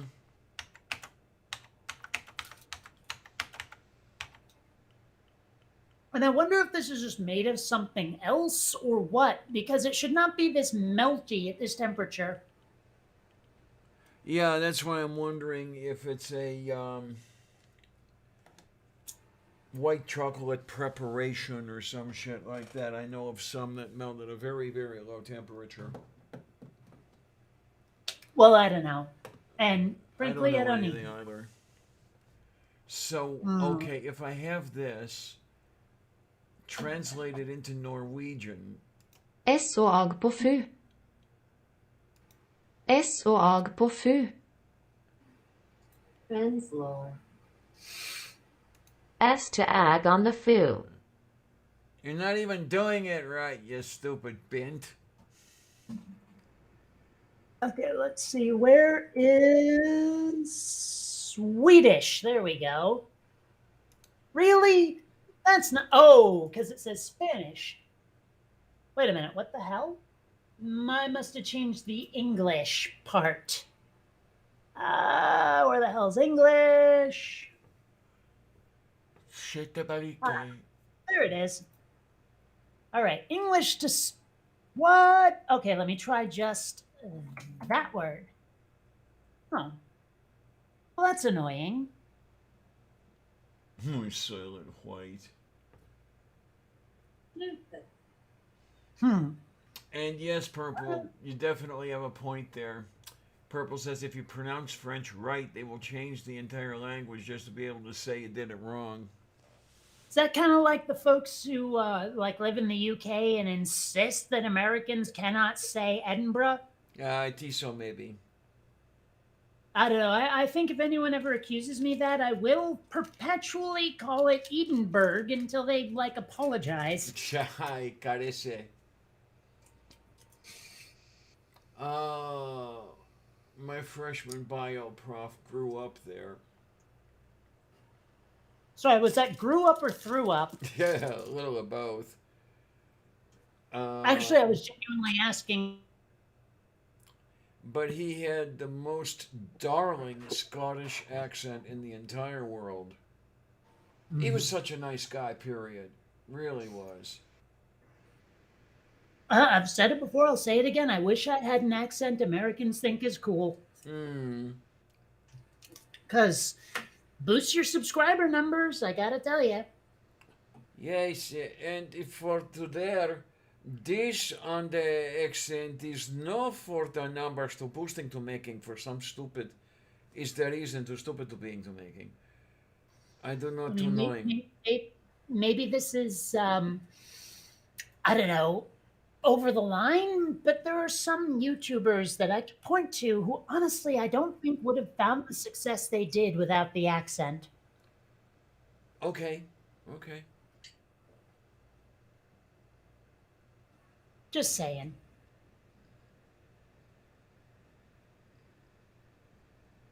Trying to think of.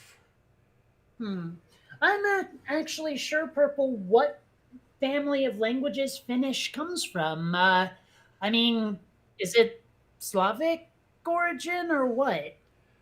I think that Finnish might be extraterrestrial because it's not a member of any major language family I know of. Okay, it says Finnish is a Uralic language. I don't which comes from the Ural Mountains in Russia. And it's interesting because they think that the Finns originally came from Turkey. Boy, a long way to walk.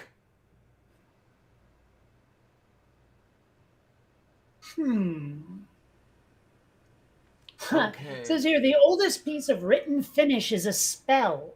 Some Finnish words still used today date back 4,000 years. It's unclear where and when the written version of the language came from, but the oldest known piece of written Finnish dates from around the mid-1200s and was found in Novgorod, which is now Russia.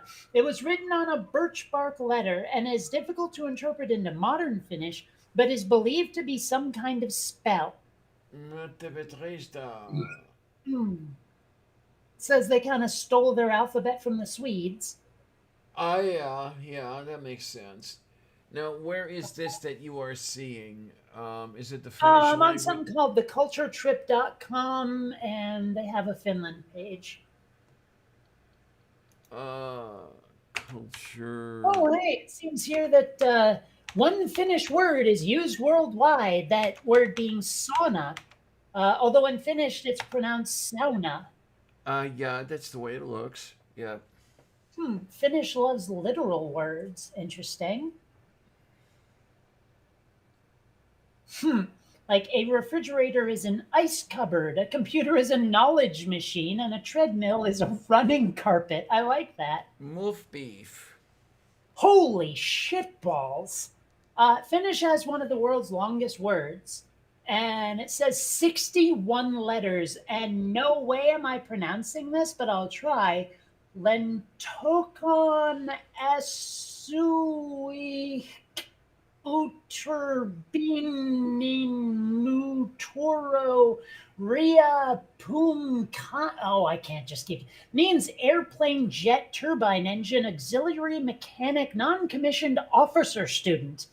And then the last word of the entry, it is not used very often. Okay, then. But here, let me just copy paste this fucked up word into the chat because it'll be a lot easier than trying to say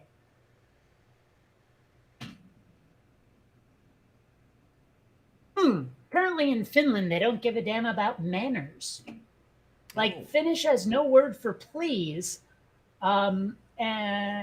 using the word for thank you whenever it is needed. When asking for something in Finland, you only need to name the thing you need and not worry about coming across as impolite. Moof beef. Interesting. And Finnish has no gender pronouns. Says here the most noticeable is the gender-neutral I'm assuming it's Han with an umlaut over the A, which can mean both he and she. Acá está. That is interesting. And I have to admit, like, it also says it contains no gendered words or pronouns. And you know how I feel about, like, the romance languages where for no reason at all, they decide to make nouns masculine and feminine and all that shit. I'm like, who has time for that? Well, there's the interesting thing. I never had a difficulty with that for some strange reason. I mean, when I would learn a noun, I'd learn the direct article right along with it. So you didn't learn dog, you learned der Hund, that sort of thing. That's not Spanish, that's El Perro. There you go, because German has 3 genders. But the reason, it's not that I had a hard time with it or couldn't pick it up. It's that I objected because it was pointless. There was no reason for it. It added nothing to comprehension. Right. And really, about the only reason it's there is because it's there. That's the way it was done. That's the way it is done. Yeah, but someone had to think of it. Yeah, I don't know how that came to be. I really don't. And the whole thing with the German, for example, when you learn, der Hund, not only are you learning that article, you need to know the others that go along with it because it's case dependent. So nominative case, if it's the subject of the sentence, you're talking about der Hund. If it's the direct object, accusative case, you're talking about den Hund. Indirect object, it's dem Hund. So that's what I really like about German. You can write a sentence down, cut it apart into its individual words, throw the words into a bag, take them out at random, one by one. In any order they're in, you can still make sense of these. You can still make the original sense out of the sentence. But the articles thing you were talking about, that was the reason I stopped learning Klingon, is because that was unreasonably complicated. Okay. Yeah, these people, excuse me, must have seen some utility to it. Otherwise, it would have been gone by now. Well, I want to know what it is. What did they think was benefited by that? Well, I don't know. Maybe what they saw as a benefit is what I see as nice, that you can arrange the words in pretty much any order and you still get the original sense.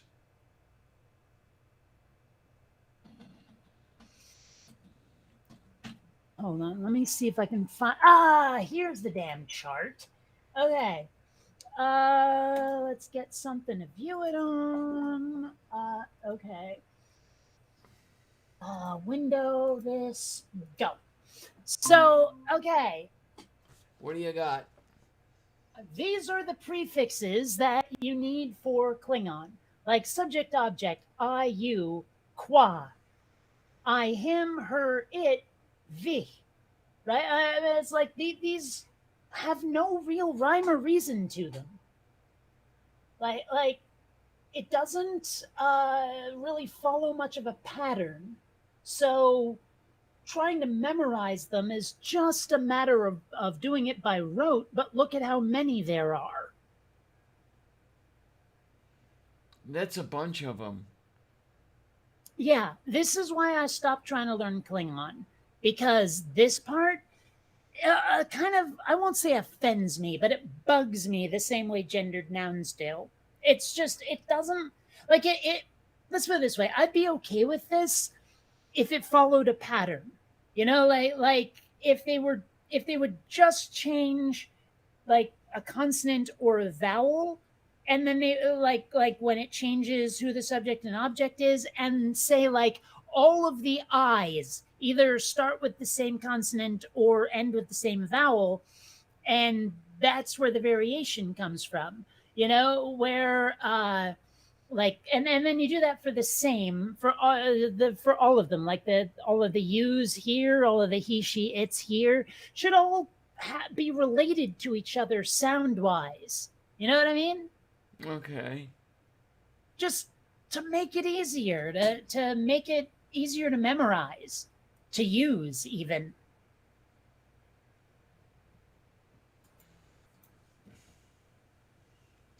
Okay, this I question here. This Google question is Finnish language dying? And the answer they give you is now Finnish is dwindling with the majority of modern speakers, Finnish immigrants who moved to Sweden in the 60s and 70s, dying out and their children speaking the language rarely, if at all. Oh, it's no Well, fun. that's the same in pretty much every country. I mean, someone comes up here from Mexico or over from Europe or something, their kids don't have accents, their kids speak English, et cetera, et cetera. And I've often wondered, like, does that bug people? Like, oh, look, I came over here from the old country and my kids don't give a damn about it. They're just Americans now, or they're just wherever they went. So I guess for Finns, it's Swedes, like I'm sure that's a problem for every parent, like who's an immigrant. I wonder how many of them care about it, though. How many are okay with their kids integrating, assimilating, and how many of them want to force the old country on them? I don't know. I mean, when I Well, was of course you don't know. We don't have the statistics for it. I'm just wondering. That's all. I'm curious, but when not having the answer means we drop the subject. Frankly, when I was growing up, we held on to the some of the old traditions voluntarily. yeah. And maybe, Well, and Hmm? go on. maybe Oh, we I seemed thought you like were- anomalies to some, but we didn't mind. Well, I mean, my parents had a few things like that. I mean, my mom's culturally Jewish, but we went to a couple of like bar and bat mitzvahs. We did Passover and Hanukkah and all of that, but it was treated much the way I treat, well, Giftmas instead of Christmas. It was just really an excuse to get together and occasionally give gifts. There was nothing really like sincere about it, if you see what I mean. Okay then. So, I mean, I'm familiar with a lot of it, but oh, and then you've got the Italian side of the family, and they have some traditions, probably fewer. Like a lot of the traditions that side of the family have are not a function of being Italian. Are they a function of being part of La Cosa Nostra? Whatever that is. A lot of it is actually a fair amount of that side of the family is Catholic, Sicilian Catholic. So, Wow. I mean, that might have a little to do with it. Yeah, a little bit. It's like, I'm trying to remember if any of my cousins had a confirmation. I don't know. Maybe. I'm sure at least 3 of them were baptized. Okay, now on both sides of the family I grew up in, the confirmations were a big thing. But, I don't know about my family. And that's actually one of the reasons why I'm getting on my parents' case, is because they didn't really tell me about family events when they happened. I know I've described it before. My grandmother dies of COVID. They wait 2 weeks. My cousin pops out 3 babies after getting married. I find out every last one of those facts at a family reunion because no one bothered to tell me. No, that's poo-poo. I mean, if you're finding Yeah. this shit out, like 5 years later. I mean, I wanted to have a real extended family. I envy those people where their like immediate relatives live within like 10 to 50 miles of each other, where it's just a matter of like an hour or 2 to see each other. You know what I mean?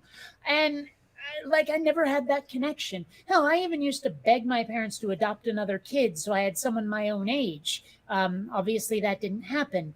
But I mean, it just, this is one of the reasons why I feel kind of all alone now that I told my parents to fuck off. And that's one of the reasons why it's scary. I almost want them back, but I can't take them the way they are. And I know a lot of people have said, "Oh, we can be your online family," but it's not the same. thing. No. I mean, don't get me wrong, I love a lot of you guys, but it's not the same. Right, I get it. I mean, yeah. but in a weird way, it's almost not the same with my family being adopted and all.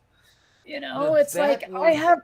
Well, no, but see, a lot of families have that whole like. I mean, I don't agree with oh, blood is everything, but I mean, a lot of them have a connection, a mindset, all of that stuff that I don't. And I don't know how much of it is my upbringing and how much of it is the fact that I'm not a blood relative and so don't share traits in common with any of these people.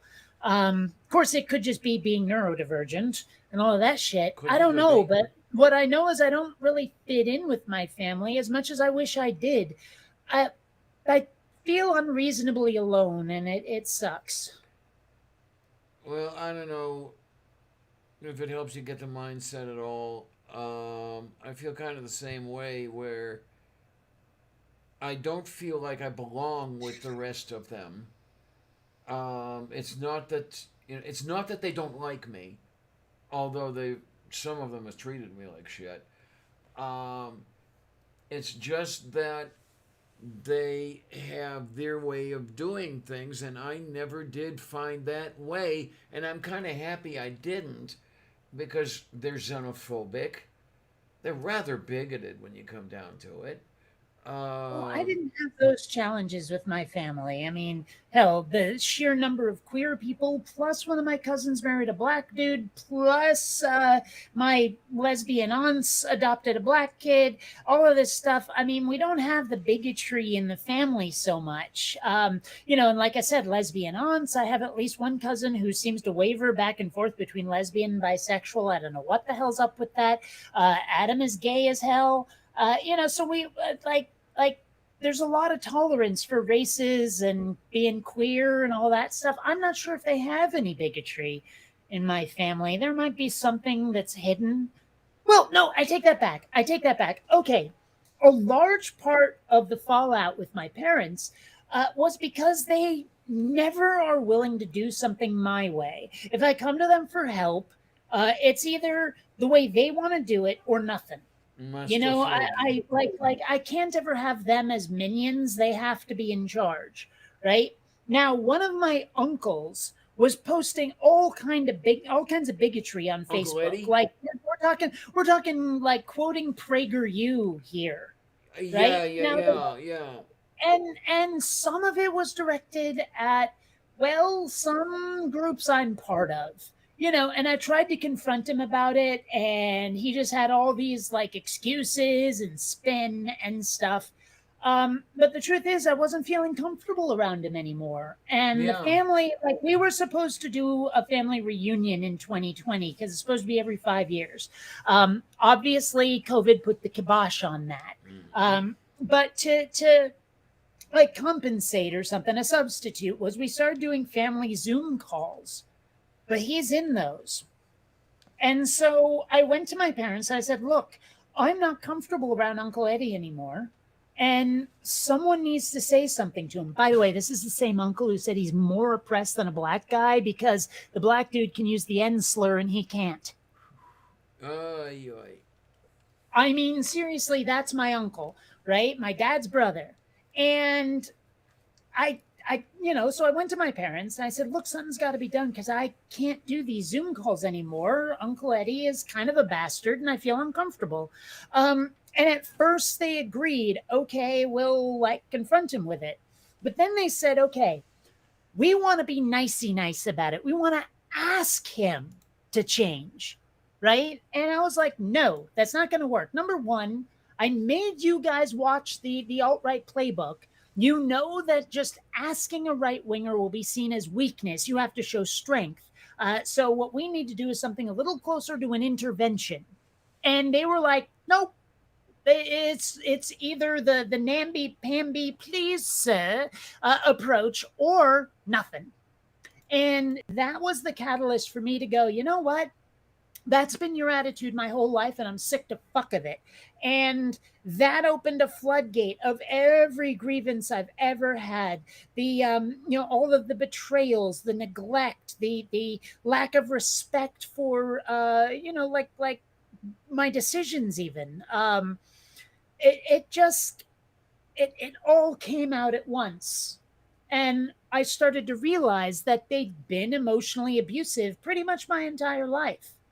And I realized that they've been gaslighting me, and it's like an abusive relationship. And at that point, I said, okay, I've had enough. I got to tell them off and walk away. And I really wish they'd never gotten around my email blocks.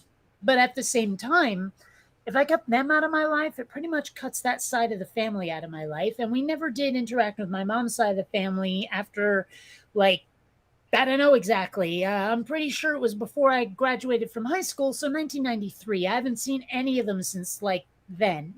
Right. So I don't know. I feel really alone. And the truth is, I think I've said it before, I'm absolutely terrified about the money thing because I'm not 100% certain I can keep myself afloat and finish Quinn Redshift. Yeah, okay. That one I get. I definitely get it. And I mean, let's put it this way. Off of Patreon, I was earning somewhere around $1,000 a month, which was pretty good. And that can sustain me for sure. That will cover my expenses and more. But it requires me doing at least 4 videos a month. And if it's animation, that is so work intensive. can you be satisfied with doing it the way you used to? What do you mean, like atheism videos? No. I got out of the scene because it was really stressing me out. Okay. I mean, maybe I could do it like I used to, but with a different topic. But That's kind of what I was. I actually really hated it when, say, Thunderfoot did that, for example. I wasn't a fan of it when, why can't I remember his name? Youngish kid at the time, kind of liked to dress up as Deadpool. Mr. Repzion, that was it. Or Repzion, or however the fuck he pronounced it. I don't know, but he did a lot of atheism videos for a while, but for him it was catharsis. He wasn't sort of an activist like me. He was just getting stuff out. And when he felt he was done, he started addressing other stuff, and he started losing a bunch of subscribers, including me, because what he started talking about was nothing I was interested in. Right. Yeah. And in the last, ever since I quit the atheism scene, I've lost literally hundreds of subscribers. And my only hope is to start putting out a bunch of silly animations and hoping that people latch onto them like the way that they've latched onto other comedy on YouTube. Foamy the Squirrel? Well, someone does. Red versus Blue? Do you know, what the hell is it? There's another one. Strong Bad. Oh, Strong Bad, I know. Oh, yeah. Those kind of things. I mean, Head Meats kind of fits into that genre. And it's the kind of thing that could get me much more notice than atheism ever did. But I have to do it. And I want to. But given how much of my time and my attention and my passion Quinn has, taken up, the idea of shelving it because I need money, it sucks. And it makes me regret pulling the trigger on this before I'd finished Quinn, but also I had to. Yeah. Purple wants to know if you could do static panels like a comic strip with voiceover. Hell no. Okay. I mean, I can, but I don't think that'll, I don't think people will connect with it that way. I think people will go, okay, this is just still frames. I don't care. I think people will expect more. Maybe I'm wrong, but I think I'm not. I don't know. I.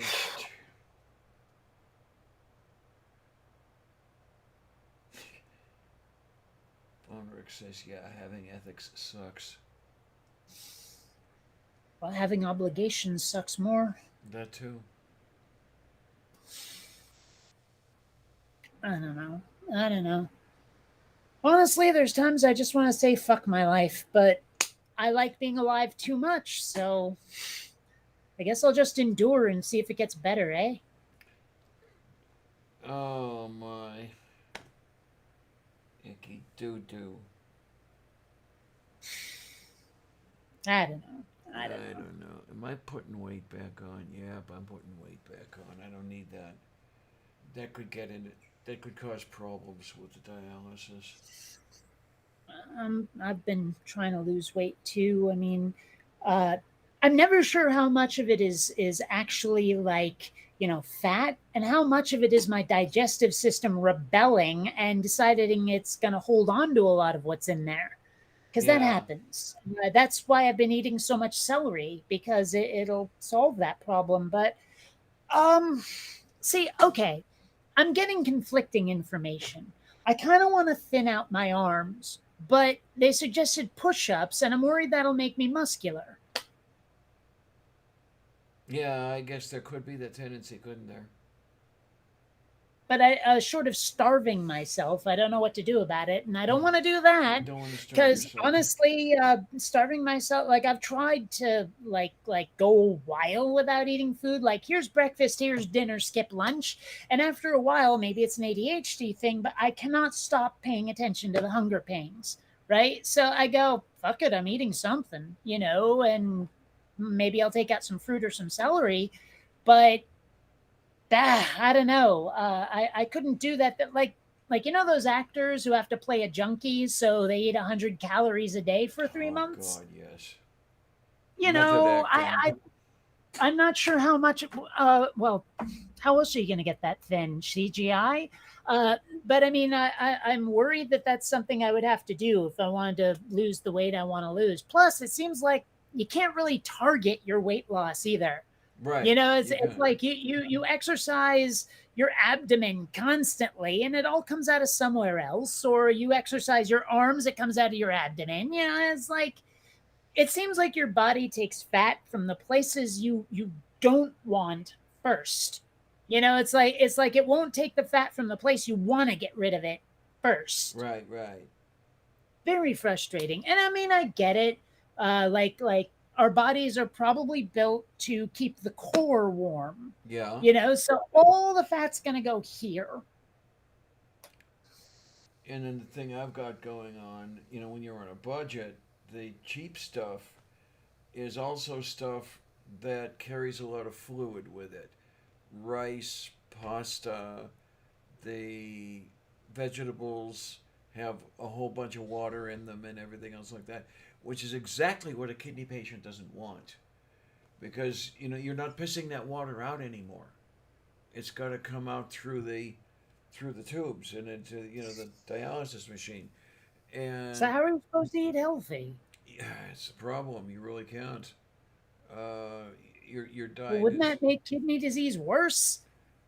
it's a balancing act, and it's one that's not very easily done. Basically, you're on a high protein diet.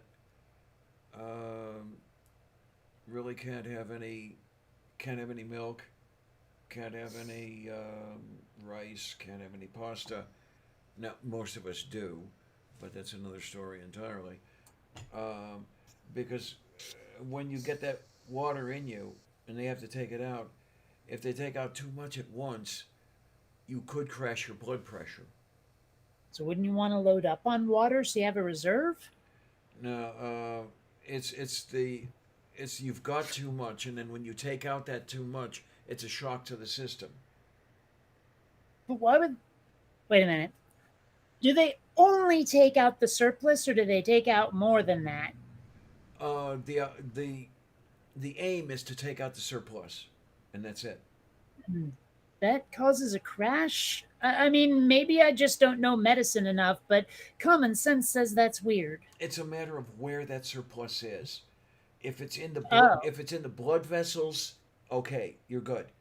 If it's in the interstitial spaces, if it's in the tissue If you're itself, retaining. yeah, that's problematic. When you're pulling it out of there. Yeah, I've already had a problem twice where, You've mentioned. yeah, the blood pressure when I'm getting dizzy and the whole thing. Yeah. Wait a minute, who? Oh. You didn't see. Oh, okay. Purple didn't see Von Rick in there previously, I guess. Um, but yeah, it's a whole balancing act, which reminds me, I guess I'll be seeing the dietitian sometime this week. I've been trying to eat more vegetables. Do you get consent? Problem is the folks at the coma ward object. I was going to say, do you get consent first? Oh, shelequitiste. But no, seriously, like I've been buying the frozen vegetables to use in a stir fry, peas and carrots, broccoli, green beans, that kind of thing.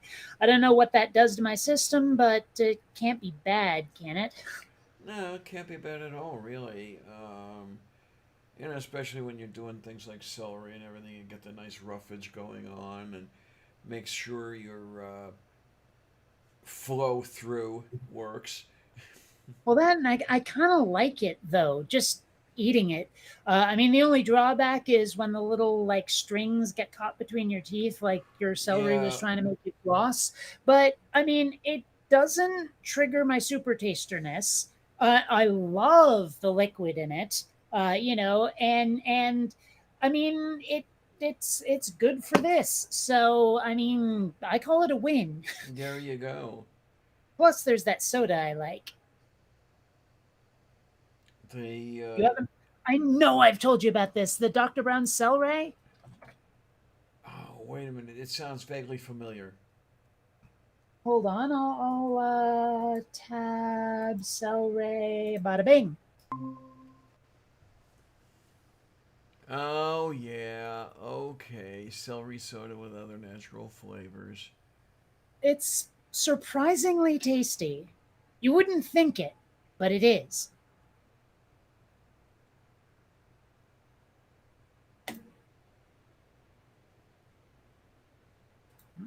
There we go. Hello, chat. Gosh, it keeps like getting behind other tabs. It's the agenda food, and it is so full of poo, and it is really full of the poo. Okay, you know that the stream is starting to die when you start making poo songs. And I mean, it is like, 20 of 9 here, which means it's pretty darn close to midnight for you. Yeah, it's 20 Might to be it. midnight. Might be a time to consider wrapping it up, eh? Might be, yeah, like a Christmas present or something. And then I'm going to have to get in contact with Tria at some point because, yeah, we had a idea for a collaboration, a video, and I think we rescheduled it twice or something like that. She had some stuff to do, and then I wasn't feeling good. So we're gonna have to do something about that, and we'll just fly with it. Yeah, something about QPR, queer platonic relationship. You ever heard of that? Kinda, but I like when I've heard it mentioned, I've gotten more than one definition, so Yeah, it was totally new to me, and I'm still not quite certain what it is. Sounds like an admixture of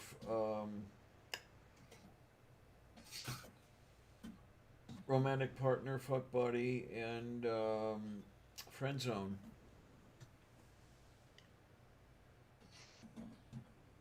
sorry, something important came up. Uh-oh, somebody's wrong on the internet. Nope, someone wants to schedule a get together with me, and I'm hashing out the details.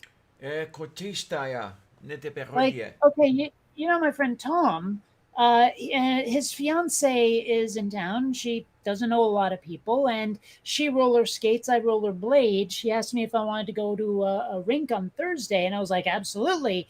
And then she said, like, you'll have to make a reservation. I'm like, at a skating rink? Who makes What? reservations to skate? Do they have limited capacity? Oh, wait a minute. This is why. It's Pride Night. Okay. Ah, Batreste. Hmm. Okay, phew, well, she'll shoot me a link, I guess. I don't know. Bang bang. But it is gonna be good to blade again. I am royally out of shape because of the pandemic. That's part of why I'm exercising right now. I mean, in addition to trying to do some push-ups, and I finally hit 10, I've been trying to like just sort of dance around or like run in place or do some crunches or something just to get myself in enough shape to rollerblade without drenching myself. And if it's a rink, probably won't be able to go as fast as I do on the bike path. So that'll help too. Okay then. Yeah, but no, I'm looking forward to it. She's good people, and I had to turn down her first request for hanging out because I had a live stream to do. Um, uh, and then, like, I mean, sure, let's hang out, I guess. And we both have a common interest, so that'll work out. You know, Well, well. maybe get to know her when, like, who she is when Tom's not around. I don't know. Hmm. I mean, probably the same person, but you know how sometimes people hold back when they feel like it could be a problem. Yeah, okay then. So, and I don't know. I mean, they're pretty open people, but we'll see.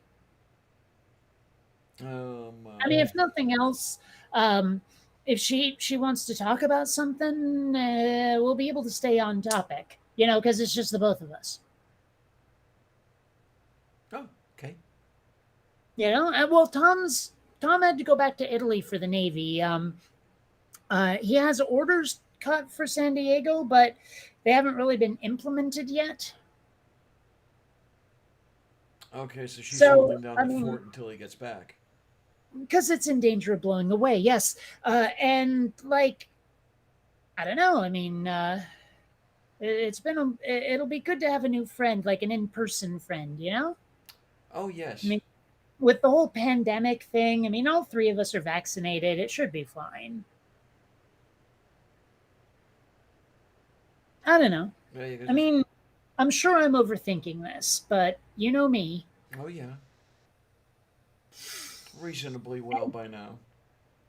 Like, okay, both she and Tom have been like in the goth scene and all kinds of stuff. So there's a little bit of kink in their relationship, and I have to admit, after that thing where my neighbors propositioned me for a three-way, I'm a little worried. I mean, I don't think that's going to come up because, Tom's a guy, and I'm not into that. But she's all alone. Who knows what the fuck happens? At least I can play the demisexual card.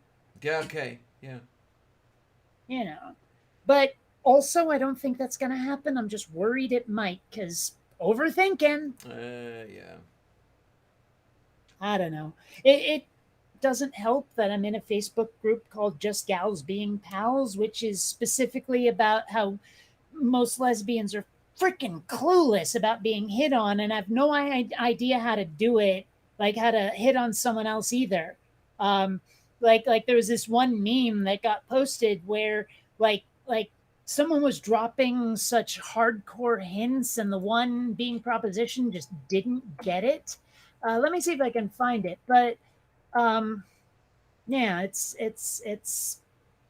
I don't know. Let me see here. Just gals being pals. There it is. Let's see if I can find it. The problem with Facebook is nothing is ever in chronological goddamn order.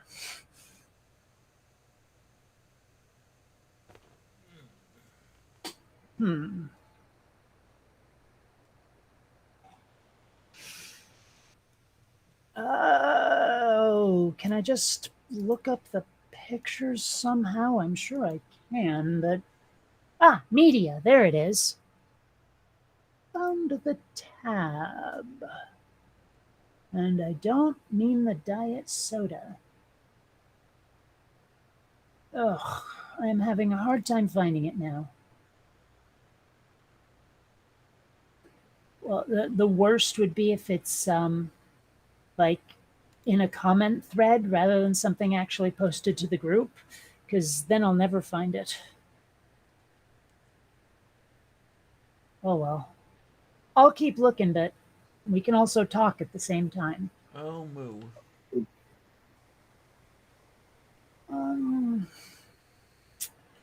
Like the image I saw was like a like cell phone messages, you know, text messages. Okay. But man, where is that picture? Damn it! Well. Also, I don't think it'll come up if it was just a link. You know, like as opposed to an actual image posted. Okay. Also, I don't know if anyone's noticed, but Facebook is doing this really annoying thing now where, like, you used to be able to just copy paste a photo, right? But now, if you copy paste a photo from anywhere on the web, it won't paste, it'll just copy. But if you take that image from the web, put it into an image browser, and then copy paste that, it'll go. And what I'm wondering is if it's like a I don't know, like, sorry, I lost my train of thought again.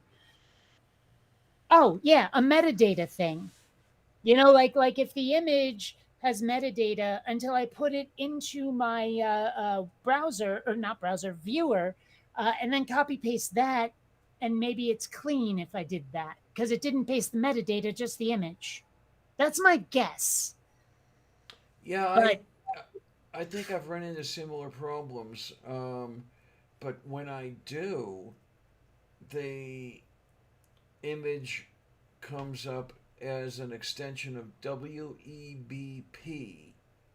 oh, that no. That's a different thing. A lot of images on the web are that format, and it's very annoying because it like you have to convert it to something like GIF, JPEG, whatever.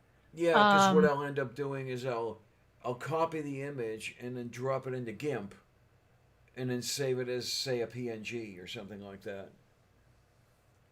But why were you doing that? Some of the thumbnails for the what is this thing called, live streams. And I go looking for pictures, and I find a picture, and okay, I want to. Sometimes I can copy the picture and save it. Sometimes I can't. Sometimes it's at WEBP. See, hold on. See, that's the thing. I'm not saving these images. I'm literally just hitting copy and then hitting paste on Facebook. There's no, like, you know, putting it, but that's what used to work. Now I'm copying the image, putting it in an image viewer, not saving it, just copy pasting it from the image viewer. Okay. That's why I think it might be like the metadata in the image is because I honestly think it's clean when it gets into the image viewer, but it's never a file on my drive. It's always just something in memory. Okay then. And I did find the photo, so let me share that. A tab. Let's do it on tab. Where the hell did it? There. I think that's it. Nope. That's the freaking chat. They're not making this easy. Let me see here. A window. Oh, that's why it's a goddamn window, not a tab. All right. So it's like I really like this girl, but I don't know how to tell her. Response, just ask her to the movies this weekend. Do you want to go to the movies this weekend? No, I meant ask her. I just did. What did she say? I don't know. You tell me. What do you mean? I like you, dumbass.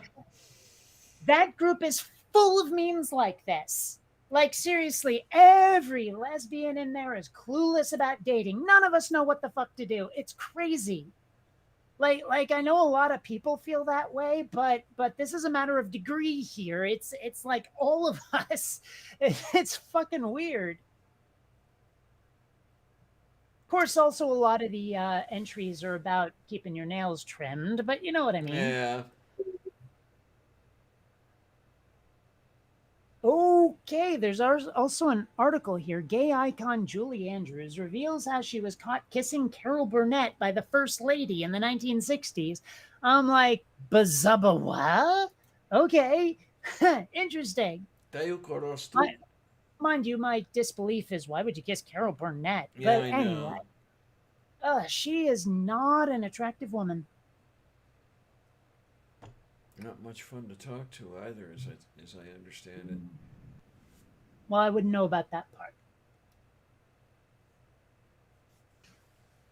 I don't know. It's weird. There's some actresses whose heyday was around about the same era as Carol Burnett's, and so few of them are attractive. It's weird. Like Lily Tomlin is not someone to look at. Yeah. I'm just saying. I don't know. It's just weird. And what's her face who was in The Shining?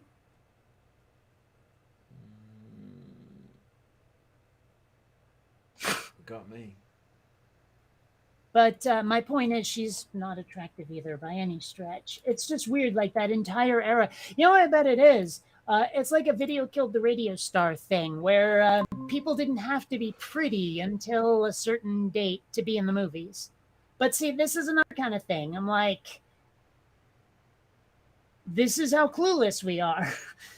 Esta belequista. You know, it's like, gosh, we're terrible.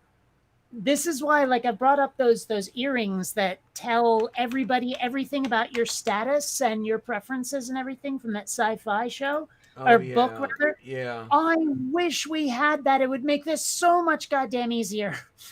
I'm just saying.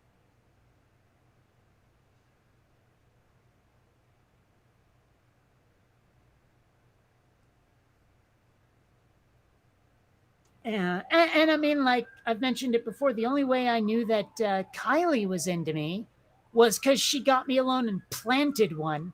And I just found a picture I think Stool will like. A window, this bad boy, and go. The caption for this said, all lesbians are mermaids. Oh my. So I have a feeling Stool will like this. Yeah. And I have a very similar picture of myself from like a day or two after the solstice parade, and I'm covered in tan lines from the paint. And I'm in a very similar pose too. Let's see, what did I name that photo? Well, it's not under tan lines. What about solstice? I don't know. Maybe I'll just browse. I'll find it. I think someone just sent me a message on Facebook.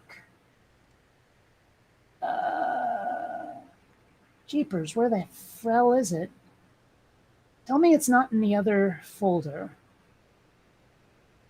Oh. Looks. Oh, nope. There it is. Yep. Here we go. A window, this, and go. Like you can see these sort of white lines here. Okay. That was tiger stripes. Alrighty. So, yeah. Plus the sports bra tan. Kind of like the farmer's tan, only, not. Just saying.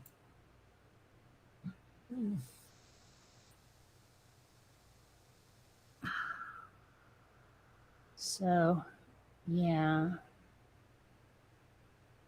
But there in that Just Gals Being Pals group, there's a lot of imagery of like people, like photographs from a long time ago where they're clearly getting their dike on, and these people, straight people, reacting to it going, oh, they're such good friends. And that's sort of the basis of the name of the group, even though it's not always about that.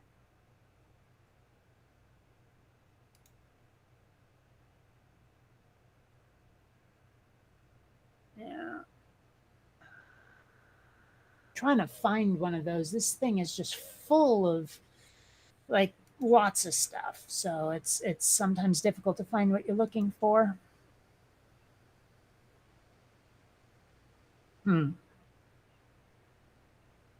Okay.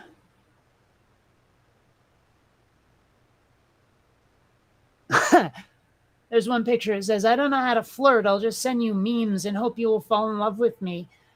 I haven't been there, but I understand the mindset. Oh, speaking of which, did you hear? Well, because I saw it here and I got reminded of it.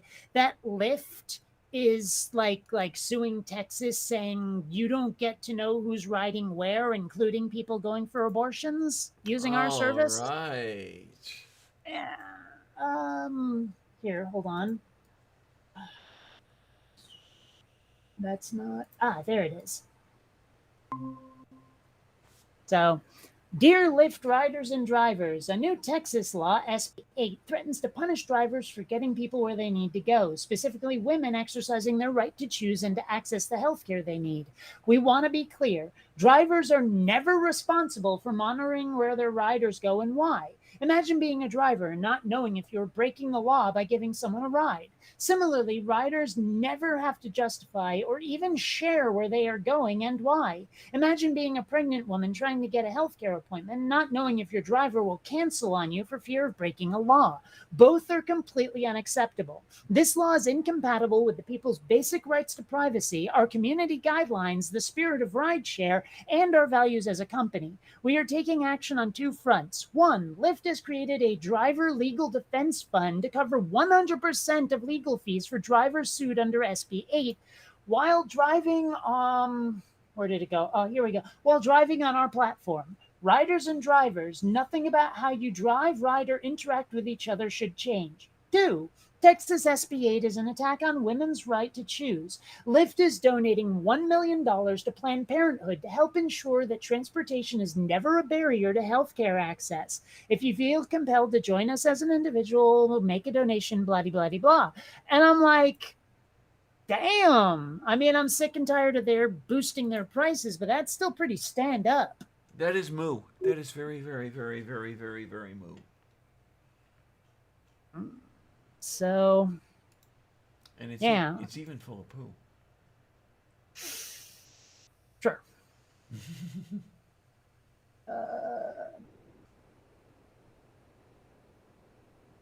Oh yeah, this one. I just copy image. Ba-da-bum-bum-bum. Window. Go. Moo. Moo. Moo. Moo. Moo. Moo. Moo. Hold on.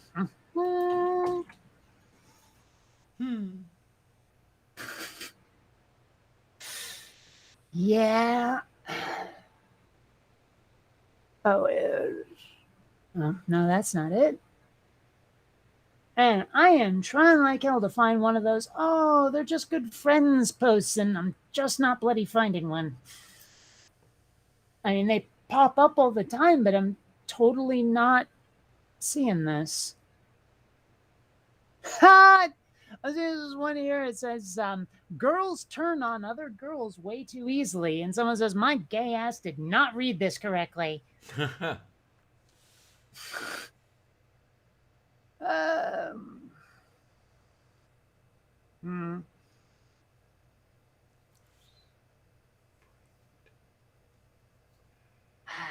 I know there's some of these. Where the hell are they?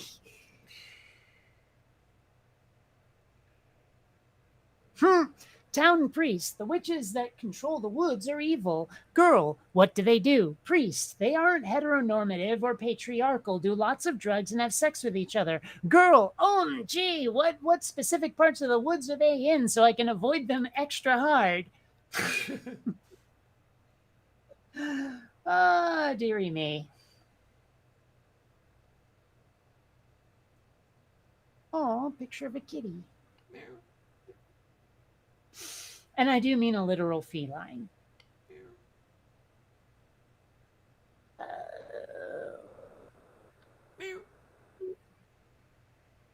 Well, anyway. There's a picture of someone's diary from like they were 10 years old, and there's an entry that says, I am a lesbian. And they're like, oh my gosh, I forgot about this. Boy, was I right. You know, that kind of thing.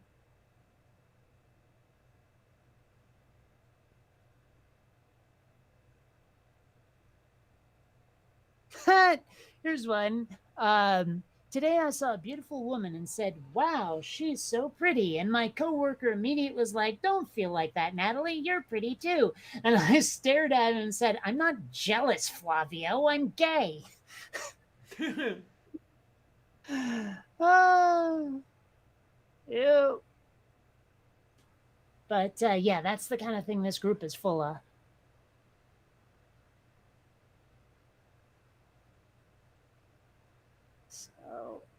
Oh, and there's a lot of people posting, does this outfit work? Am I pretty? And it's full of a lot of people just automatically saying yes.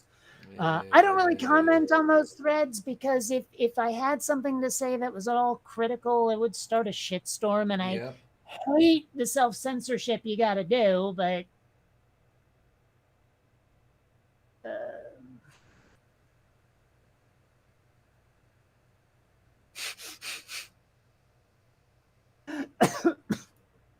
hold on here. Oh, that went down the wrong pipe. Let's see. Not a tab, a window, you idiot. Here we go. Being a lesbian is hard because when I hit on women, they just think I'm being friendly. I could be as forward as, your ass is amazing, sit on my face, and she'd be like, thanks, girl, it's the jeans, 70% off at American Eagle if you're interested. Yeah, hate to say it. Don't you sometimes hate just being a walking stereotype? Yep. Actually, I'm fairly convinced some of those pictures are ones I can't show because they are like old Renaissance art where people are naked. Oh, yeah. You know, so... Well, oh, yeah.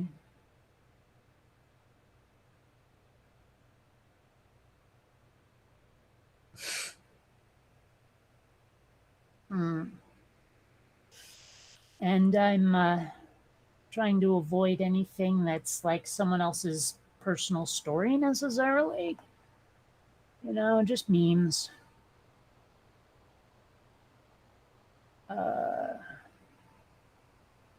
Still like telling people my pronouns are me and not you. I don't know. Of course, that should be reversed. It should be you and not me, really, because they're the ones calling me my pronouns, but whatever. Had someone get totally aggro on me about having pronouns in my bio, and I was like, dude, did you even read them? They're pure snark. Oh, well. Honestly, I think there are people who just want to be grouchy about what others say. And then there are some people who are totally obsessed with mermaid bosoms. I don't know who that could be, but there's got to be something really wrong with them.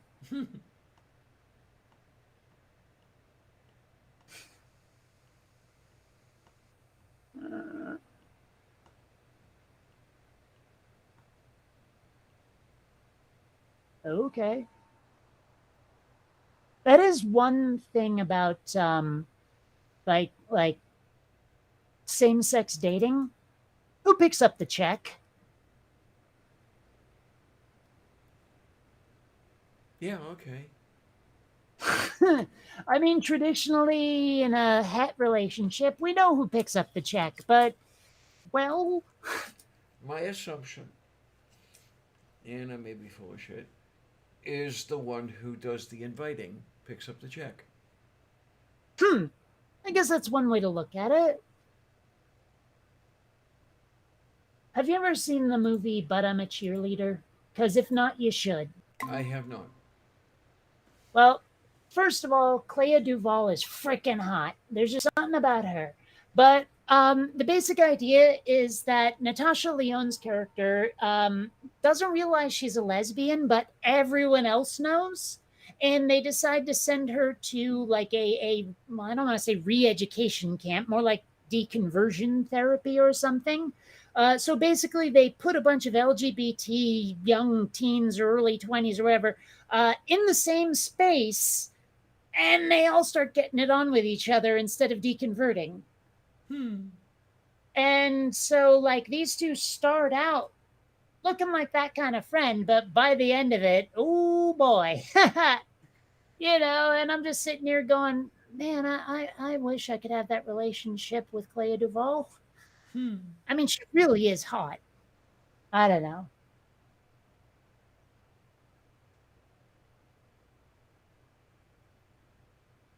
But oh, and another thing, did you know that Leonardo DiCaprio is actually pretty darn attractive as a lesbian?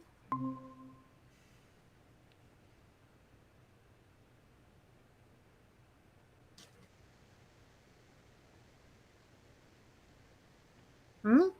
Okay. They used one of those like face conversion thingies, Face App, and made Lenny a chick. And honestly, I gotta say, I mean, not bad. You know? Definite move. Definite move. So.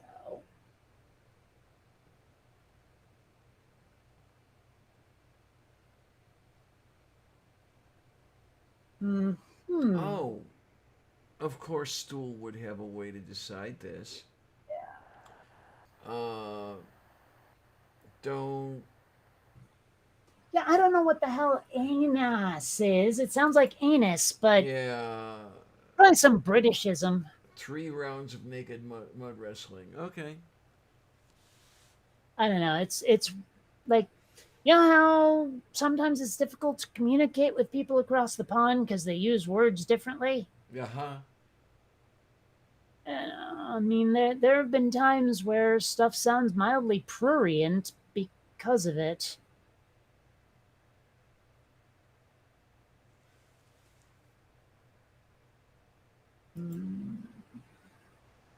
But that was Natasha Lyonne's character's objection is I can't be a lesbian. I'm a cheerleader. And well, that doesn't exactly fly now, does it?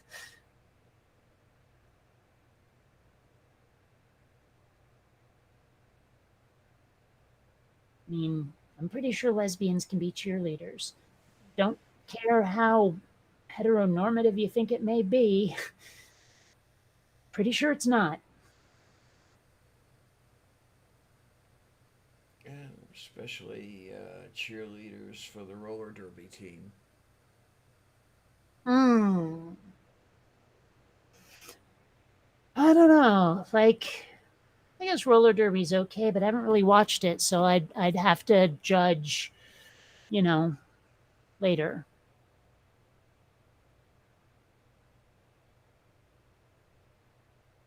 Okay, I found a good one here. Because this is actually one of those ones where someone's clueless about the kind of friends they are.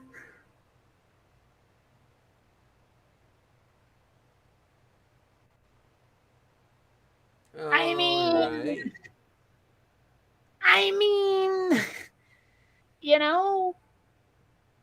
like, at least one of they had to. I mean, I doubt they're just friends from high school. Hmm. It gives off polyamory vibes. You know? Moo. Yeah.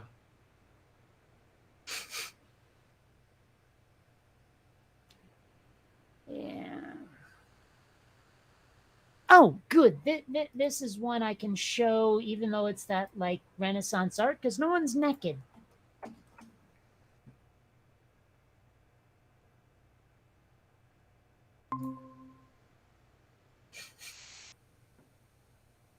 Alrighty. Boarding school friends, it's called. Yeah, because they're just friends, right? Ah, well, anyway. Moo.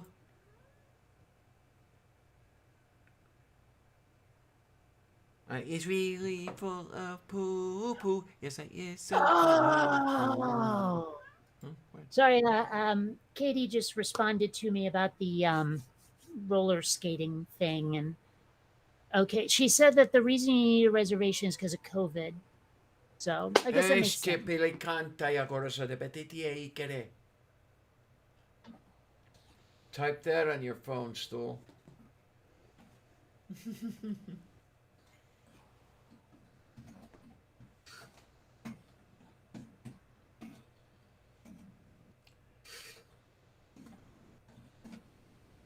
What is this kitty?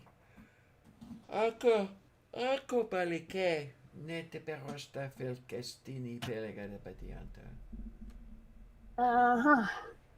You know, I don't know if I would get, or whether you would get dinged for copyright infringement, but I would love to play that scene from Jesus Camp where they're speaking in tongues, because it sounds just like that.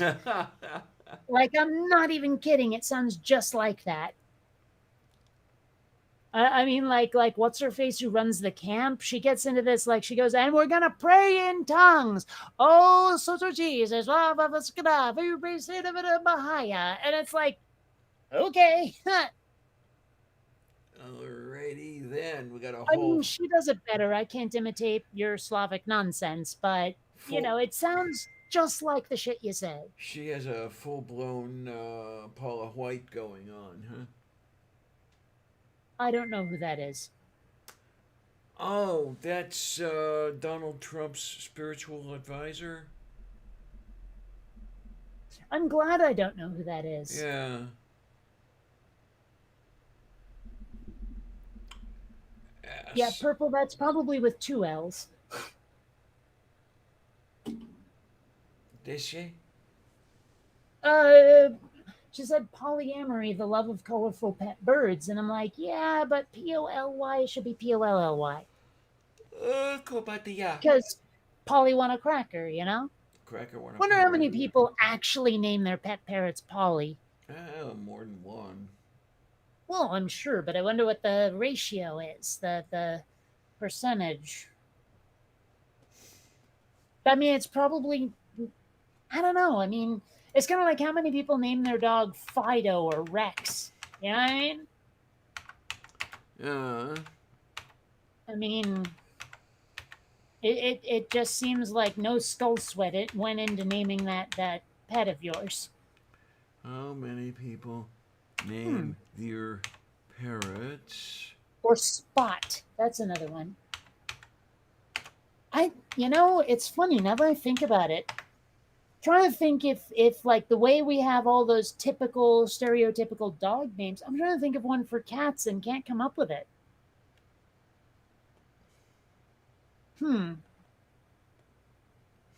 Prissy?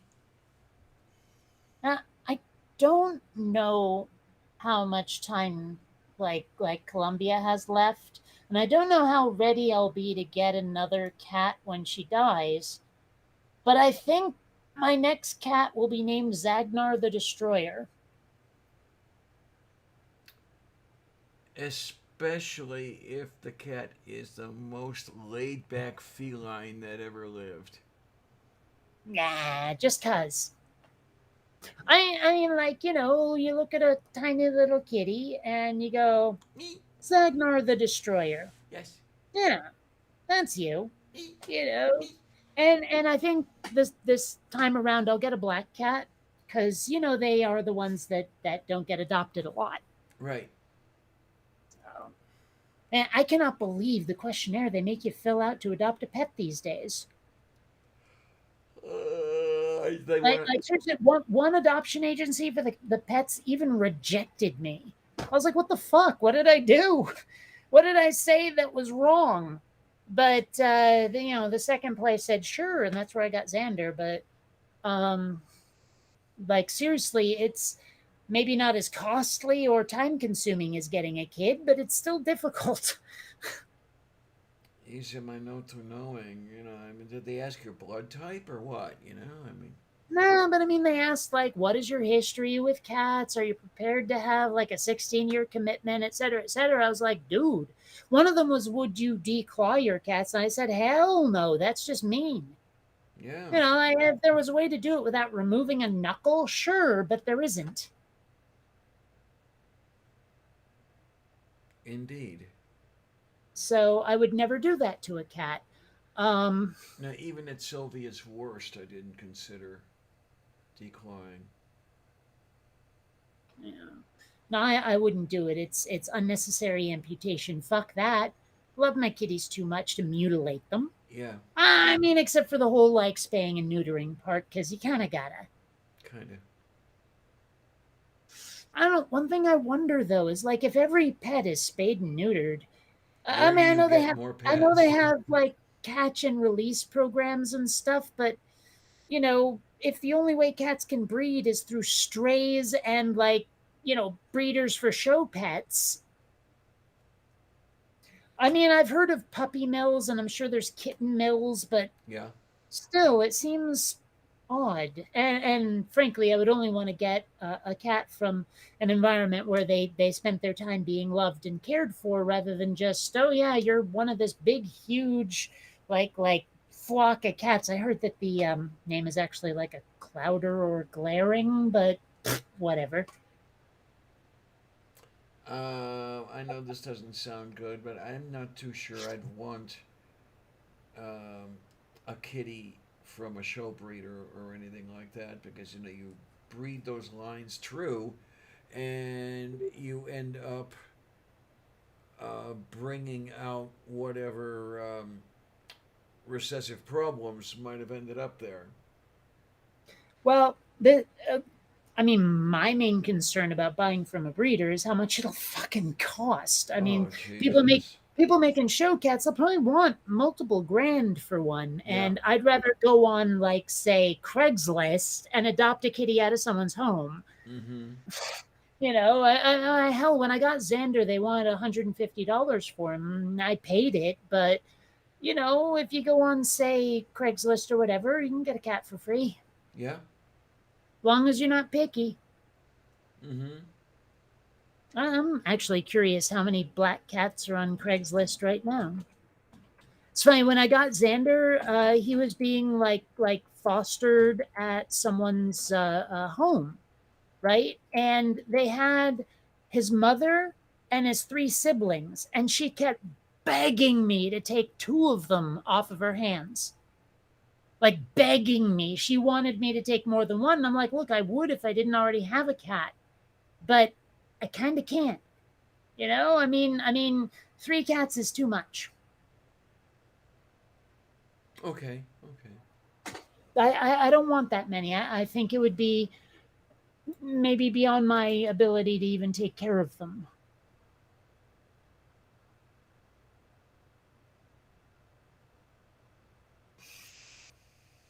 Okay, where the hell are the filters? Search pets. Black cat. Lost black and white Maine Coon. I mean, those cats are pretty interesting, but it's not a black cat. I didn't say dogs. How did that come up for cats? Like, it says black rescued dogs. How did that happen? And Purple, you're right. A lot of them get adopted in October and returned in November, but I wouldn't. Mm. If I'm going Yeah. to adopt somebody, I'm adopting. Yeah. Oh wow, that Maine Coon cat is kind of cute. I mean, not what I want, but cute.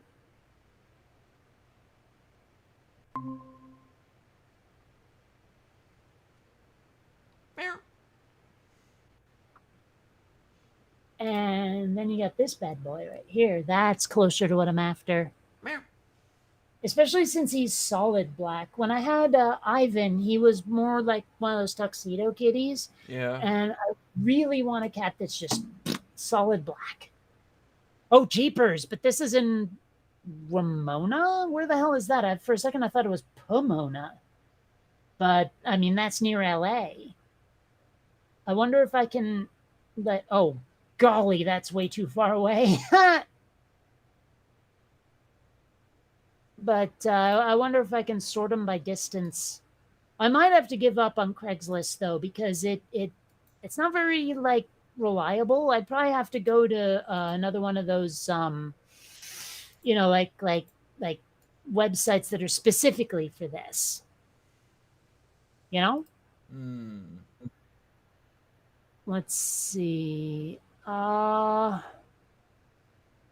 I don't see anything that lets you sort by distance. Damn it. Yeah, well. No, few local results found. Damn it. British short hair kittens. Oh, that's cute. It's not a black kitty, but oh, let me share this tab here. British short hair kittens, eh? Aquí está Baliki. Duh, look at that guy or girl or whatever. Well, orange bicolor boy. That's probably this guy. Oh, oh, that's adorable. Oh my gosh, that's cute. Oh, oh, Look at that aw. face.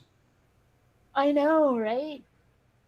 I like those are cute blue eyes. I like Xander's golden ones better, but still, wow, that's striking.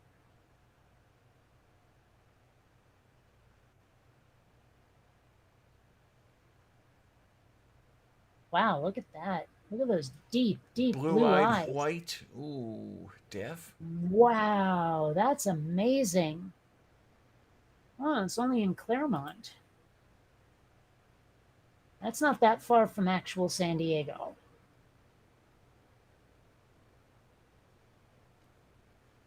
Well, okay, how the hell are like Jack Russell Terriers coming up with the search black cat? Somebody mislabeled them, probably intentionally. Probably. Or maybe like it's part of a website that handles more kinds of pets and cat was in the description. I've seen that happen. Or it might just be pet. I don't know.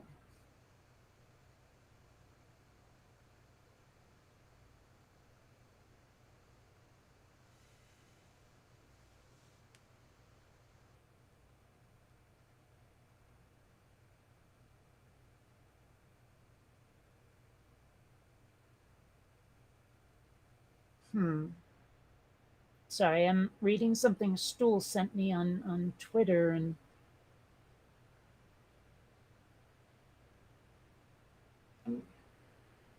okay. Fair enough. I'm not sure he wants me reading it out, so I won't, but Well, thank you. okay. I have the idea. Yeah, Purple had a couple ideas for the film to watch. How about The Last Hero or Kelly's Unicorn? No? I mean, I know those movies and you've sort of swapped words in them, but I'm not sure why. Because I could. Hmm. Okay. Well, I have to say, didn't really like The Last Unicorn because it was kind of depressing, and never seen Kelly's Heroes. Oh, Kelly's Heroes is fun. It is a But fun, it's World War II in it. but it's a comedy. Is it? Yeah. You wouldn't know it from the cover.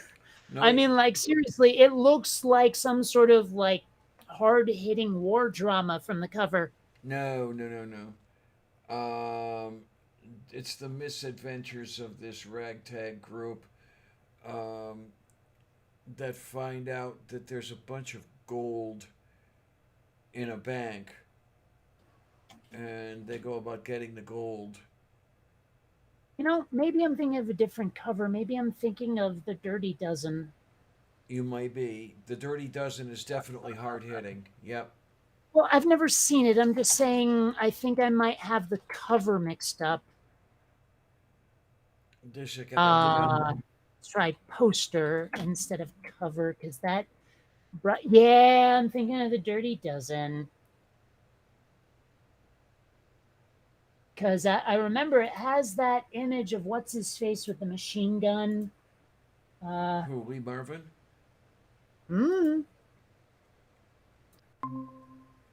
This. Yeah, that's Lee Marvin with the machine gun up in front.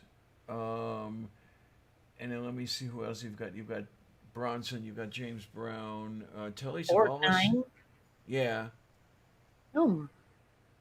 Wow, George Kennedy, Chuck Bronson, really? You know, I'm not sure I've actually seen a Charles Bronson movie. Like, even as an 80s kid, I just never did. I don't know what the sound of his voice is like, even.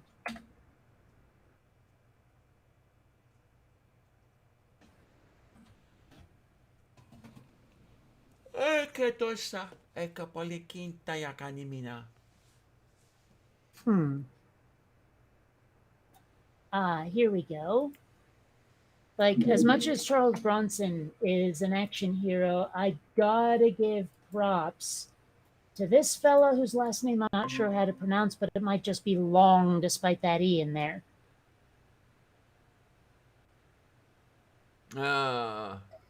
Like, seriously, this guy was in frickin' everything. I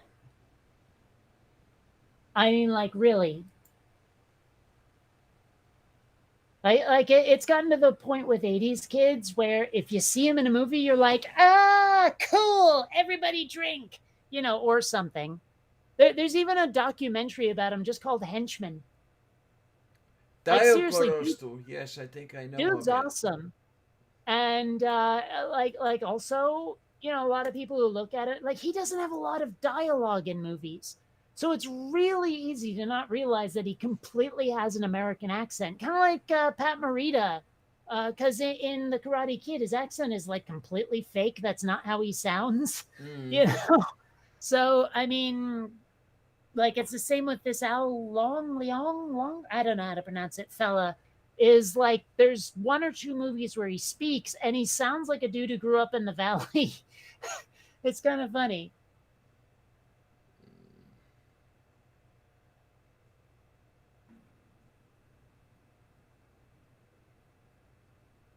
Did you just fall asleep?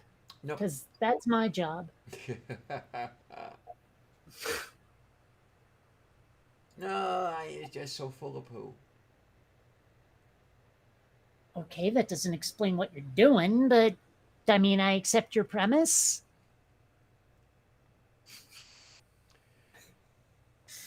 I is full of poo, so full of poo, so full of the poo, moo, moo, moo, moo.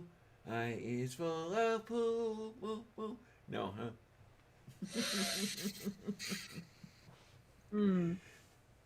Full of poo. Yes! Full of poo. She's getting there. Full of poo.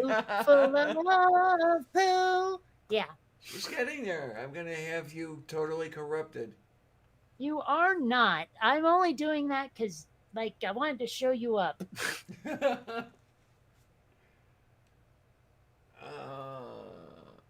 Now I've got my brain trying to map it onto yakety sax, and boy, does it not work. Well, okay, it works in my head. I don't think I have the oral dexterity to sing it, and that's a lesbian saying that. Fish to Badini. Doste. Yeah, Metre. that's tongue strength over there. I'm just saying. That is nothing.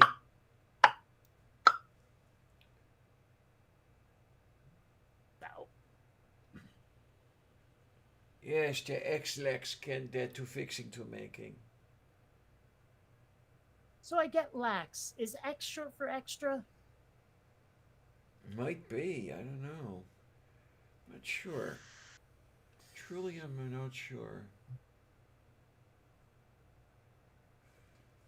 Oh. I don't know. I'd rather have Venkman, but that's just me. Did X-Lex name come What do you do? from? Oh. Yeah. I mean, I'm not sure what else X could stand for because I'm pretty sure it's not formerly lax. You know, a former laxative.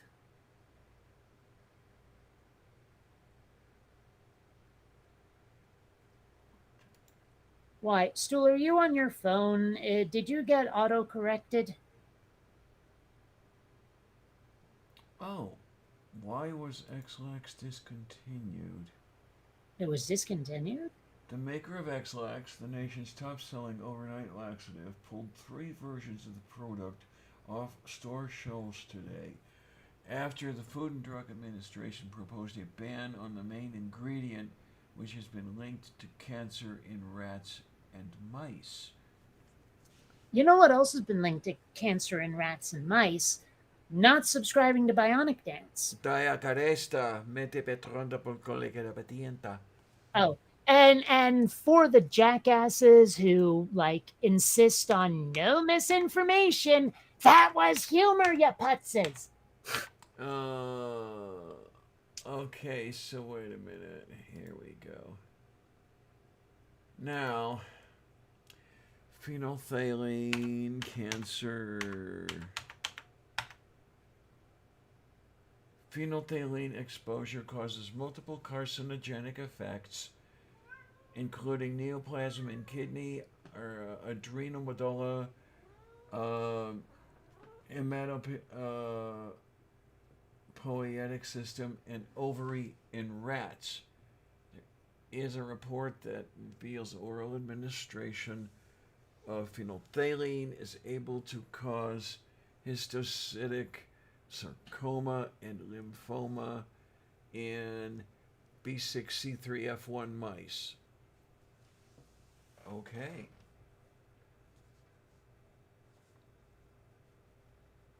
That's a new one on me. Blue underpants Stool? Blue. Okay. Now, are we talking literally the color, or are we talking blue, the concept, like blue laws?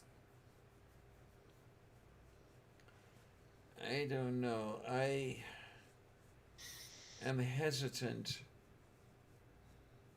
to allow space in my thought brain for Stool's underpants.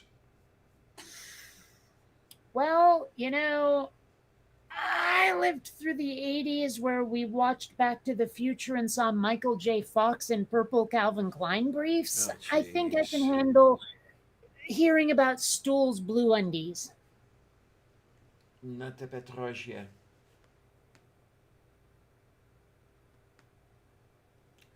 And here's his cat. Yeah. You're a cat. Did you know that you're the cat? I think she knows. I'm not sure she even really knows what a cat is. I mean, she does, but I don't know. What, honey? Well, like, because I was reading somewhere about cats and humans interacting, and apparently cats regard humans as just stupid cats who don't know what they're doing. That sounds about right. And I mean, I guess I've been trying to get better about reading my cat's signs, like tail positions and all of that. Oh my. Oh. And of course, engaging in the slow blink. Say again? Engaging in the slow blink. Kasteperotia. Yes. For those who don't know that, blinking really slowly is how cats say "I love you." Mm-hmm. Essentially, Essentially. So like if you really want to let your cat know you care, just look them in the eye and go. Or I'm There's not some actually sure what the variation the on it. actual speed should be for a slow blink, but just Oh.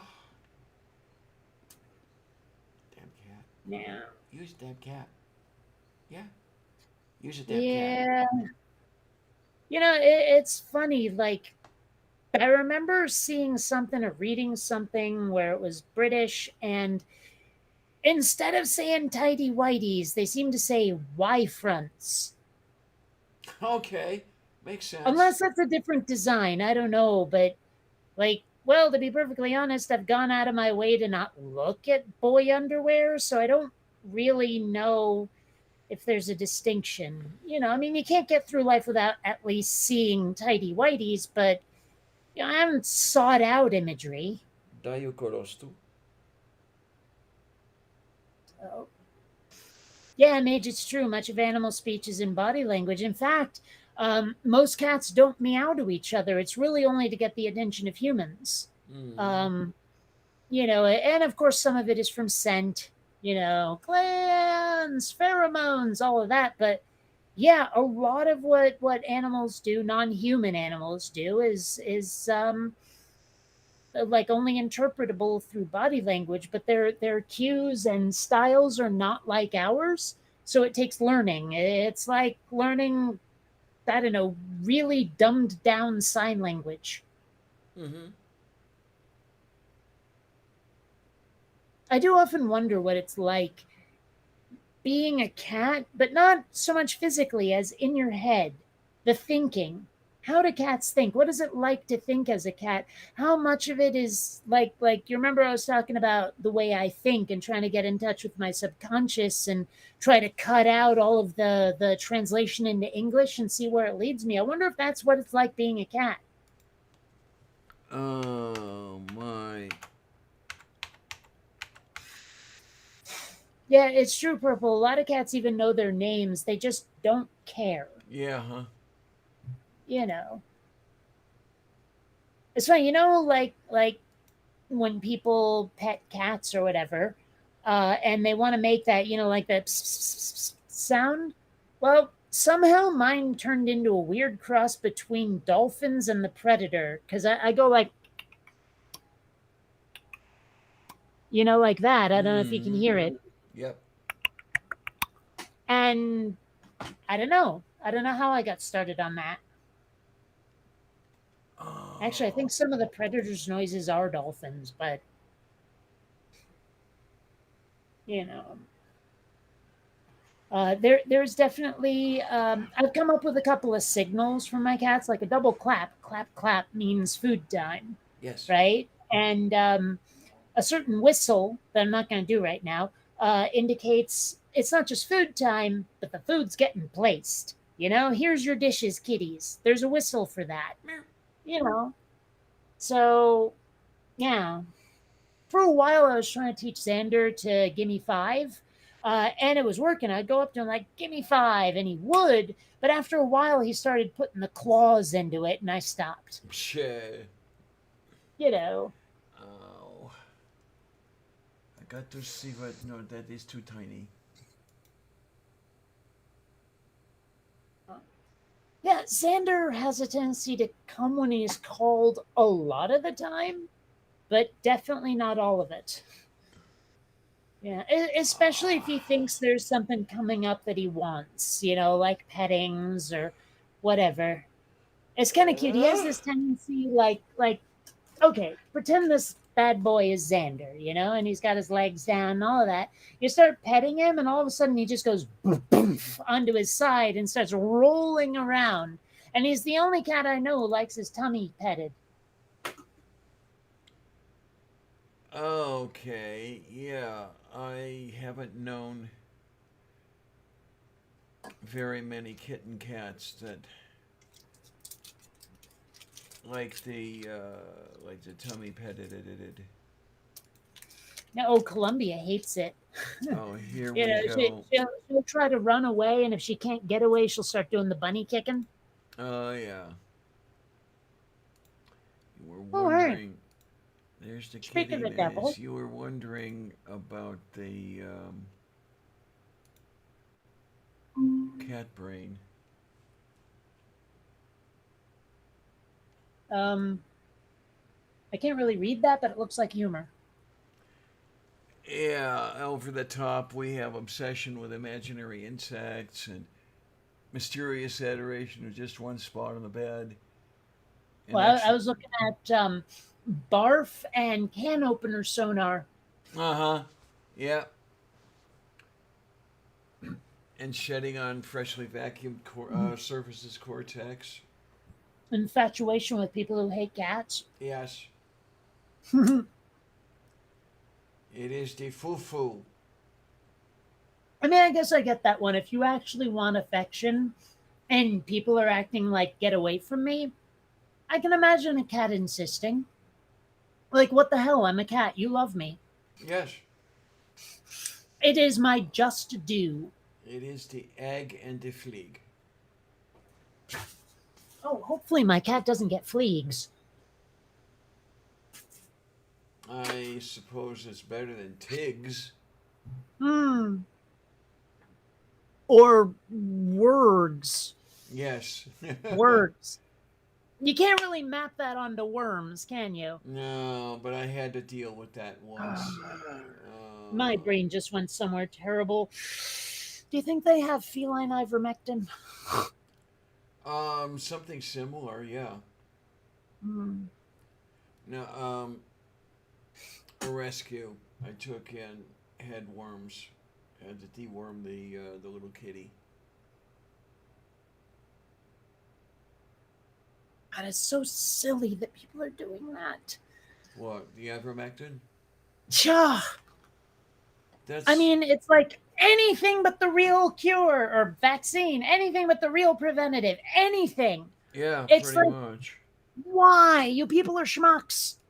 I mean, like, a lot of what keeps coming up is, well, they don't trust the government because of all the lies and this, that, and the other thing. And I'm like, yeah, but, these are doctors who have to work through the government, but it's not like the government runs Pfizer or Moderna. Mm-hmm. If anything, Pfizer and Moderna try to run the government through donations. So, I mean, honestly, the vaccine fucking works. And all these people who are like, well, but I don't want to. And so many of them just want to stick it to the libs. That's like their whole ass reason. Yeah. Like explicitly stated, I'm doing this to stick it to the libs. Wow. You're like potentially committing suicide by violence just to engage in snark? You're a dick. I don't know. And the whole thing is that with the anti-vaxxers, the anti-maskers, and well, even the religionists, I mean, they're cut from the same cloth, really, when you come down to it. They are presented time and time again with all of the numbers. Here is why what you are telling me cannot be the case. And they still hold on to it. Yeah. They reject the data. It's not, it's not, oh, I see that, I see what you're saying, but I still disagree with it. It's, I see what you're saying, but all of your justification, all of your evidence is bullshit. Yeah. And you can't deal with someone like that. It's clear that they don't want anything other than their personal narrative to be true. And there will be no convincing them otherwise. I guarantee it. And what really gets me are the more than a few who are on their deathbed, and with their last breath, they wheeze out the vaccine. The virus is fake. But there's other people also who are on their deathbeds and they're like, man, I made a mistake. I should have taken this stupid virus or vaccine. Right, You right. know, and they're like, some of them have said to like nurses and shit, can you give it to me now? And they're like, it's too late. It's not a cure, it's a vaccine. Yeah. You know, and these people don't seem to know what vaccines are even for. Like, because if they think a vaccine is a cure, why? It's not. And this is where I hate to sound like a horrible person, but I am a horrible person. This is where education has just failed. Back in grade school, I learned, for example, what vaccines were, and even how they worked. Well, so did I, but the problem is that these people have a narrative that they're sticking to. Well, do they even learn anymore in the school? You know, do they learn that stuff anymore? Well, okay, here's a better question. Do they teach it? Well, yeah, that's the better Anymore. question. It is. Because I'm pretty sure that even if they teach it, these people will put up their shields to keep their minds from being changed. Well, just like the kids who are trained to parrot off. Were you there in biology class when evolution comes up? These people don't understand inference, do they? No, not at all. And then you'll tell them, well, you're not going to call the cops if you come home and find your house robbed, are you? And of course I am. And why? Well, the cops will look for evidence and they'll trace it back. And why don't you pick up on this scientific principle? And then they just reject it out of hand. Hold on, Facebook is wrong on the internet. Give me a sec. Facebook's always wrong.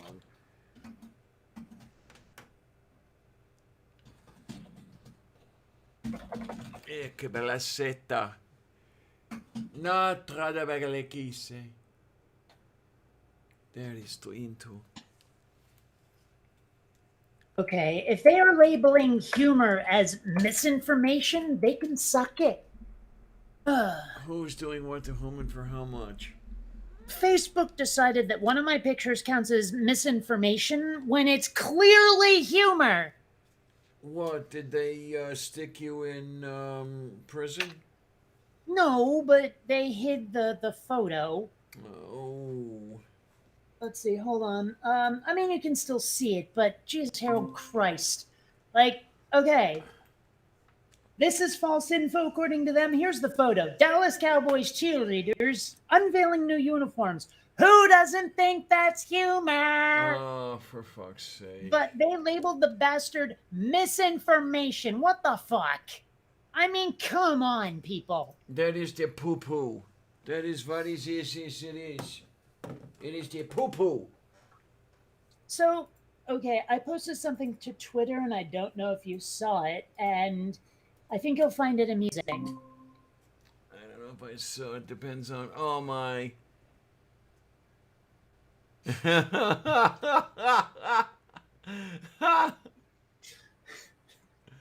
Oh, no, I hadn't seen it. When did you put that up there? Oh, like, yes. Excuse me, yesterday or something. I'm sure he's seen it already, but if he hasn't, send it to him. Okay, yeah. I'm sure he's... But I will. Yeah.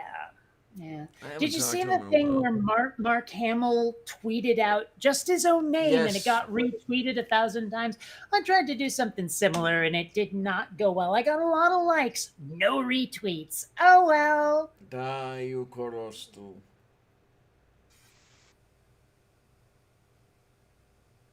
It is the fufuness is what it is. You do know that it is the fufuness, right?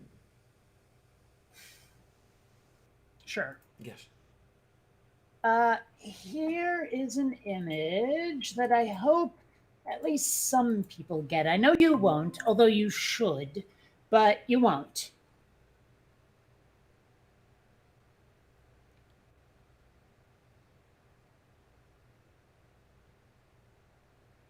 '83 by 9 by 12. Anyone who's seen Babylon 5 will understand this. Oh, okay.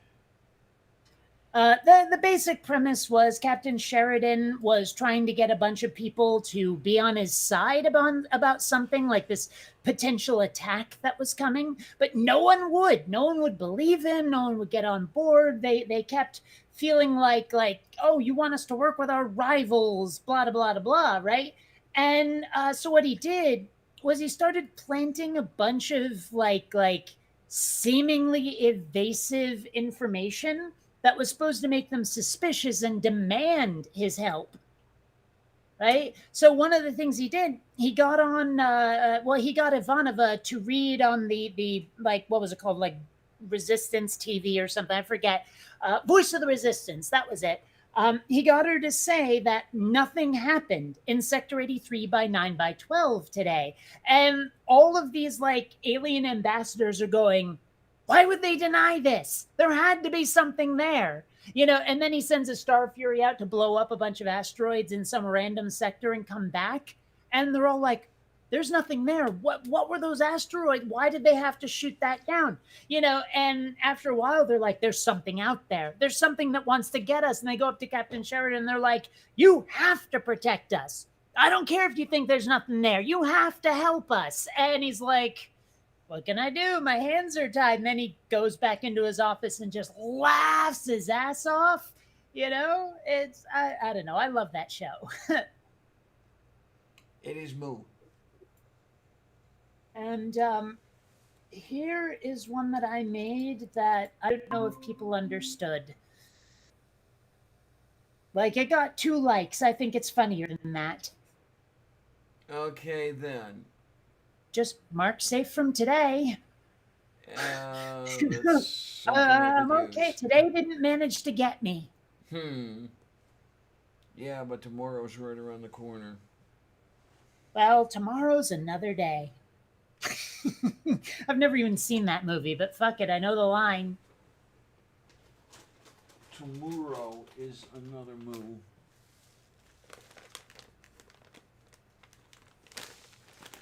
You've never seen Revenge of the Nerds, I take it.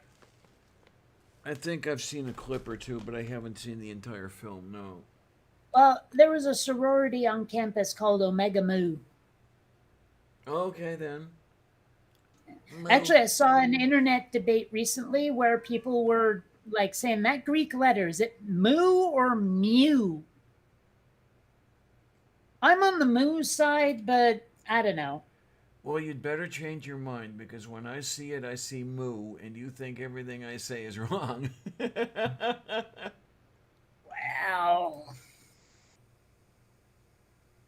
But see, I said it first. So I'm right, and you came along with me for the ride. Okay, then. Mm-hmm. That's my story. I'm sticking to it. I'm going to die on that hill. I planted my leg there already. Leg flag. Sorry, I was I found another meme as I was scrolling, and it had the word leg in it, and my brain latched onto it. Is the poo-poo, it is poo-poo, it is really poo-poo, and it is so really, really, really full of poo-poo, and no, huh? No. Here's a lesson I wish people would learn. Like, seriously, nobody goddamn asks questions. They just go with their first interpretation, and, if you don't like it, screw you. I don't care what you really meant.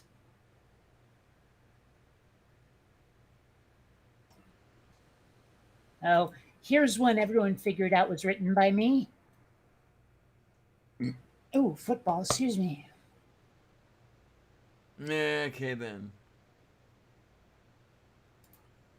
And I had to respond to Bette Midler on Twitter the other day.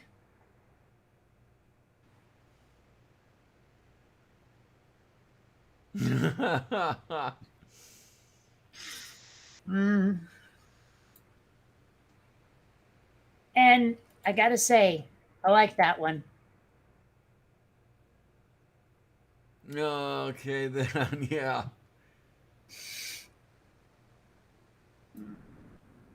And there's a T-shirt I desperately need.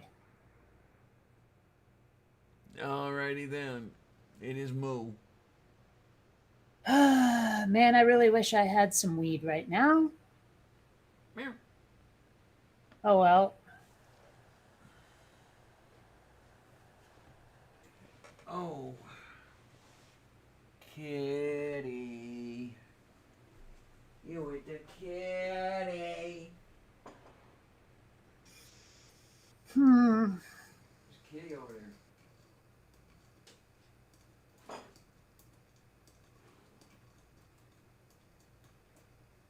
I don't know. Man, I really have gone hog wild with the like the fuck my parents memes. Like, here's one: I would rather adjust my life to your absence than adjust my boundaries to accommodate your disrespect.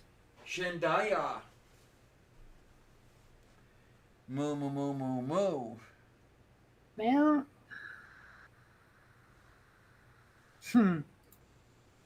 someone tried to say that I feel like the people Hillary would have appointed to the court would have stayed the new Texas law. And I'm like, I feel like Hillary is Biden with a bajingo. Nothing would have been different. Unfortunately, that's probably the case.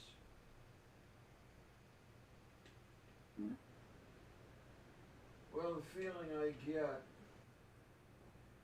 is that had Hillary been elected in 16, Trump would have been elected in 2020.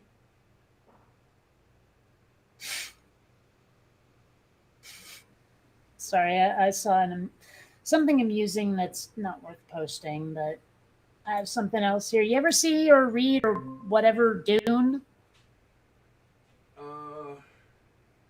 Wait a minute. You have to. No, you haven't. Who, what, where, when, how, why? Balikatista. Have you seen Dune No. or read it? Yes. Well, then you know how she calls him something like Usul or whatever, and the subtitles turned it into asshole. Which I've had happen on my videos, not that specifically, but because my New England accent turns T's into glottal stops, at least if they're in the middle or end of words, like I will tell people to rate and subscribe my videos. Or rate my videos, subscribe to my channel, but the rate sounds like rape to the subtitle thingy, and I've gotten demonetized so many times because of it. And I actually did bitch to YouTube about it once. So Okay, this is when you start to talk in the stupid fluent accent, and you rate and you subscribe. See? And you do not do that problem to into running to making. sure. Yeah. Let's see here. Window. And there is this cat. That bastard. And I have to say, I do not regard this as humor whatsoever. Not the polke.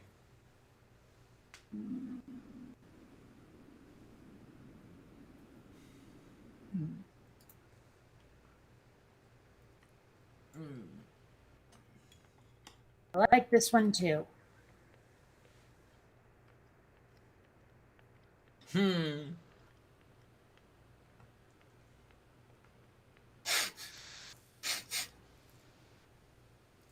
That one.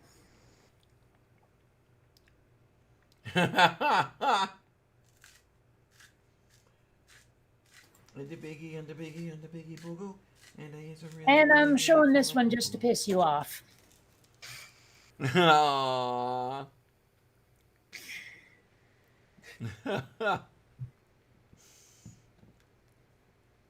Oh.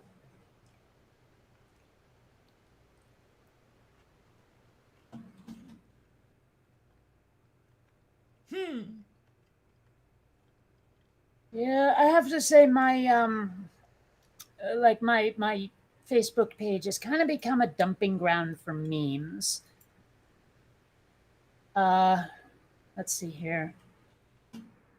Now, this one I actually saw in Google Earth, and I really wasn't sure whether I was horrified or amused. Uh, Well, it's one or the other. yeah. I mean, you name a street tennis court, and I mean, I appreciate the humor, but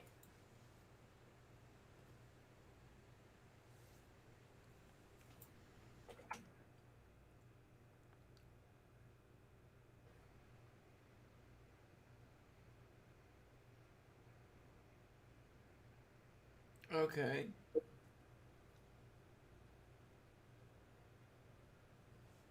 you probably never did that as a kid, did you? Nope. My parents did that a fair bit. Yeah, it's funny. I asked a question recently that was like partly disingenuous and partly genuinely curious, and it's this: the people who hate the word moist also hate moisture.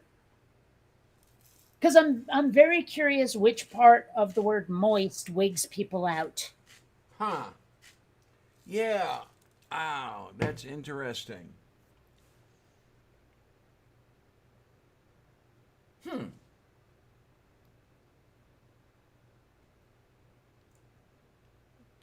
I suppose we could write up a proposal, write up a grant proposal and conduct an experiment and hook up the EEG leads and, play the word moist over and over again at different inflections. And what the hell is going on here? Oh, yeah. This one absolutely slays me. We did it. We hit the edge of the universe. Yeah. Aren't you excited? Yeah, it's just there's nothing to look forward to. You dedicated your entire life to a pun? Yeah, but that's all behind me now. I would totally fucking do that. I'm just saying, that is me humor right there. I would pull that shit.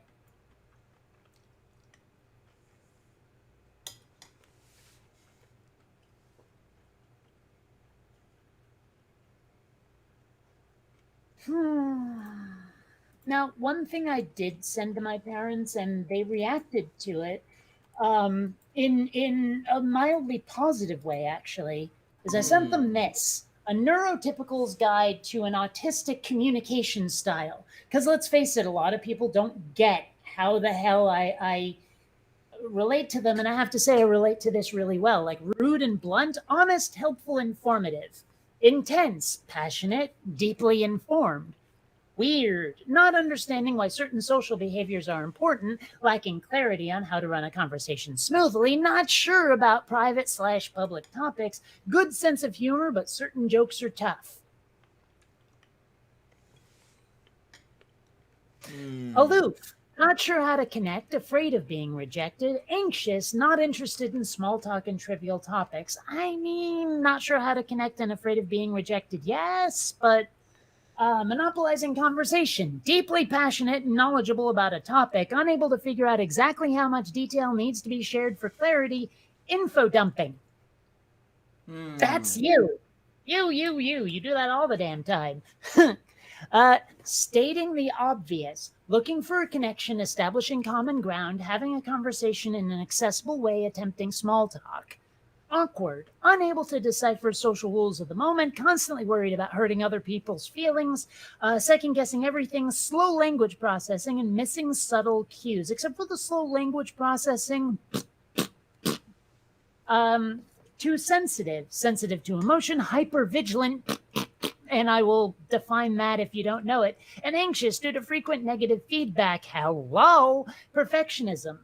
Naive, difficulty understanding intentions, assuming honesty and good intentions, thinking literally. Distracted, inattentive, eye contact is uncomfortable and or overwhelming, better attention without eye contact, oh hells to the yes. So I sent that to my parents and they were like, huh, Because, I told them they had to find that, like, moderator or whatever. And they were like, well, we'll find someone who understands neurodivergent folks. It's a start. So,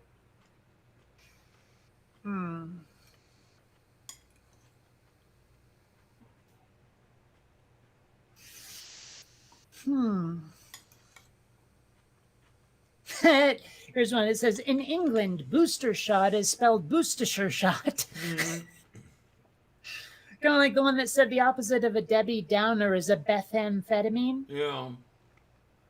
I like that. That's good.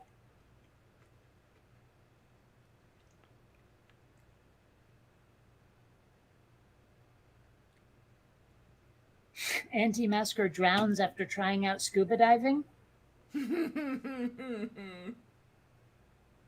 What's funny? The only reason I know scuba is an acronym is because of an episode of Family Ties I watched in the early to mid 80s.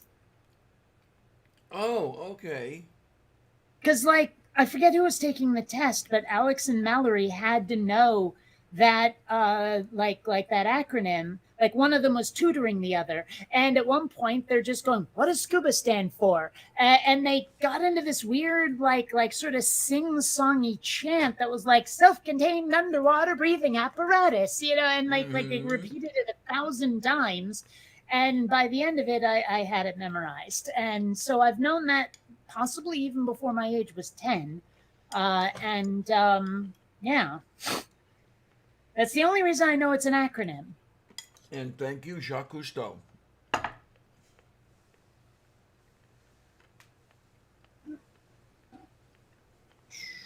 Although it's one of the things I've used when arguing about the pronunciation of GIF. Because most people say scuba. Apparently some people say scuba for underwater as opposed to underwater. But, most people will say scuba. And that doesn't help understanding the point of the acronym. I don't know. Maybe I'm being too pedantic. I don't care.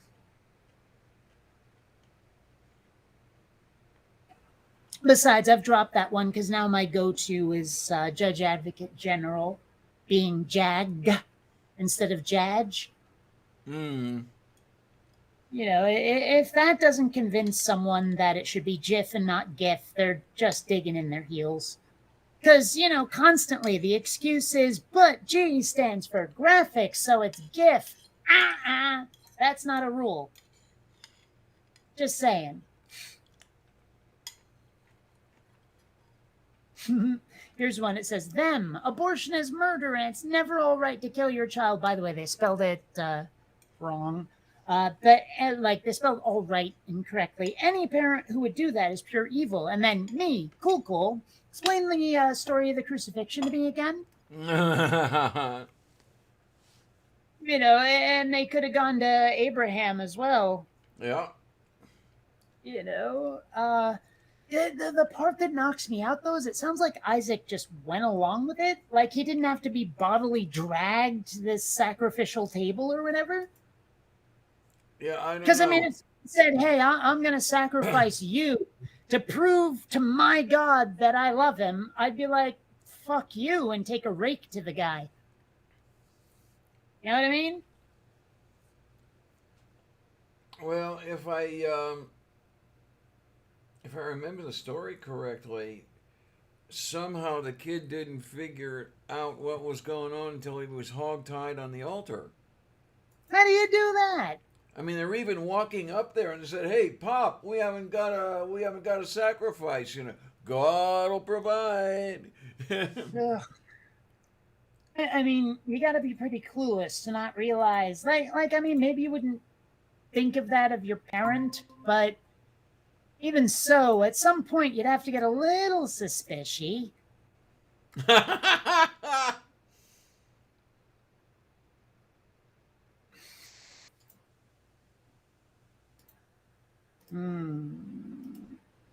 And I have to say, I love this one.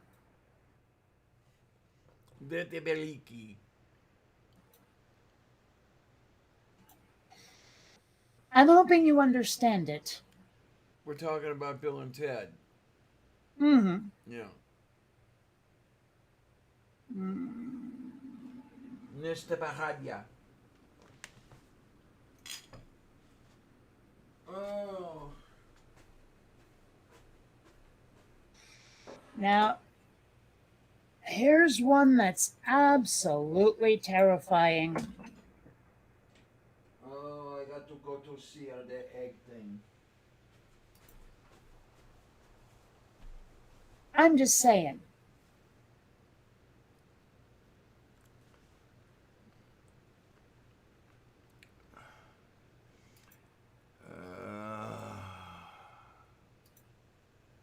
There's another meme I won't post. I'll just point it out. Did you hear that the Satanic Temple is challenging the Texas abortion law?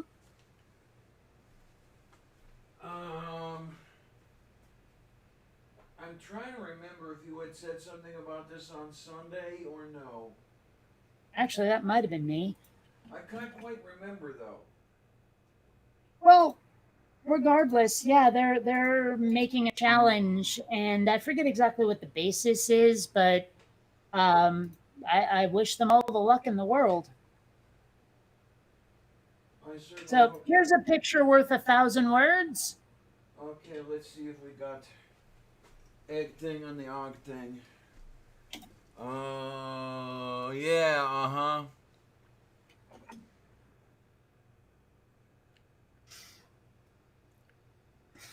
Na radiabe. I mean, just hate to say, but yeah, I felt that one. Oh my, oh my. I love this one too. Okay, I got to go to see what is this thing to being to making. Oh my, ha ha ha, yeah.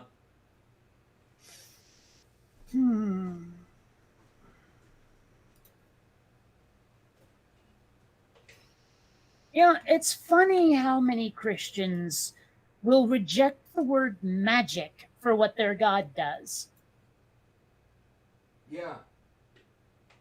And I'm like, but isn't that what it is? And they go, well, but it's God, so it's something else. I'm like, so it's the supernatural? They're like, yeah, but it ain't magic. I'm like, is it sorcery? They're like, no. And eventually they will say something like it's divine something, you know, like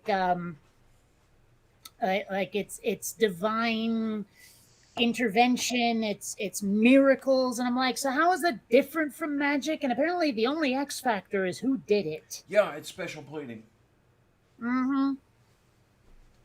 Okay. And I've tried to ask them, is there any effective difference? Show me how this is a distinction with a difference, and that's a roundabout when they leave.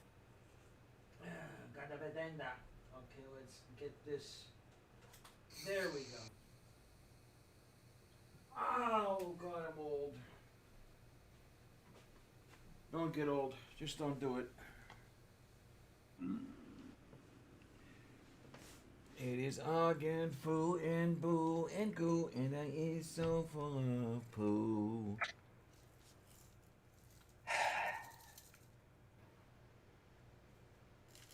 Yay, right?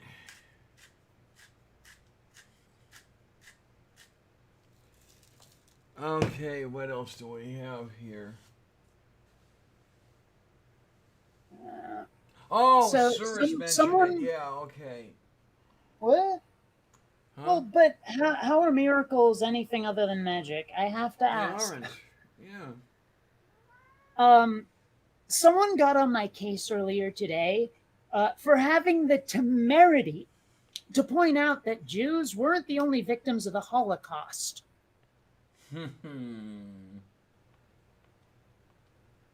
I mean, I'm just saying, is like, where do you think the pink triangle came from? And, you know, there were like folks of African descent in those camps too. The Nazis hated a lot of people. Yep. Anybody that wasn't their definition of Aryan, they didn't like very much. Which is funny because Hitler didn't even fit his own ideal. Right. He's not blonde haired or blue eyed. I wonder how much of World War II is just self hatred. More than a little. I mean, hell, wasn't one of his parents Jewish?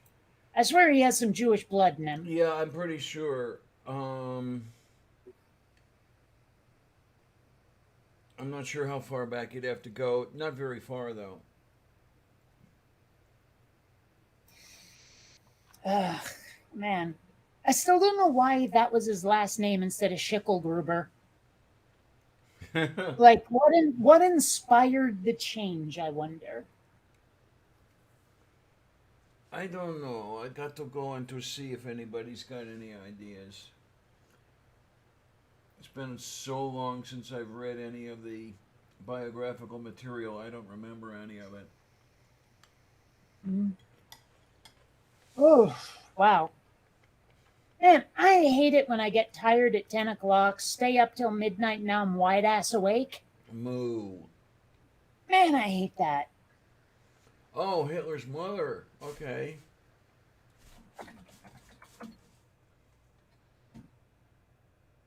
And so that means that he was what he thought was an inferior race. And definitely was. Because isn't Jewishness determined matrilinearly?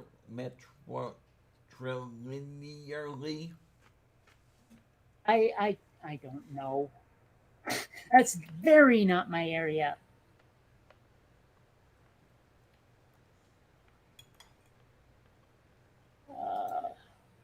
And I'm seeing one of those memes where it's like one of these items has to go, and it's cookies.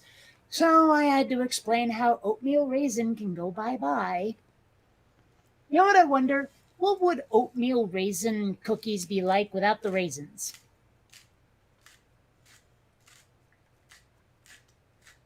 Reasonably good.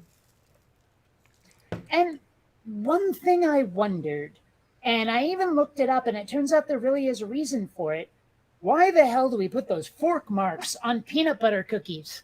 And it turns out there's actually like a legit reason that has to do with the cooking. But for a while I thought, like, and someone told me this actually, is that they're there to let people know they're peanut butter cookies because they look too much like other cookies. But it turns out that's not true.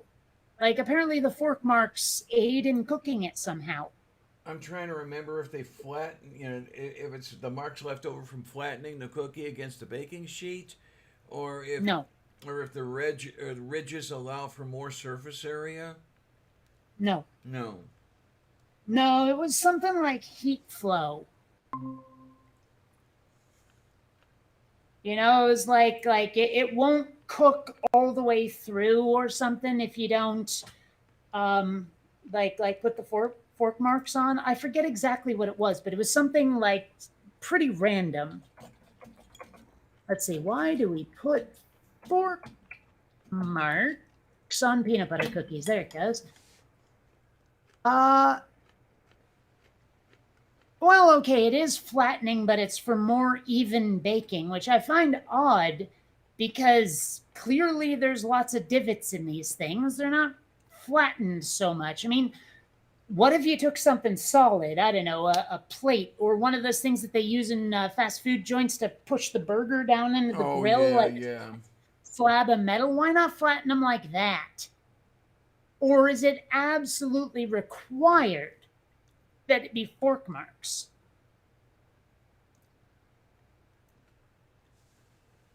I guess maybe somebody just picked up a fork and did it, and then the next person watched it and said, yeah, okay, I'll do that. And they all used forks for the same reason that, the woman would cut the end of the ham off.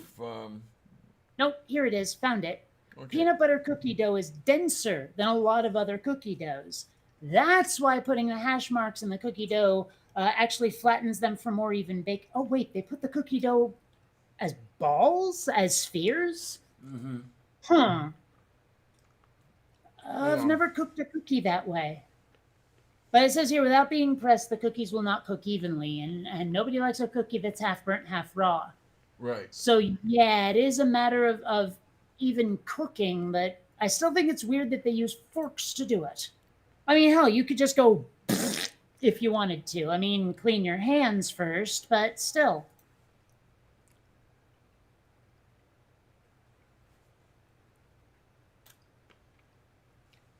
I wonder if that thingy they use on grills has a name.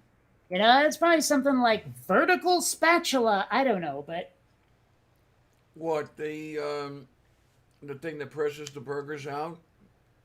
yeah, well, I mean, because I've watched them cooking the burgers, and there's a bunch of them on the grill, and they'll just have this weird, like it's got a big handle and this slab here, and then just go on the burgers with it. It almost looks like they're ironing them in a way, but the iron is not thick enough to Okay. be powered, you see. It appears that it's called a burger press. How imaginative. All right. Well, I wonder what would happen if you used one of those on peanut butter cookie dough.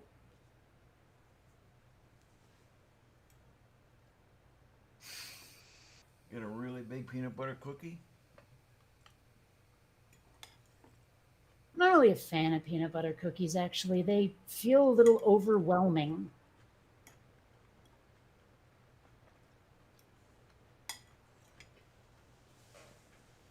Oh, here's one that's going on Facebook and Twitter. You can give a man a fish and then teach him to fish, you know. And it's a lot easier to learn how to fish when you're not starving.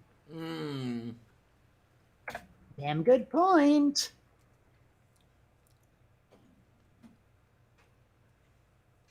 I don't know. In a way, I'm a little worried that my Facebook and Twitter pages have just become dumping grounds for memes, but it's not my fault. So many people are being creative.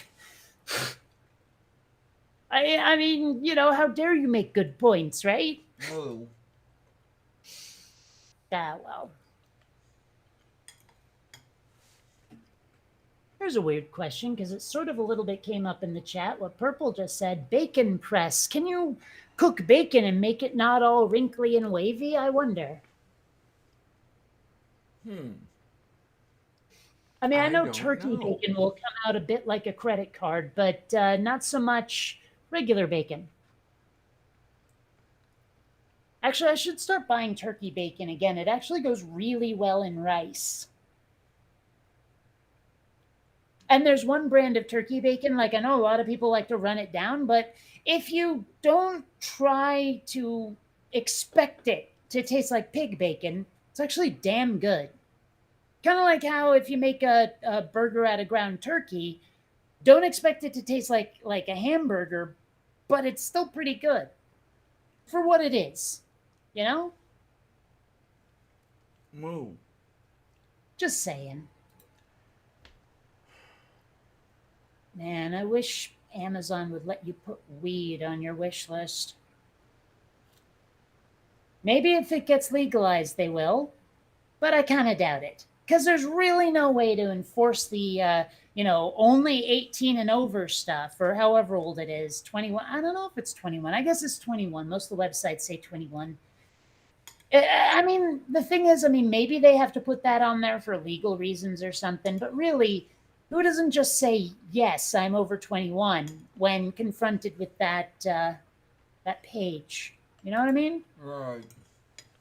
Like there's no reason at all why they should have that there that isn't legal. You know, ass covering.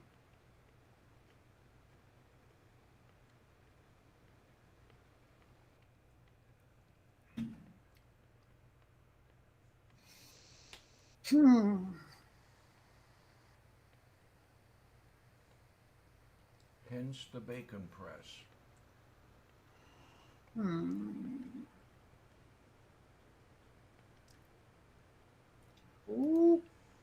Okay. Someone who liked a post I made, his description is he, him, YouTube micro celebrity, gorgeous bundle of rage and salt, humanist, celebrant, sexual humanist, ordained by Shannon Q in her wisdom. That was the part that had me going, wait, what? Oh, You know? okay. I didn't know Shannon Q could ordain people. Maybe it's pure humor. I don't know. Hell, I wonder because I got ordained a while back just for the hell of it. And I wonder if that means I can do that. Can I ordain people? Like, who wants to be my under priests? Which sounds dirty but isn't. Yeah. Maybe acolytes is better. I don't know.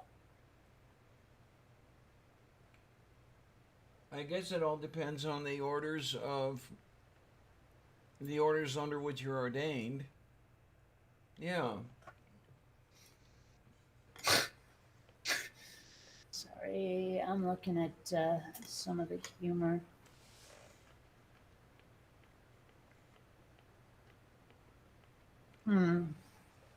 If you're ordained under Catholic orders, you have to be ordained a bishop in order to ordain a priest.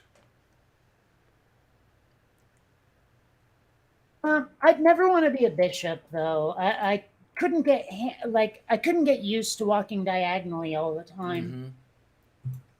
It seems like a bit of a trial. Crazy. No one has been paying their student loans back for over a year and a half, and it had no negative impact on the economy. It's almost like we can cancel them all and no one will even notice, and we can get people out of debt so they can live comfortably. Oh. Imagine. You know?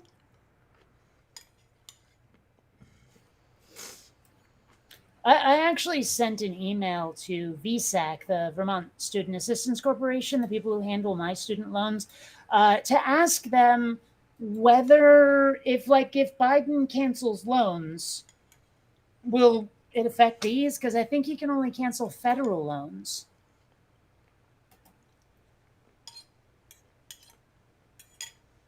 Moo. So, and I don't know if VSAC is federal, but they call it like Vermont Student Assistance, simply because of where they are. I don't know which it is. That's why I sent them the email to find out.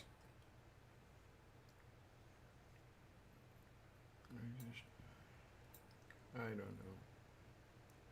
know.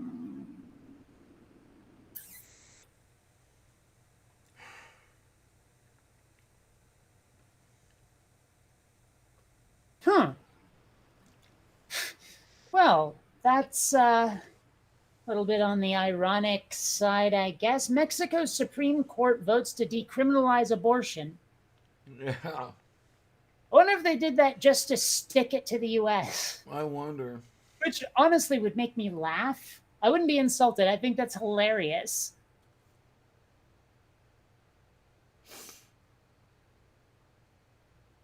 Okay, I'm starting to think it's time to turn into a pumpkin. Moo. Is that what pumpkins say?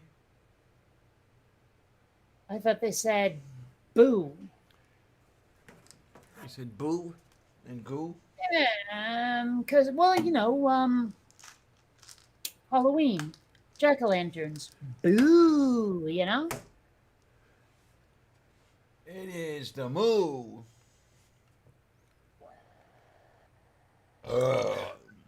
Yay! Oh my gosh. I mean, I wish I could have gotten my parents to spring for an Atari back in the day or a ColecoVision or something. They insisted, no, we need to get you something that's not all violence. So they bought me a computer, a Trash 80 Coco Do, which, let's face it, kind of pathetic.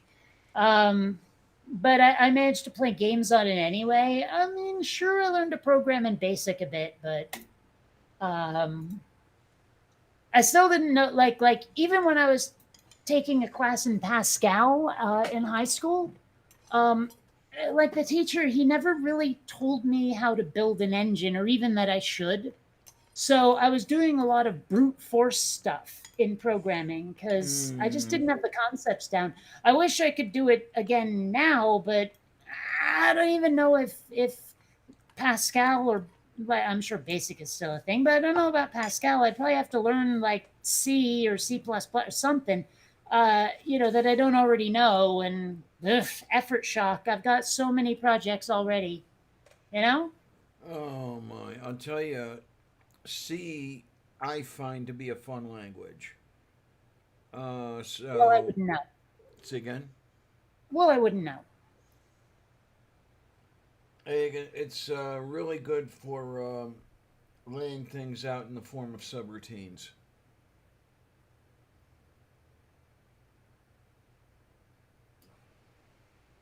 Sorry, I just saw something that I'm hoping isn't what it looks like. Oh, thank goodness it's not. The friend of mine, like, reposted something or had a comment on one of his posts by a guy named David Rubin, and I'm like, that can't be Dave Rubin, and it's a completely different Dave Rubin. So Dayu I was gonna say, man, how much must it suck to suddenly have like the same name as someone who's horrible? Yeah, okay. Like how many people, like let's just say non-Nazis during World War II, were like, I don't want to be named Adolf anymore. Oh, well, the male slimy bastard hated his middle name, Which was Adolf. Adolf. Well, at least it was his middle name. Yeah, it was his He could say, asshole A. What was it? Svartke? Yeah. Svart. Yeah. Yeah. Yeah. Well, of course, Adolf was his father's name. That was Tedko's name. Well, I have to wonder seriously, like how many people changed their name because of it? Like how many Karens are changing their name now? Yeah. Oh, right. Knew a dude in gosh, I forget, junior high. No, we didn't have junior high. Middle school. Why do I keep making that mistake? Named Mario during the height of the Super Mario Brothers. Boy, did people give him shit. Aww. Just saying.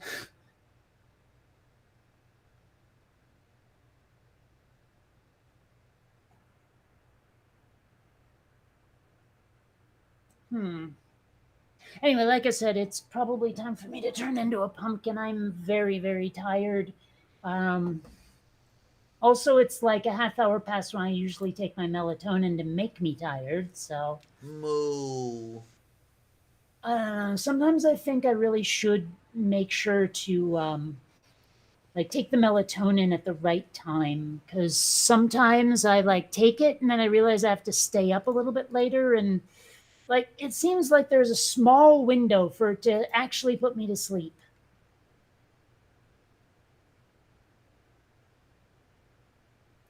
Okay, now I don't know if you saw this, and I have to wonder how true it is. Purple said that Mexico did it because they realized how much money they can make by getting women to come from Texas to clinics in Mexico. Yeah, I never thought about it. How much does an abortion cost, I wonder? Not cheap. Well, let's see. How much does an abortion cost? All right. In California, it says 306 smackers out of pocket. Let's see.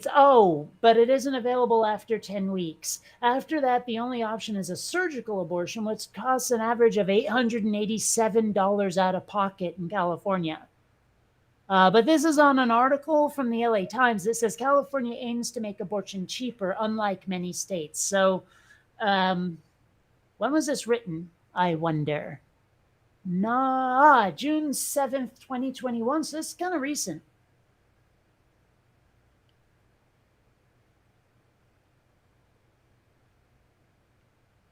I have to say that's probably better than I was thinking, but like still not good.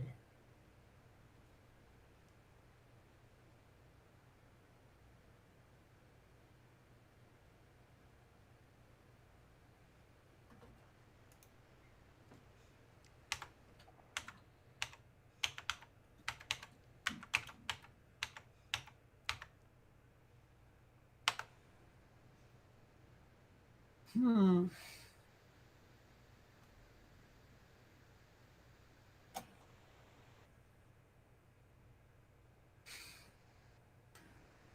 Hold on. Anyway, so I'll catch you later.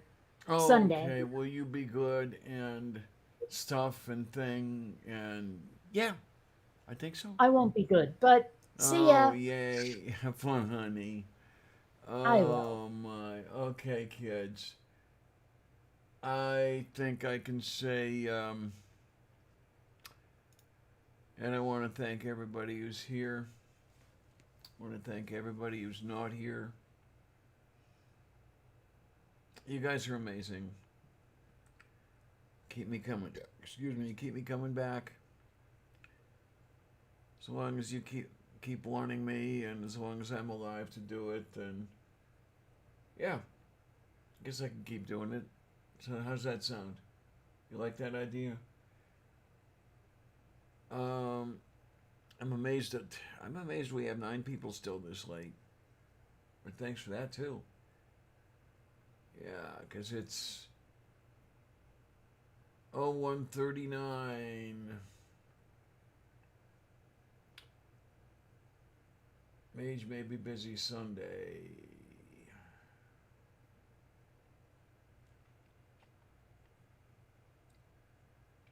Okay. Yeah, really and truly and everything, I want to thank every one of you. And I want to wish you a happy Agfu and a merry moo.